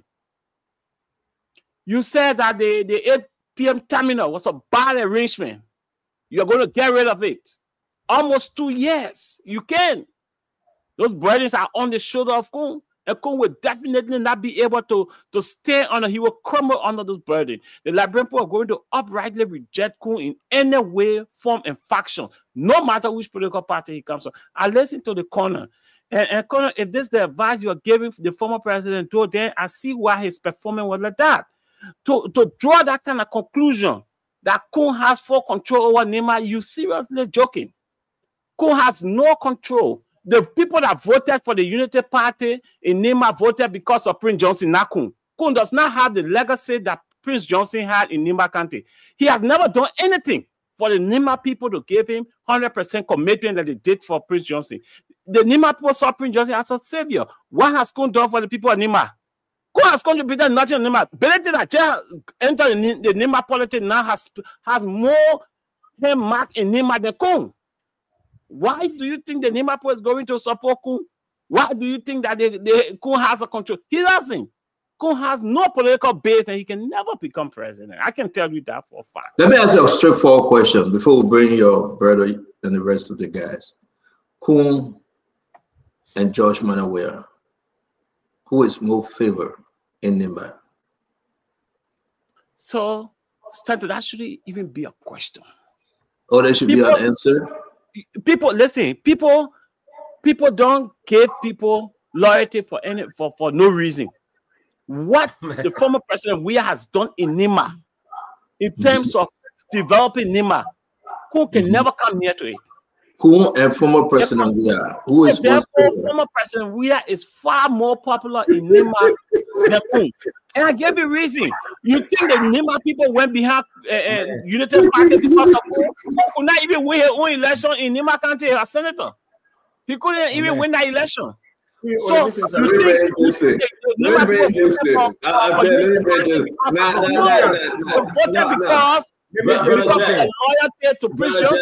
Gibson have not spoken. Let Britain Gibson will come. No, he spoke. This man spoke. This man spoke here for almost 5 minutes. Everybody spoke. Thank you very much, Stato, for this. Everybody spoke. This is You spoke to Gibson. Why we can't speak? Guys, wait. I beg you, each and every one of you. Let's do a closing round and let's start with Gibson, please. Okay, Gibson, so that's a good one. That's a good one. Listen, I'll answer the question you just asked. Please come in, please. I'll answer the question you just asked, Jeff. Kun and Weah, who is popular in Nima County. The question should have been Kun and Weah, who has done something in Nima County that Nima people can remember. Before George Weah took over, the health bill, the health budget for Nima County was less than 5 million. Before, when George Weah left power, the health budget of Nima County was close to 9 million. Supported every little clinic in Nima County. Even if you are in the corner, the George Weah government captured every little clinic in Nima County. Some of the road projects that were started, that were not finished, he finished them. He committed himself to the Nima people. Kun is riding on the honey of the comb. Kun is riding on the honey of the comb. Without Prince Johnson, Kun probably will not even be in what we're talking about now. He will be in oblivion. They have to steal election to put Kun in the picture. They stole the election against either Gonglo where. So who stole the election? Joey stole the election for Kun? No, that happen. No. Let's have this conversation. Who stole the senatorial election for Jeremiah Kun? Are you accusing then George Manneh as president? Are you accusing then the chief of staff, Lieutenant Falo McGill? Are you accusing then the people that Kun used to down in one wave when they were in power? You talk and you forget. Who do you think we are on this show? There is no evidence that George Weah played a role in stealing any election. Also, there is no evidence that election was stood on them. But there is evidence that who National Election Commission. National Election Commission, the Kun win the election. Honor George Manneh Weah, National Election Commission. How can you just talk and forget? The premise of your comment suggests that you wanted President George Weah to interfere with the election commission. Oh, there was no stealing there. No. That's what you're trying to tell me. Even George Weah's own election, he could not tell the election commission to manipulate numbers. Now somebody else will go and manipulate numbers. I agree with you there. There was no stealing. No, what happened as the election result, I am telling you, George Weah did not participate in any Didiba. That's what I'm telling you. I'm telling you that Prince Johnson and Jeremiah Kun. You know what? You ate this one because you know what? You see what you said. You said Prince Johnson Jr. was there during the interim government time, and we corrected you. It was a senior, and you put your hand on your head. I beg you, please put your hand on your head. Use your two hands and put it on your head this time. Prince Johnson III. Prince Johnson III was not. But let me progress here. If you cannot show and tell the Liberian people that George Manneh Weah endorsed and accepted the cheating result that brought him to power, you got no case.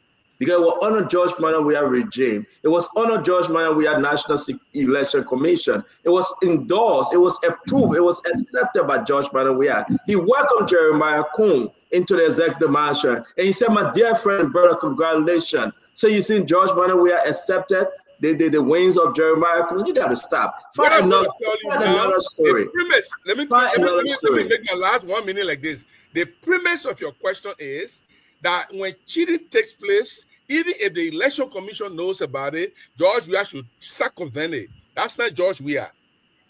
All George Weah does is he received the list of people who won. He's not there to tell the election commission who cheated over there, who didn't cheat. That was not what the commission was. So there was no cheating there. But I was. No. Don't circumvent my words. I said Prince Johnson, Prince Yeru Johnson, in collaboration with Jeremiah Kun, cheated Jeremiah Kun into the process. Oh, that's so that Prince Johnson cheated, not Jeremiah Kun. Jeremiah Kun participated. Okay. Thank you very much. You can't get to that. Finish my question. You broke me. So let me get my last question on the statement that Fubi made. Fubi said, sometimes when we're making the kind of cocky statement, it just looks funny. He said George Weah could not win World Best 2 times, so he can win Liberian election again. Who says that kind of thing? So are we now? You see, that's why when you come to the kind of public forum, you need to sharpen your intellect to be able to argue the issue properly. George Weah did not win World Best 2 times, so he not winning election again. What sense does that make? Let me just say this, my brother. Whether you like it or not, I'm not yet sedition, but I'm going to be one day. But I can tell you today that damn sedition, man. So much our time. Yeah, man. So much our time, man. They don't check your WhatsApp. Okay. Stanton, I'll give it I'll give a minute to Gray to finish it. Yeah, but Stanton, I think it has been a good show, and I yet was in these seditions. We are proud of these seditions, but when these region collaborators on the show, job seekers, and regime apologists come on this show. Let me repeat. Regime collaborator, job seekers, regime apologists. Come on this show and think that when they call sedition, then it's demeaning. We are proud to be seditionists. We are not regime collaborators that support the regime in disguise and pretending on these programs. We are not regime apologists. No, we are not job seekers.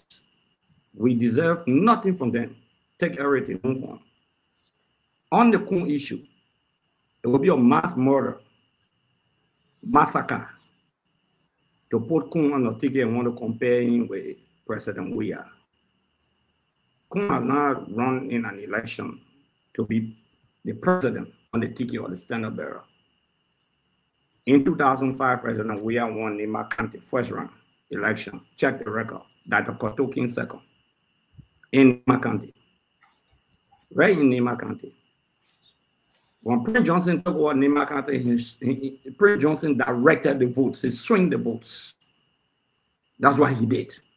One occasion he swung it to Ellen, another occasion he swung it to President Weah, another occasion he swung it to President Boyka. That's what happened. Kun has no standing independent record. Even his election, like talk about the senatorial election, was very controversial. President Weah does not endorse election results, or any president. Election results are endorsed by the National Elections Commission. There were challenges in our election results. So we don't want to commit murder in 2020 now. We still know that Boyka will run. When Horst Stanton saying the president is old, it reminds me of Kun, who said 2023 Boyka will be old and the brain will be going down. It's the nature of human. We are not saying that. That's what he said.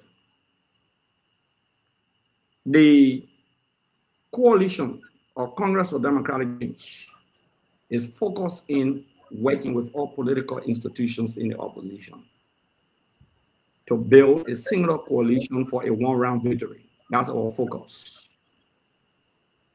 Cheston says something very important. The records of this administration will be the debate in 2029. That will be the debate. The record of their inability to fight jobs, and people are dying, the stray bullets flying around in Liberia every day. The record of hardship, the record of their inability to provide a concrete program and policy is execution for the health sector, the educational sector. These are the issues.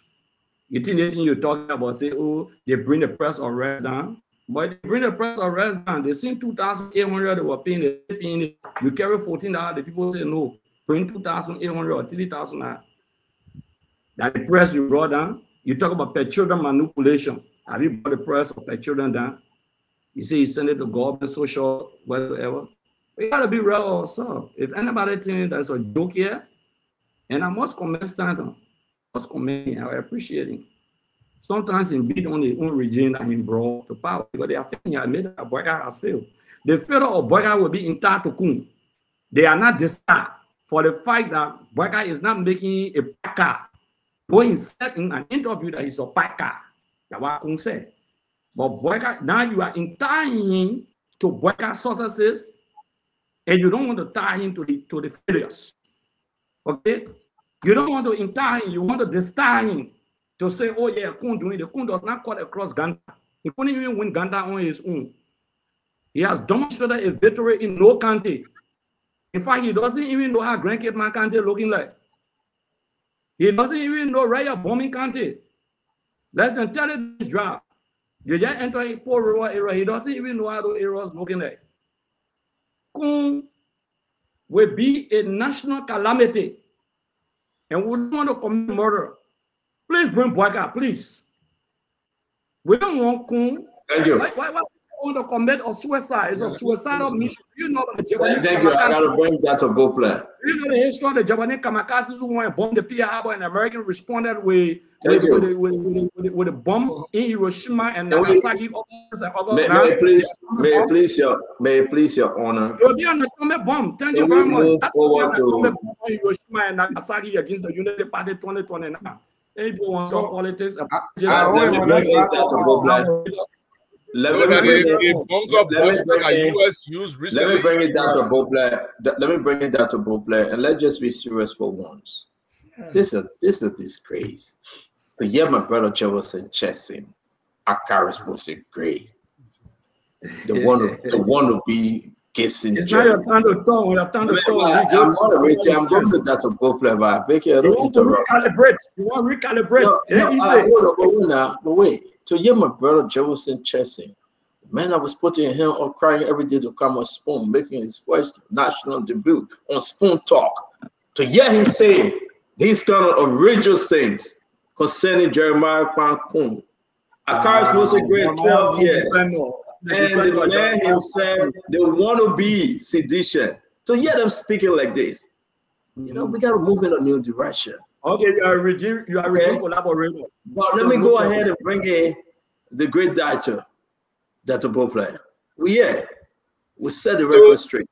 So I don't want to be sedition. You don't want to be sedition, yeah. Just mark that one. We come back. Dr. Ball player, go ahead. I will come back tomorrow. Dr. Ball player, go ahead. Thank you, CEO. You know, in the first Obama campaign, I worked for him. And we'll meet every Thursday, and all the instruction analysis will come down. Did you say you work for Obama? Higher ups. And so, Did you say you work for Obama? 2008, sir. Can you vote in Liberia? Yeah, but move from here, man. You're not fraud. No, that fraud. That fraud. You know what talking about? Yeah, I beg you.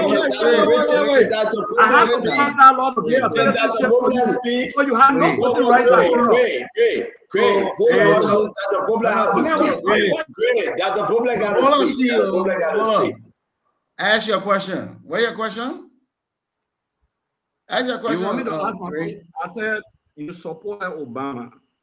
I said I worked for his campaign in 2008. When you voted for him. I never said that. And to come back I say I worked for his campaign. What is the point? Your point is what? On the campaign team of America, they get election law. Foreign law cannot participate into it. No, sir, you're wrong. I'm talking to you, please. I beg you, brother. Hold on. Obama, you voted in Liberia 2011. You voted in Liberia 2017.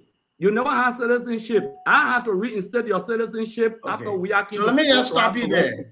Let me. But you stop you. I thought I robbed the country. I robbed the country. Let me stop you now. Let me stop you. Don't do that. Okay. Joke aside. Don't misuse the platform. Okay. And don't lie to the Liberian people. I didn't vote in 2011. Neither did I vote in 2017. First time I voted was 2023.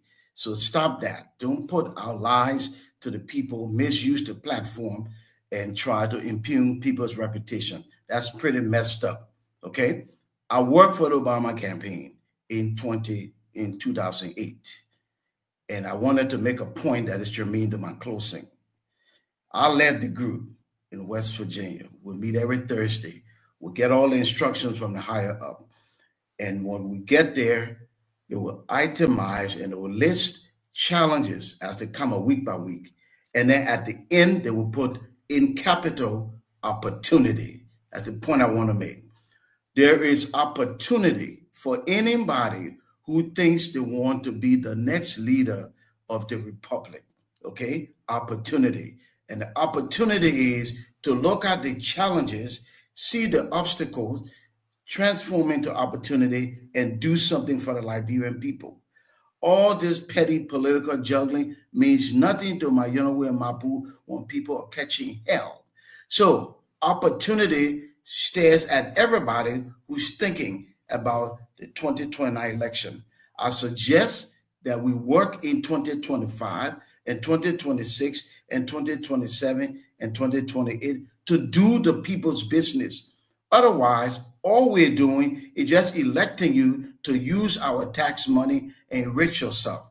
And while we may not have the best public school center, We're getting smarter slowly. We ain't stupid here. So if you're going to do nothing in 2025, but just talk about 2029 and 2026, do that same narrative, and 2027, and we're still struggling, 2028, you will not get elected. I don't care who you are. Okay? So do the work. See the opportunity and do something to make a difference in the lives of ordinary people. And then you'll position yourself because the people will remember who did what. Thank you, CEO. You're on mute, CEO. You muted. You muted. No, I think let me go quick. The CEO stay talking. Let me go quick. CEO, you muted. Yeah, he talking with somebody. So in my closing, I want to say it was a very good show. And to all of the panelists, I like the level of engagement, you know. And thank you very much for supporting us directly and indirectly. We learn from you. I personally, I take a lot of notes based on the discussion, and I love the debate. In my closing tonight, I want to re-emphasize that the issue of rape is very crucial, and we call on the police to speed the process. Initially, I mentioned that justice delayed, justice denied. I also indicated there are processes leading to indictment. The police are acting in that line, but they have to be very much expeditious. They got to speed up the process. On the issue of Musability, where our colleagues said that it's a wish hunt. If I have a friend in the Senate and I expect them to stand by me and they see a law that is not right, and that person goes on to affix their signature to hurt me, well, I don't see that as something easy to take. The CDC senators who's supposed to be championing the cause of our people. Somebody said it's their personal view. No. When they were contesting on the ticket of the CDC, they took oath to protect the party interests. They subscribe to certain principles when it comes to decision making, especially when it boils on crucial issues. Leaving the party mandate and they're fixing their signature to hurt somebody that is an associate of them. They say you can't cry more than the bereaved. The CDC lawmakers in the Senate did not do justice to Musability. I would have expected them to speak as a voice, as a constituent, to pressure the Senate in a way that they will say, yes, there are checks and balances. On the issue of the VP, elections in Liberia are unpredictable. The mistakes made by the CDC, and I've always encouraged them. When you won the election, you got overwhelmed. You silenced certain people. Disagreement ensued. And people who really wanted to talk to former President George Weah to tell him that things were not right, you told them they were not clear. When you criticize, they say the man hates George Weah. In fact, most of you never spoke to people who criticize George Weah. And that is the difference. In this government, I can say clearly, in my state of disagreement, they call me, we talk, they say, my man, we respect your position, but we're taking your pieces of advice. Today, I had a time to meet the assistant minister, Mike Jabate, went to Internal Affairs. We talk. I asked him hard questions. And I even made some call. He said he provided scholarship personally to students in Birmingham. I made some call. He didn't know that I have these connections. He told me, he said, Patrick, we are here to work. We put interest of the country first. I know you guys, you can be over there beating us, but welcome. In the past, Most of you did not answer calls. It's not that people hated we are. People who wanted we are to succeed, they were silent. People say they may not clear. I see the same thing creeping in the Unity Party. And that means 2029 could be another election. If the CDC does not reconcile its political institution now and put aside the differences and come together and bring all the opposition political parties together, you're going nowhere. The same thing with the Unity Party. I see disagreements. Attack on the VP, attack on Gafwan, attack on the other people, the other political party. You're going nowhere. You can build a road. Once the economy is not strong, the people are now working. And some of those policies you campaign on, and the issue of the drugs. We vote, criticize, beat on the CDC. Coach, that alone play on the minds of the people, especially parents. They say we are not fighting drugs. Today, drug is on the increase. You talk about harmonization. In conclusion, the civil servants were saying, you harmonize my vote, my salary, I will harmonize your vote. And they went and they did it. You have not changed that. So my thing is, the United Party, specifically the VP, he has a greater responsibility first to unite the people of Nimba.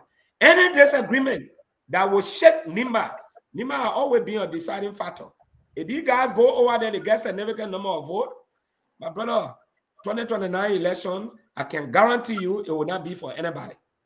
Thank the you. People will decide. Because the mistake that was made in the past, we don't see it being corrected. And there is a time for you people to regroup. Thank you so much, CEO. No, thank you. I'm approve of that regrouping because I'm the president and CEO of Regroup. So, CEO, it was a very good show. Thank you. I see you. Man, today is one of your best, VP. Seriously speaking, today is one of your best.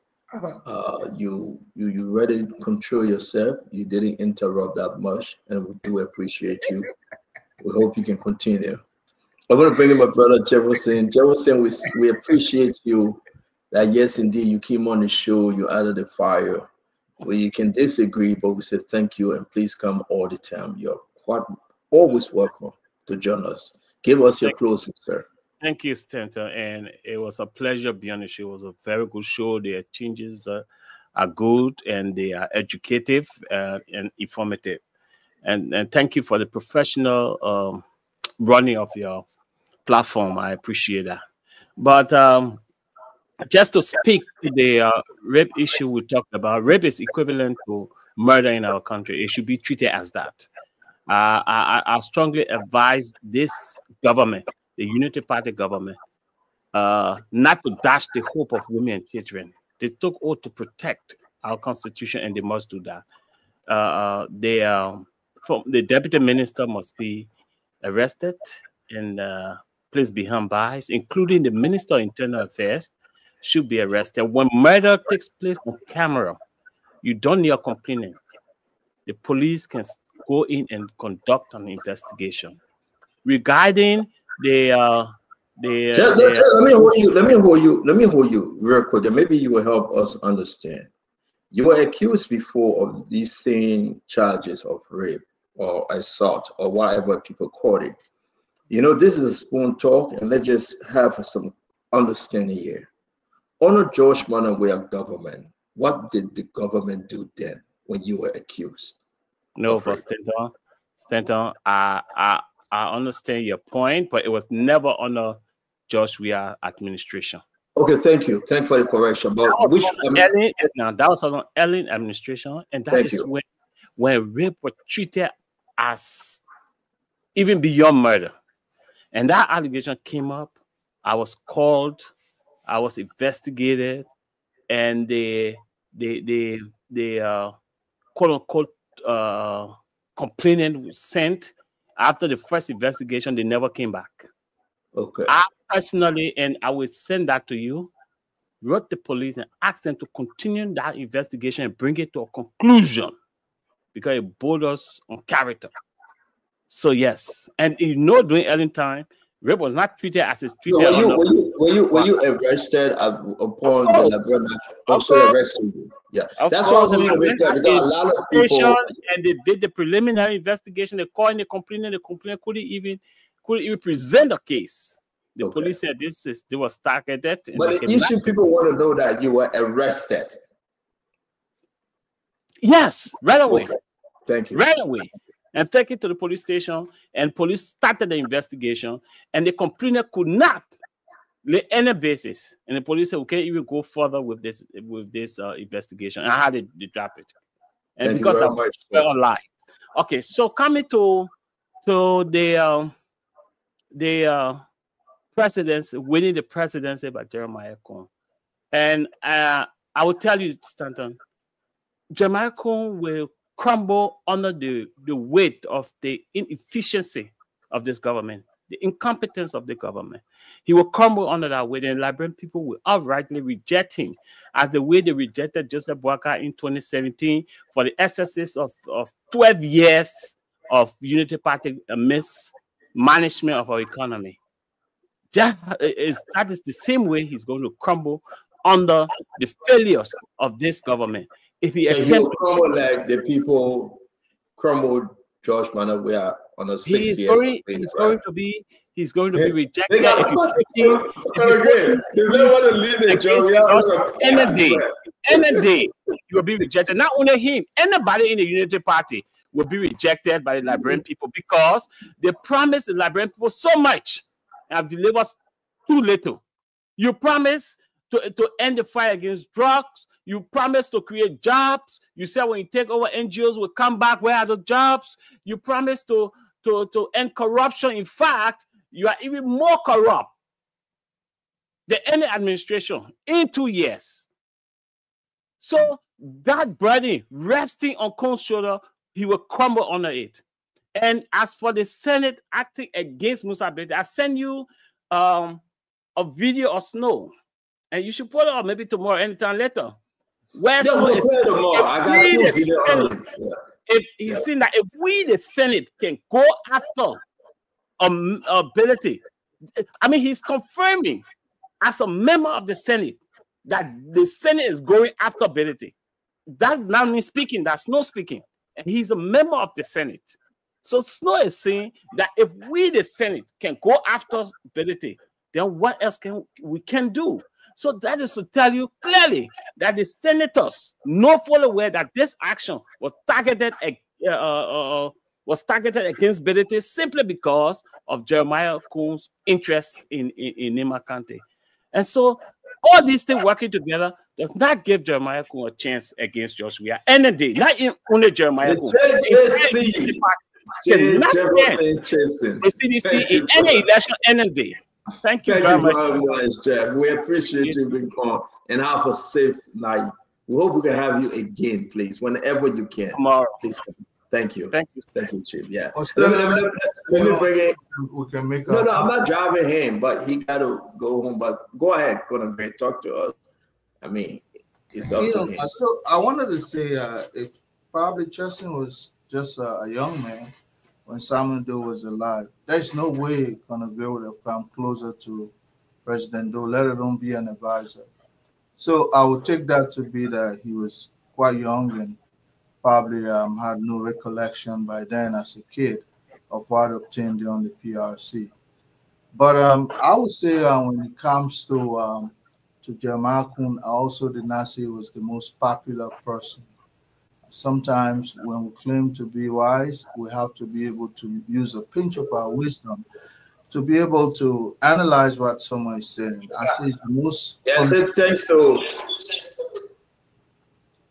He's the most consensus individual, given the fact that, and again, let me say, pre-war is different from post-war. Anything that obtained 2005 is post-war. In post-war Liberia electoral system, this is the closest the Nimba people have come into become. Don't can tell me a Dogolier and this and that. That means you don't even understand the meaning of pre and post. But let me say that this is the closest those people have come. And to have someone disrupting that process now because of their own individual interests.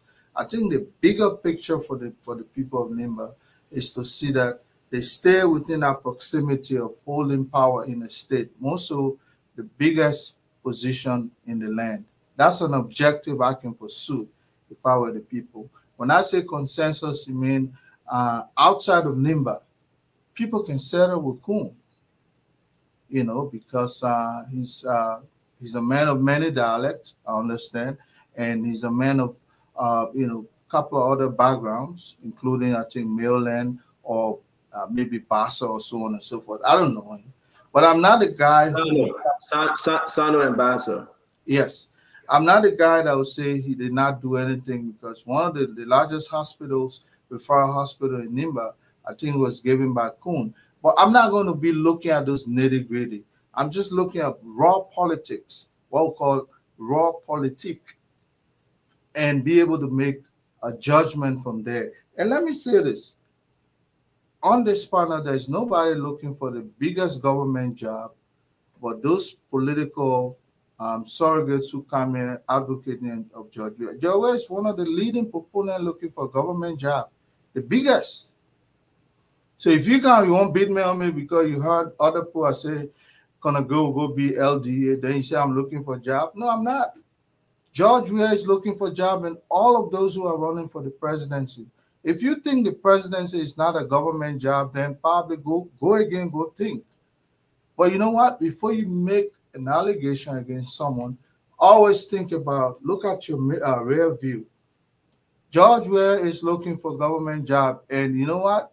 Don't tell me he can do without government job, because his effort to still be looking for the position of president makes me think that he cannot do without government job, and it's pathetic. Well, Stanton, before I close, let me say, you know, the presidency is not something that people can win anymore based on popularity.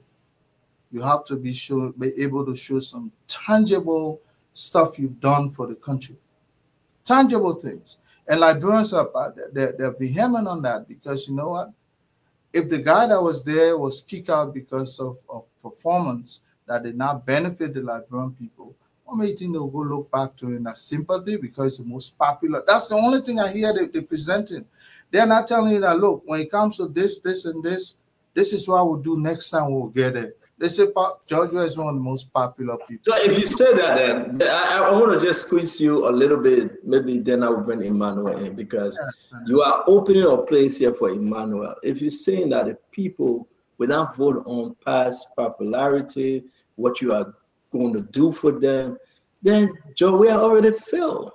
In your own equation, that if this government failed to perform, then this government going down as a failure government. Don't you think it gave room down, it opened a space there for that third option, people like Musa Bility, like Cummings and other people to come and make their own argument? Conor Gray, before we get to Emmanuel. Yes, Stanton. This government has, qualitatively, they have 3 years to demonstrate themselves and redeem themselves for any future comparison with the failed regime of 6 years of Mr. Weah. They have 3 years qualitatively to prove that.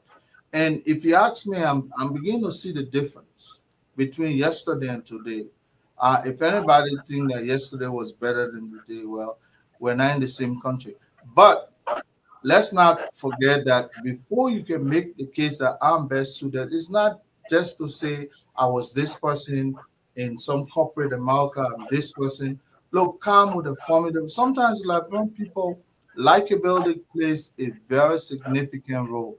That you cannot take from President Baka, you can take it from former President George Weah. They are likable people. If anybody is coming within that slot, they must fight to be likable. If they're not, you can have the best policy, it goes in deaf ears. Liberian people are good at doing that. If they So don't you still living an open ear for that fourth individual, right? Yeah. Okay. Let me bring in Eman, Josh, thank you for being patient. We'll go to Fubi, then Tamara will take us home. I mean, he gave you an opening. There's a room here. The door is open, Emmanuel. Yes, I mean, I appreciate first of all the panelists that were on tonight, thank you guys for a wonderful conversation. It was a great conversation, great exchange of ideas. And for those who are watching us and listening to us in Liberia, YouTube, Facebook, and other places, thank you for being on for almost 4 hours and 30 minutes listening to the conversation we are having. And those of you who are putting messages in the chat room, I appreciate those messages too, and thank you for your time. Now, I appreciate Tama and Connor Gray. They are wonderful people who's Tama said he met Mr. Cummings, a wonderful person. Connor Gray also gave the opening for the opportunity I'm going to share now. In the first round of the election, Stanton, the 2023 election, 5,222,516 Liberians did not vote. In the second round of the elections, 837,443 Liberians did not vote. Those Liberians were saying that we're looking for a third alternative, that we can no longer continue to support the Unity Party or the CDC party or the CDC. And it's those Liberians I want to speak to tonight. Mayata, Paseku, I'm talking to you tonight. Is your life better now? We are giving you an opportunity at the Alternative National Congress. We are telling you that we have what it takes to change the situation in Liberia. During the last elections, many of you that I spoke to while I was in Monrovia campaigning said that you vote for Mr. Cummings if Mr. Weah was not on the ticket. For those of you Seditian who spoke to me in district number 17, district number 1, in other districts in Cape Mine, other places that I campaigned, I'm speaking to you tonight. Mr. Weah have said he's not participating in elections because he wants to retire at the age of 65. So this is your opportunity to follow the ANC and the ticket under Mr. Alexander B. Cummings. For the rest of you in the country, many of you are not working. Your children are supposed to be in school. You are struggling to find the funding. We are saying we're bringing economic change and economic development to Liberia. And we look forward to you supporting the Alternative National Congress. The first weekend in October, we'll be in a convention in Kakata, Magibi County. Mr. Cummings and other leaders of the party will be making very strong statements. I encourage you to listen to it as we prepare for what Liberia should be. For those of you who are in the United Kingdom, we are coming with the convention. I think it should be the 2nd or 3rd week in October. Look forward to seeing you there. For those of you in the United States, we are bringing all the ANC groups together in Atlanta, Georgia, in the last weekend in October. I'm looking forward to you coming up there. Mr. Cummings will be present on Friday evening. He's going to be having conversation with anybody who wants to talk to him. I look forward to you coming out there and being a part of it. What we are saying now is time for us to change our country. We are not going to wait until 2029. After we have ended our conventions in October, after we have placed our leadership in place, the ANC will be in Liberia. We will be tackling every social issue you are having in that country in different ways. And we're going to tell you, we're going to show you, Liberian people, that we are talk and do party. So thank you all for being here and joining this conversation tonight. Thank you, Stanton, for the opportunity. And Tama, thank you. I look forward to having a conversation with you so you can come to the party you belong in. Thank you.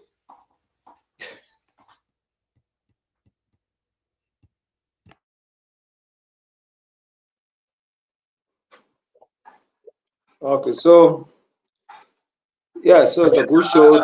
I beg you, Fubi. I beg you, sir. I was asking Emmanuel a question. Maybe he didn't hear me. Even, will you be running? Will you be running? Will I be running? Yeah, in the convention. Yeah, there's a strong possibility that I will be running. So, yes or no, will you be running the convention? Are you going to give us Mr. Cummings' answer? Mr. Witherspoon, I'm having conversation with my team, and there seems to be a strong possibility that I'll be running. So, also, I'm hearing that Money Boy, we call him Money Boy, Money Kishen would be running against you. Is that so? I don't know if he will be running against me, but Mr. Kishen have openly stated that he will be running at the convention. If you running and he running, he will be running against you. Am I correct? That may be a possibility. Well, everything about you, you can't give a yes or no.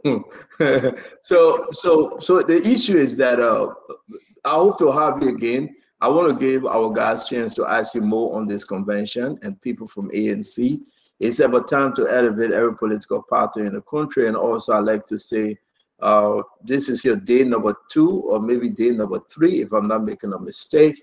A lot of people have said something good about you. Not that you're a good man, but your 2-3 days representation here. A lot of people ask me that if you can stick around, they appreciate to have another view. So again, I want to say thank you very, very much, Emmanuel. We look forward to a beautiful convention. Come whenever you can. And I just want to announce to you and the rest of the folks that yes, indeed, Monica Shan will be running for the chairmanship of the convention. And that's a fact. So if you run it, you'll be running against Monica Shan, and I will bring him on the show. I also like to announce concerning Mr. Cummings, this Wednesday, I came across this Wednesday in district number 17. That will be West Point area. Mr. Cummings will have some engagement with disadvantaged youth. Again, Mr. Cummings is going there to have some engagement, do the talking with disadvantaged youth right there in West Point.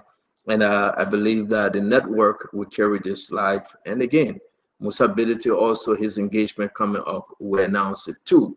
Today, we can also announce that Mr. Musa Bidity officially announced Manipako Dumont as an add-on. But I'm strange, coming to you, Fubi. Musa is taken away from CDC and Unity Party. Why? Musa is not taken away, from CDC and ANC, the opposition. He is not going outside of the opposition to Unity Party to take the people. Why do you think so? Why he taking for in the house? Is he taking away from Liberty Party as well? He's taking away from all party. Yeah, but Unity Party. Why he not taking people from Unity? I told Musa will be taken away from Unity Party, but the man is like, all year we are friends. The man eating oil man and Jew, but he leaving the people that are outside there. Something wrong with Musa. What's going on? Yeah, what's going on, Musa? Fubi, talk to us, man. The people that are outside, they don't open up for that. So the Unity Party guys are hopeful because they are guys in power, so they will not want to make any kind of serious move. But for those that are outside, they already outside hustling. So and that's why you can hear those CDC men here talking Tabata and say they want to tell looking for a job. Yeah, we looking for a job. You're not looking for a job. Who day you're talking about we are coming back. Some of your first prominent job you got that we are giving to you. But I'm never working government. I never applied for government job. I graduated from school 2005. I started working 2006. And I've always remained in the private sector. Okay, I've never, the only government job I applied for at a contest, but not in a appointed or to work and go sit down in government office for 8 to 5. So all you guys, you just chill. We give our honest opinion on national issues. You like it, you don't like it, we speak. You call job hustler at your business. I'm an expert working out of the country. I told CDC during the campaign that when I win, I don't want a job from you.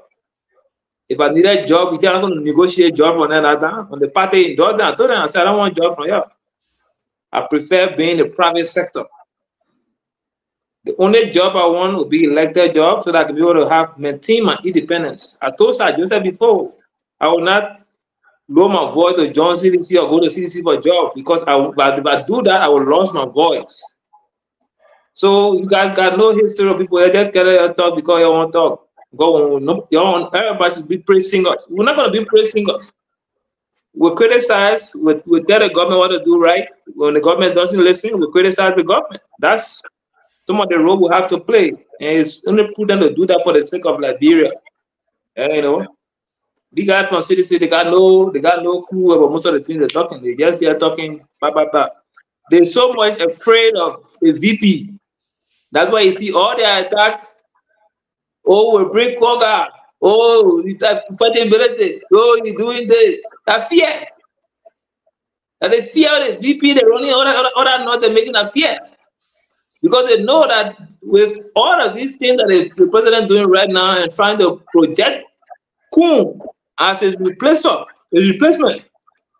And, you know, that is the scary tactic on them. The other noise they're making. And, you know, the only thing the government needs to do is to redirect energy to the private sector and try to look at the economy. And that's my advice. I get that same advice to CDC. They overlooked it. And I'm giving that same advice to Unity Party.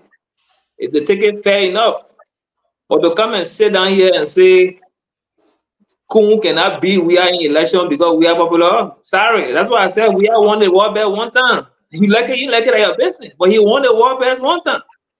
The next time is you are wanted, he didn't get it. And, you know, you can call it fully analogy, but it's an analogy. It's a trend. It's a historical pattern that you look at and say, yeah, because of this, you can deduce.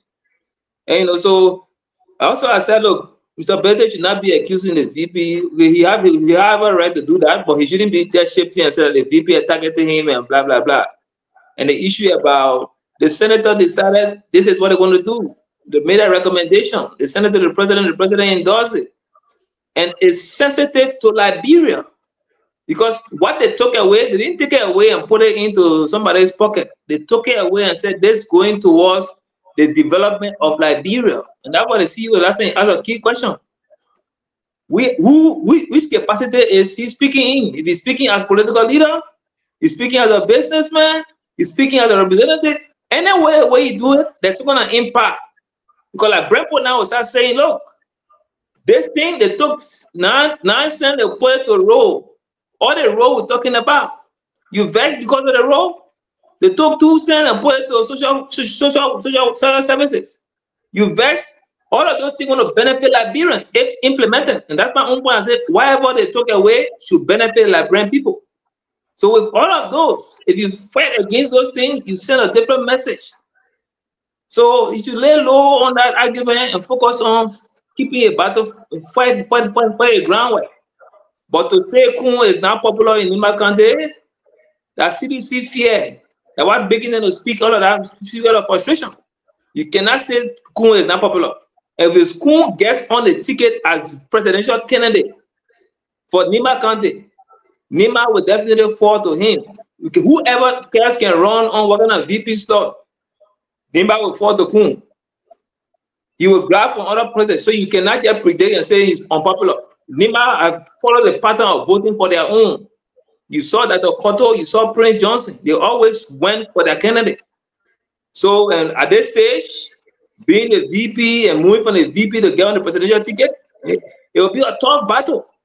So you cannot override Ruda and just say, oh, man, you put it, we don't want to commit murder. All that thing, great talking and fear. Printo, the same trick that you are playing, Printo, be you. You want to repeat the same trick they still Printo election 2017. You want to repeat it 2023. So you cannot play that goal. So we have to be serious into this country and focus on the real issue. Because at the end of the day, it's about Liberia. You cannot be saying because Kun stayed 13 years in Nima County, you were playing for that facing role. No. All the gain that you want to attribute to George Weah, Kun also share in that. The bigger hospital budget, you say increase, Kun help to pass that budget. So you cannot attribute that to the success of Weah and you just say it's against Kun. Sorry, Gibson, it's something that you guys can speak. I don't understand how you're speaking. And when someone tell you want to criticize them, this is Liberia. You got to focus on what is other issue. But the only thing, the government need to focus on the bread and butter issue. Going forward, that should be the trend. And that's how they will secure a massive success. Other than that, the fee is still open. Thank you. So thank you very much. Thanks a lot. The Tamba, again, so are you here or you stay in Liberia? I'm back. I arrived last night. I'm jet lagged right now. Okay, so we'll play your clip tomorrow, the Liberia video you sent. So take us home. Great. I have a lot to report back. But look, it's always great. It's always great to be on the show, Stanton. And Fubi, ANC suspended you at the wrong time, man. I know they are missing you right now, right? But look, let me tell my suspension in peace. Yeah, he just suspension in peace. But again, Emmanuel just extended an invitation. So a couple of weeks ago, Carlos Gray wanted to recruit me for the CDC. Now ANC wants me, which is good. I said, Stanton, the show is brandishing my star, man. You see, political parties are coming behind me. But let me close. Let me just close. I just want to share a little bit of fun. But a great show. I think, as always say, Spoon. All across Monrovia, Liberia, people talk about Spoon. There's an old man who works for me. He's a carpenter. He's like a father to me. And he came, and you saw some of the work. You know, he did that scene I show you. And he was like, we can listen to y'all almost every night. We can hear you guys on radio. And this is Spoon. They're talking about Spoon Talk. You know, this show, Stanton, is very popular across Liberia. And I just hope that you can find a way to reach more people in the hinterland, in the interiors, because you are making inroads. You are making a difference to inform and educate through this platform. And I want to send a shout out to all of our followers in Radio Land and those online. Tonight's show, I'm just going to summarize on the point. First of all, the FPRC fees issues and Musa Belete crying wolf that, you know, he's been targeted by the VP. I think we've talked about this. Look, was this a perfect thing that was in place before, where they were paying, you know, 30 cents or 35 cents for the storage fees? It wasn't. But, you know, within the Liberian political settings, there's a cartel in almost every part of our political life in Liberia. There's a cartel for the drugs issue, but there's a cartel in government where people basically take advantage of the loopholes in our laws to profit themselves, to take advantage. And that's what has been happening in the petroleum industry for the last 20 or 30 years or so. In fact, since the coming to power of Ellen Johnson Sirleaf in 2005, 2006. And as long as it was benefiting people, previous senators, previous representatives, including Gray, who was a representative for 12 years, they didn't talk about this thing. They didn't call them out because there were certain people who were benefiting from these fees. They collect them, and there's some sort of a deal making that's happening in the background. I don't have the facts, so I'm not going to accuse anyone per se. So if the government of today, of the day, is coming forward to say, let's change this fee structure. Let's make it in a way that we can put something aside to bring into development, to bring into roads, construction, maintenance, and things like that. It is a good thing for our country. I believe in the private sector. I believe that we should continue to elevate and build and strengthen the private sector. But no private sector individual or company should take advantage of loopholes in our country, in our government, to enrich themselves and their corporation. So I applaud the recommendations of the Senate that was sent to the president that he's taking into consideration now to restructure the fees at the LPRC to benefit the greater nation, the greater good of the people. Secondly, on the rape issues, Stanton, there should be no sacred cows. Whether it is my uncle who is in government, whether it is a friend of yours who is deputy minister, if there's allegation of rape against an individual, like it happened this week against the Magay fellow, I think the government needs to act swiftly. There should be suspension. It should be called by the police, national police, for investigation. And if there's proper cause, arrested while the investigation takes place. Liberian society, you know, it has been a place where women and children are the most vulnerable. And I have spent 20 years through the Voice of Liberia advocating for women, children, and other disenfranchised citizens of Liberia and across Africa. And rape has no place in our society. And we should follow the laws. We should enforce the laws, Stanton, and there should be no sacred cows. And then finally, on the 2029 conversation we have started having, I think it's premature. It's premature to say who's going to win, this person going to win. However, first of all, I think citizens should manage their expectations. Citizens have 6 years of authority of the presidency and all major positions in government, and they failed to change the lives and the course of Liberia. And today, I see, as Fubi rightly said, many of our brothers and who are in government now trying to find a way to advocate for the CDC's return to power. I'm not against the CDC as a party, as an institution, but I always call out bar leaders and bar leadership. You see, as a leader, when you make a mistake, or your vision and your mission that you set out to do as an organization is not achieved, you have to go back to the drawing board. You have to go back and really try to understand what happened. What do we make mistakes? What were the gaps? And try to find ways to improve and enhance and innovate. And I haven't seen CDC doing that. I haven't seen them doing that. Institution, they are all banking their hopes on one person, which is President George Manneh, we are former president. When you party around individuals, Stanton, for me, I don't have hope. I like to join a party, eventually a party that's built on institutions. Come and compete, probably even top down. Thank you very much, Tamba. I want to give a few minutes to, I'm sorry, Tamba, to Ross so that he closes. Yeah, let me say in conclusion now, the way BB can say, in conclusion, Stanton, look, I know Russell has to come in. Great show, good conversation, but let's always put country first. Let's always put nation first above tribe and party. Thank you so much. It's been a pleasure. Thank you very much, Tamba. Russell, do your closing now. Well, I thought you guys were doing a midnight show, so I was like, okay, you know what? Let me. No, we're just wrapping up. We're wrapping up. No, I mean, you know, I think we've covered it all, and folks have covered it all. It was it's always a fascinating time on Spoon TV and the conversation and all of that. I think we left off talking about the rape situation, that the law has to take its course, and whatever it says, like if the person is credibly charged, they need to be not take a leave of absence. But if it's about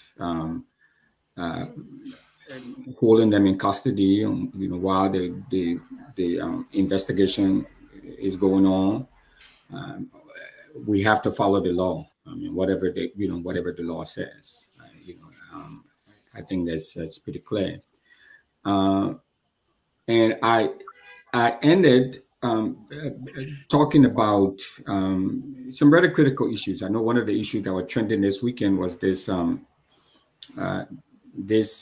entertainment center that just opened up at the Dupero, where there was no provision for parking. That's going to contribute immensely to the traffic jam in the area. A lot of people are concerned about that. A lot of people are talking about that.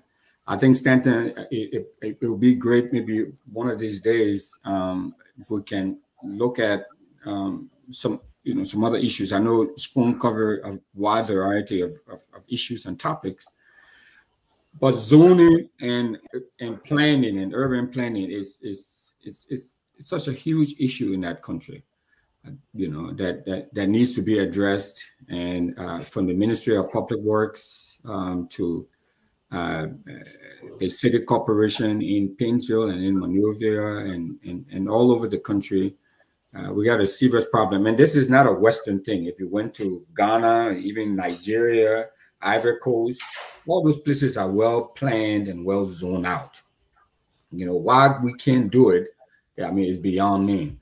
So there's some of the issues I would like us to talk about with respect to Jeremiah Kuhn and usability and Nimba County politics. If you were to put a one-on-one political match together between Jeremiah Kuhn and usability in Nimba, against President Weah on the other side, President Weah may win. And granted, I don't want to see him come back. I don't think it would be good for the country for him to come back. But we cannot take CDC and Georgia. Let me understand you. What you just said? With the Jeremiah Kuhn and President Weah and Musa, what's that? No, I said if you were to put if elections were to be held, yeah, you had let's say CMC on one side, you had CDC on the other side, and then Unity Party maybe being represented, just hypothetically, right? Yeah, being represented by Jeremiah Kuhn. If you were to lay out a scenario like that, okay. My prediction is that George Weah will win. In the entire country, or you just said in Nimba? Oh no, not just in Nimba. I'm talking about the entire country. Okay. I'm talking about the entire. If it, you know, if it were laid out that way. So my point for saying that is that we should not rest, or the nation, or, you know, I'm not part of any, I'm not registered member of any political party, but as an independent thinker and an independent pundit, I would just say that, you know, the rest of the political parties should not take George Weah and the Unity Party for granted. They should not rest on their laurels. That's all I'm saying. Yeah, yeah. Let me just close real quick. I really do appreciate you, Russell, Conor Gray, Tamba, Fubi, and the rest of the guys that were on the show today, including our sister Glennie and Jackie, who were trying to come on. I think Jeremiah Cohen is not there yet. We can go up and come down. I don't think he's there yet, Conor Gray. I agree. With 3 years to come, right? Jeremiah Cohen can only get there if President Bouakai perform well. I'm concerned, seriously concerned, Russell. Do I want President George Weah to come back, the former president? No, no. I think our country should move away from the CDC and Unity Party because of the performances in the past and that which is happening now on a Unity Party. I'm deeply concerned. And that's why this third option will come about. That's why this whole thing about somebody that will bring some stability and sense in the country to tackle all the different issues. We should talk about those individuals. But everything we know today, amen. Nobody should count former President Weah out. Because it's something about the people. They will get tired and they will dash you and say, then we're going back home. Going back home where the CDC? What do you think George Weah going to do differently, Conor Gray? Given that George Weah will be his last term in office. Boy, oh boy. Like I said, people will self-deport. I don't think, on a very serious note, that we need Joe Weah. Not today. Have you asked Sedition some of the reforms? Are they coming back with the PAPD, FUBI? Some of those documents that they should come back with and say, if you talk about drugs reform, this is our document. If you talk about bad economy, this is how. Maybe Senator 12 he got to craft something up right now. How he will solve the LDA problem. But nothing. The same thing with Unity Party. So let's make the argument. Listen, Jeremiah Cohen can do all the inflation and bring it down. He can tackle this, he can tackle that, because I digress. And let's be very clear. If President Bouakai is not in the race, and I'm sure he will not be running 2029, I know what I know, and I'm not going to listen to anybody on the show to tell me that President Bouakai running. President Bouakai will not run 2029. I know that for 100%. I'm sure President Bouakai will be all of the question when you talk about 2029 election. President Bouakai will put somebody hand up by God's grace, long left, he will put somebody hand. But President Bouakai, if they force President Bouakai in a wee battle to run, whosoever President Bouakai running against, the person will win. Russell, what you yourself? You want to say something? So my thing here is that, so the next person, as per the Constitution, that come next, right? And within the party hierarchy would be Jeremiah Cohen. But can Jeremiah Cohen win outside of Nimba County right now? Can Jeremiah Cohen win with everything that is happening in the government, with the bad inflation, bad economy, when you get this guy, the finance minister, what's his name? This guy name, man, what's his name? I forgot his name. Who the finance minister today? Yeah, give me a name. You know, I forget it. Yeah. When you get Gaffron lying to the people that nobody told him bottle the water, how you can lie like that and you expect yourself to come back? And you know the people that selling 5 gallon barrel of water. When you get Gaffron that lying and say nobody making less than $150 going home. And you know that was a lie. It's bad on the government. When you get Gafu and that lie and say they get the university the money, but they didn't give it to them, so this week they give it to them, they were open, but they were not open, that's an issue. When you get the government saying rice price dropped to $14 and people say, we pay more than $14, that's an issue.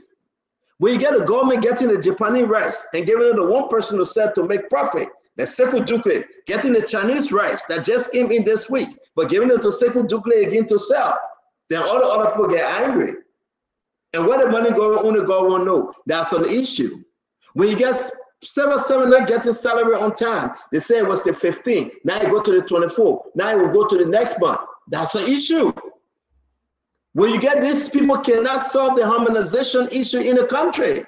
They cannot solve the CTN issue. They cannot solve the MedTech issue. They cannot solve so many issues.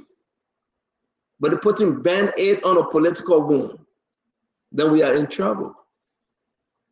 These are the things Jeremiah Kun should fight against. If he would be the man to do this thing, these are the things Jeremiah Kun should fight against. But I will say this though. And people want to downside Mr. Cummings. They want to go ahead and say Musa Belete is nothing, Tewon Gongle is nothing. I think people are making a mistake. No, I'm not going to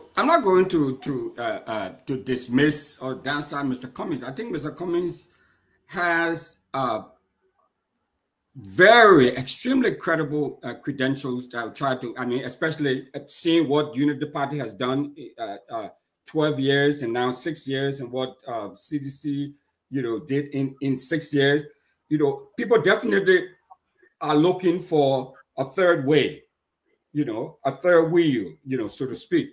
And that's where Mr. Cummings come in. I was just laying out, based on what we were discussing earlier, this scenario involving. But okay, so let's do this, right? Hypothetically, Stanton.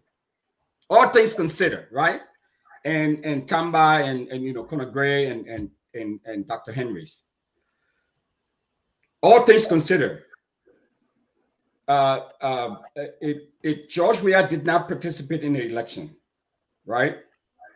And you had you had a Cummings and Jeremiah Kun match up. What do you think is going to happen?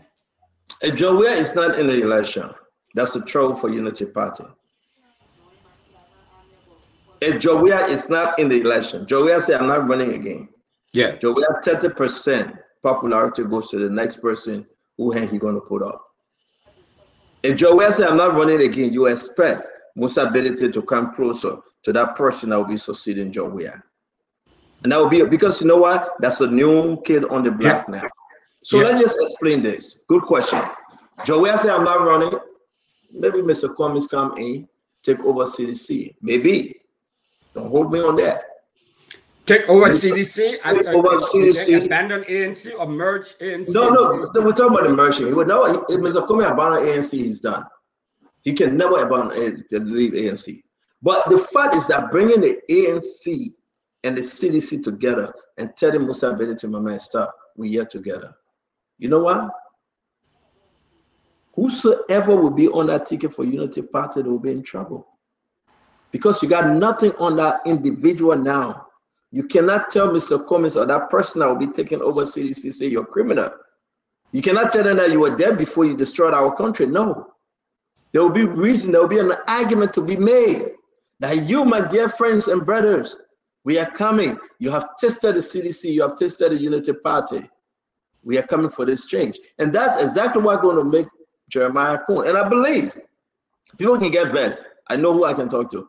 I believe Jeremiah Kun will be the stand-up bearer for Unity Party, and Joseph Boakai will pull his hand up. I believe 150%. And if you ask me, I just sure hell well know that all our CDC brothers can come and talk. I don't think Joe we are running. So many things that will make Joe we are not run. Okay, so stop right there. Yeah. Go ahead. Hold on right there. And maybe the other guys can chime in. So we got the two. We have 2 minutes to go. So very quickly. So we have these two political behemoths, right? We have these two political behemoths. We have George Weah on one side. We have Joseph Boakai on the other side. Joseph Boakai puts up Jeremiah Kun hands. Said, "This is who I'm supporting for 2029 in this election, George Weah puts up Alexander Cummings' hand and said, "This is who I'm supporting." What do you think the outcome is going to be? You got me 10 seconds, or you asking other people? I gave you 5 seconds. I gave Tamba 5 seconds. I gave 5 seconds. Just 5 seconds, real quick. George Weah put Cummings' hand. Joseph Boakai put up Cummings' hand. That would be the battle of the Armageddons. Yep. And I rest. That would be the. But he answered the question. No, but you gave me 5 seconds. I guess this is 5 seconds. You gave me 5 seconds. You gave me 5 seconds. I want to respect you. But you know, okay, you know what would be the problem, Russell? What would be the problem is what's happening now on a unity party. Of course. If you put somebody like Mr. Cummings in that position, Mr. Cummings' argument will be the most easy argument to make. Yeah. And he would beat every lawmaker, every representative, everyone that in government that will be supporting a Jeremiah Cone. Mr. Cummings will come to beat them to their own promises that were made. If you hang on with CTN, you hang on with MedTech, you hang on with all the other things that we argued about before, the drugs issue, the school issue, the health issue. Mr. Cummings will look at it and say, University of Liberia issue. Everything. Mr. Cummings will look at it and say, remember, what did you do? Okay. That's why the Liberian people will reject you. So tell me, go ahead. I'm done. Don't put me in that position next time. Thank you, please. No, I say Winfrey. Where Winfrey? Wishful thinking. Wishful thinking, right? That's hypothetical. Wishful thinking. Hypothetical is wishful thinking. But let me just make the point. Let me take maybe 10 seconds, right? Whenever you put an incumbent government or candidate against an opposition candidate or newcomer, it makes the job very hard for the incumbents. It is very tough because look, people have expectations. Citizens want to see things change, and they are holding the government feet to the fire. So Liberia last week, for example, exchange rate went from almost 190 to 200. Within 3 days, 4 days, the exchange rate dropped to 180. It's free fall. Yes, even in the street, people are like, why the exchange rate is going down so dramatically when prices are staying the same? And those are the bread and butter issues that people care about, Winfrey. So when you put an incumbent president or vice president against someone who has not been in government, who is vying for the same role, you make their job a lot easier as State and Share. But it's wishful thinking because I don't even think that George Weah has decided to drop out or not to run. And that's why I say CDCN have to manage their expectations. On the Cummings side, let me tell you about Cummings. Mr. Cummings, good guy. I met with him. I went in his building. We had a conversation. Mr. Cummings, when he came, he had this idea of what a government should look like.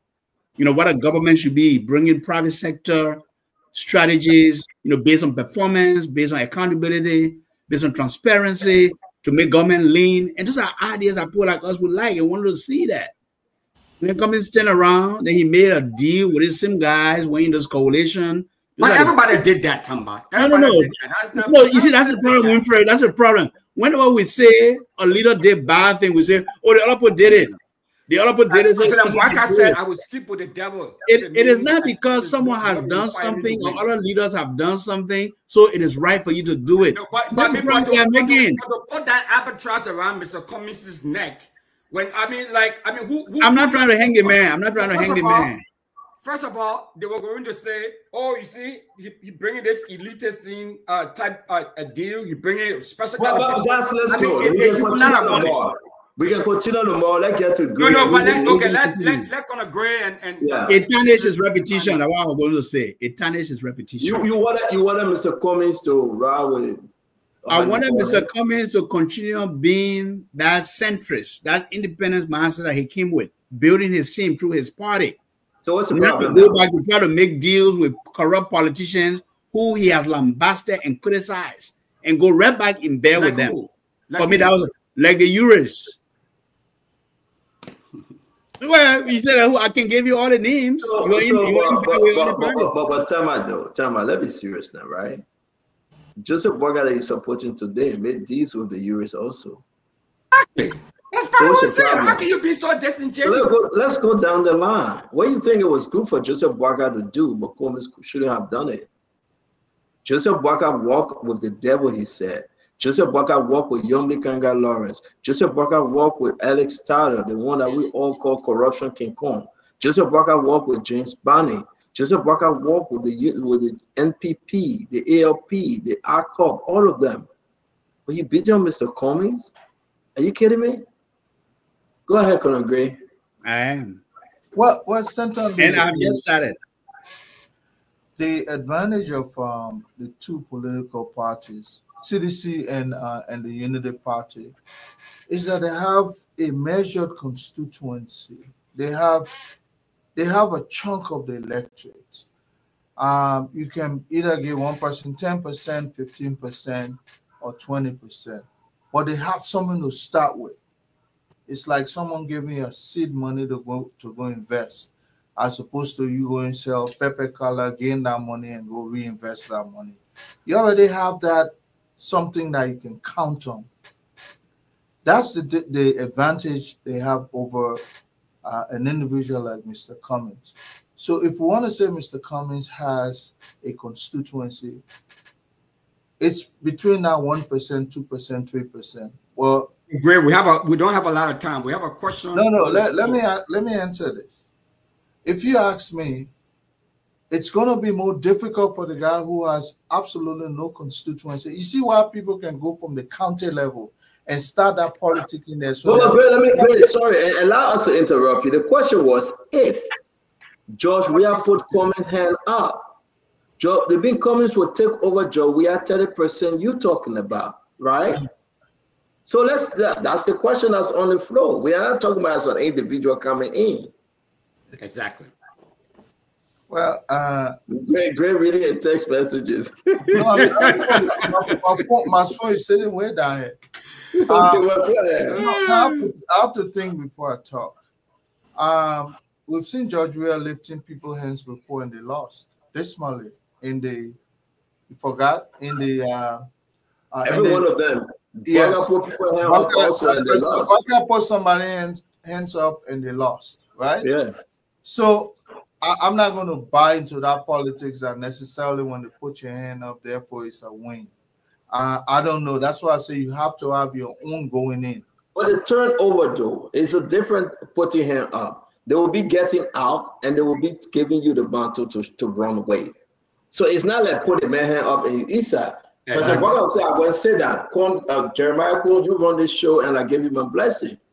So I can say, my man, I'm retiring, but I can call all sedition like the Carrot Grade, the McGill, the Twe, and all of them. You guys got to support Cummings. It's a mandate. It's a party mandate. And you know the people going to run with it. What say you? We have that data to work with. You remember Tubman? That ran. I don't know who Tubman was, though. Oh, he ran on the CDC ticket. And Mr. Winston, okay. Yeah, Winston was number 2. What happened? There were different dynamic things that no, it's not a matter of dynamic. We're trying to play variable. You see, when you can have a fixed mind, you don't marry to a position. This is not like marriage. Let's go to the altar. The judge say or the. But the reason why it's a different scenario is because at the time Joe Weah was still there. Joe Weah will not be there. And they didn't win. And they didn't win because Joe Weah sold the vote. He couldn't trust Tubman and he took money for the guy. And he took money from Madame Salif and he cared less then. You know it was just packaging. Come on, this is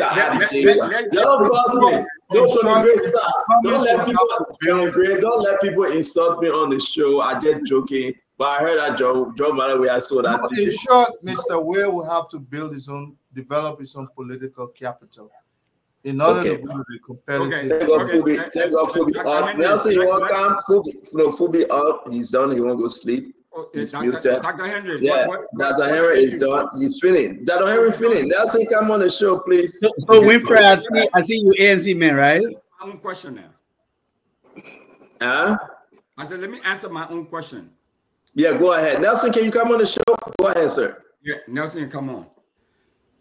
If all things considered, if we had a scenario in 2029, where President Boyka said, well, I'm stepping aside and I'm going to anoint my Vice President Koon, and put him up to become the standard bearer of Unity Party. And then on the other side, George Weah said, I'm retiring from politics. I'm not running again. I'm going to put up Alexander Cummings' hand to run. And you have a two-way race between CDC/ANC Cummings and MDR/UP Koon in a two-way match, in a binary choice. The CNC, but Koon is not MDR, Koon is UP. Okay, UP. No, so okay, okay. We'll just leave it at UP. Yeah, he's right? UP because he's putting his membership. Yeah, well, but I'm sure he's going to get some support for MDR, but I'm not even sure where MDR stands now. But okay, all things considered, like I said, if we had that two-way race, a binary choice like that, the ANC, the CDC ANC ticket will win. Whoever Weah puts up, if it's Cummings will beat Jeremiah Koon and Unity Party massively. I'm very, very much concerned. If you ask me, I think the government have to do better. If and only if Joe Manuel is not in the race, it will be a double problem for CDC. But if George Manuel say he's running, I can guarantee you the arsenal of Unity Party will be light out. And that will be a political bloodbath 2029. I can tell you that. It will be an easy victory for that third option if George Manuel step aside and Joseph Boyka step aside. Yeah. Cummings will be having a very, not Cummings, but Koon will be having a very, very hard role or hard hill to climb. Because everything that is happening now, people either liking Koon or they hating him. Then you ask yourself, who are the people that liking him? Of course, people in the majority, people in the Senate will like him. People in the majority in the House will like him. Many Southern I want to call D will like him. But is it common people, the poor people liking Koon? That would be the question. Are these people feeling the joy? Are they happy? And Koon will have to answer that. But ladies and gentlemen, every good thing must come to an end. And this is the end of the show tonight. We appreciate you, Tamba. We appreciate you, Conagray.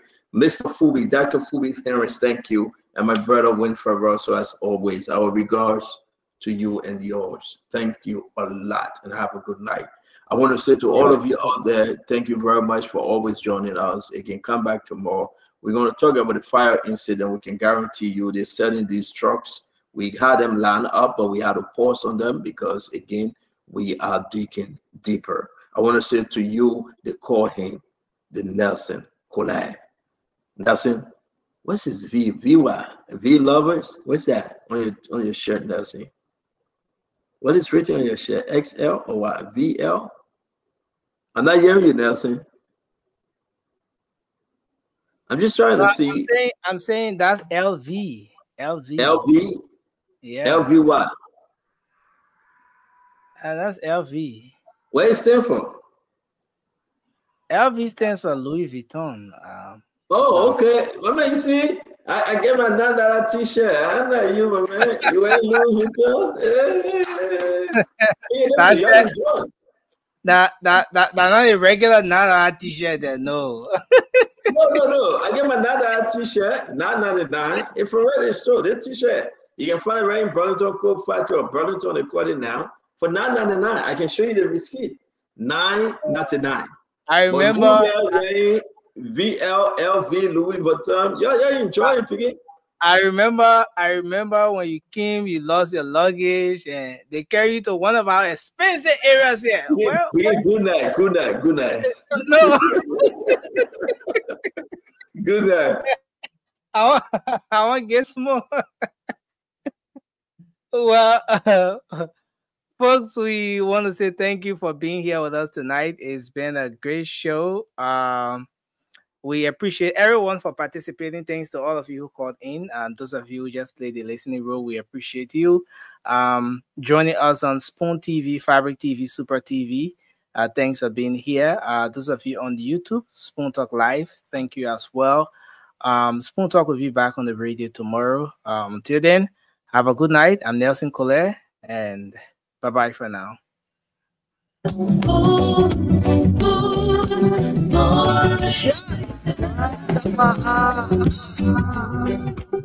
gonna tell you what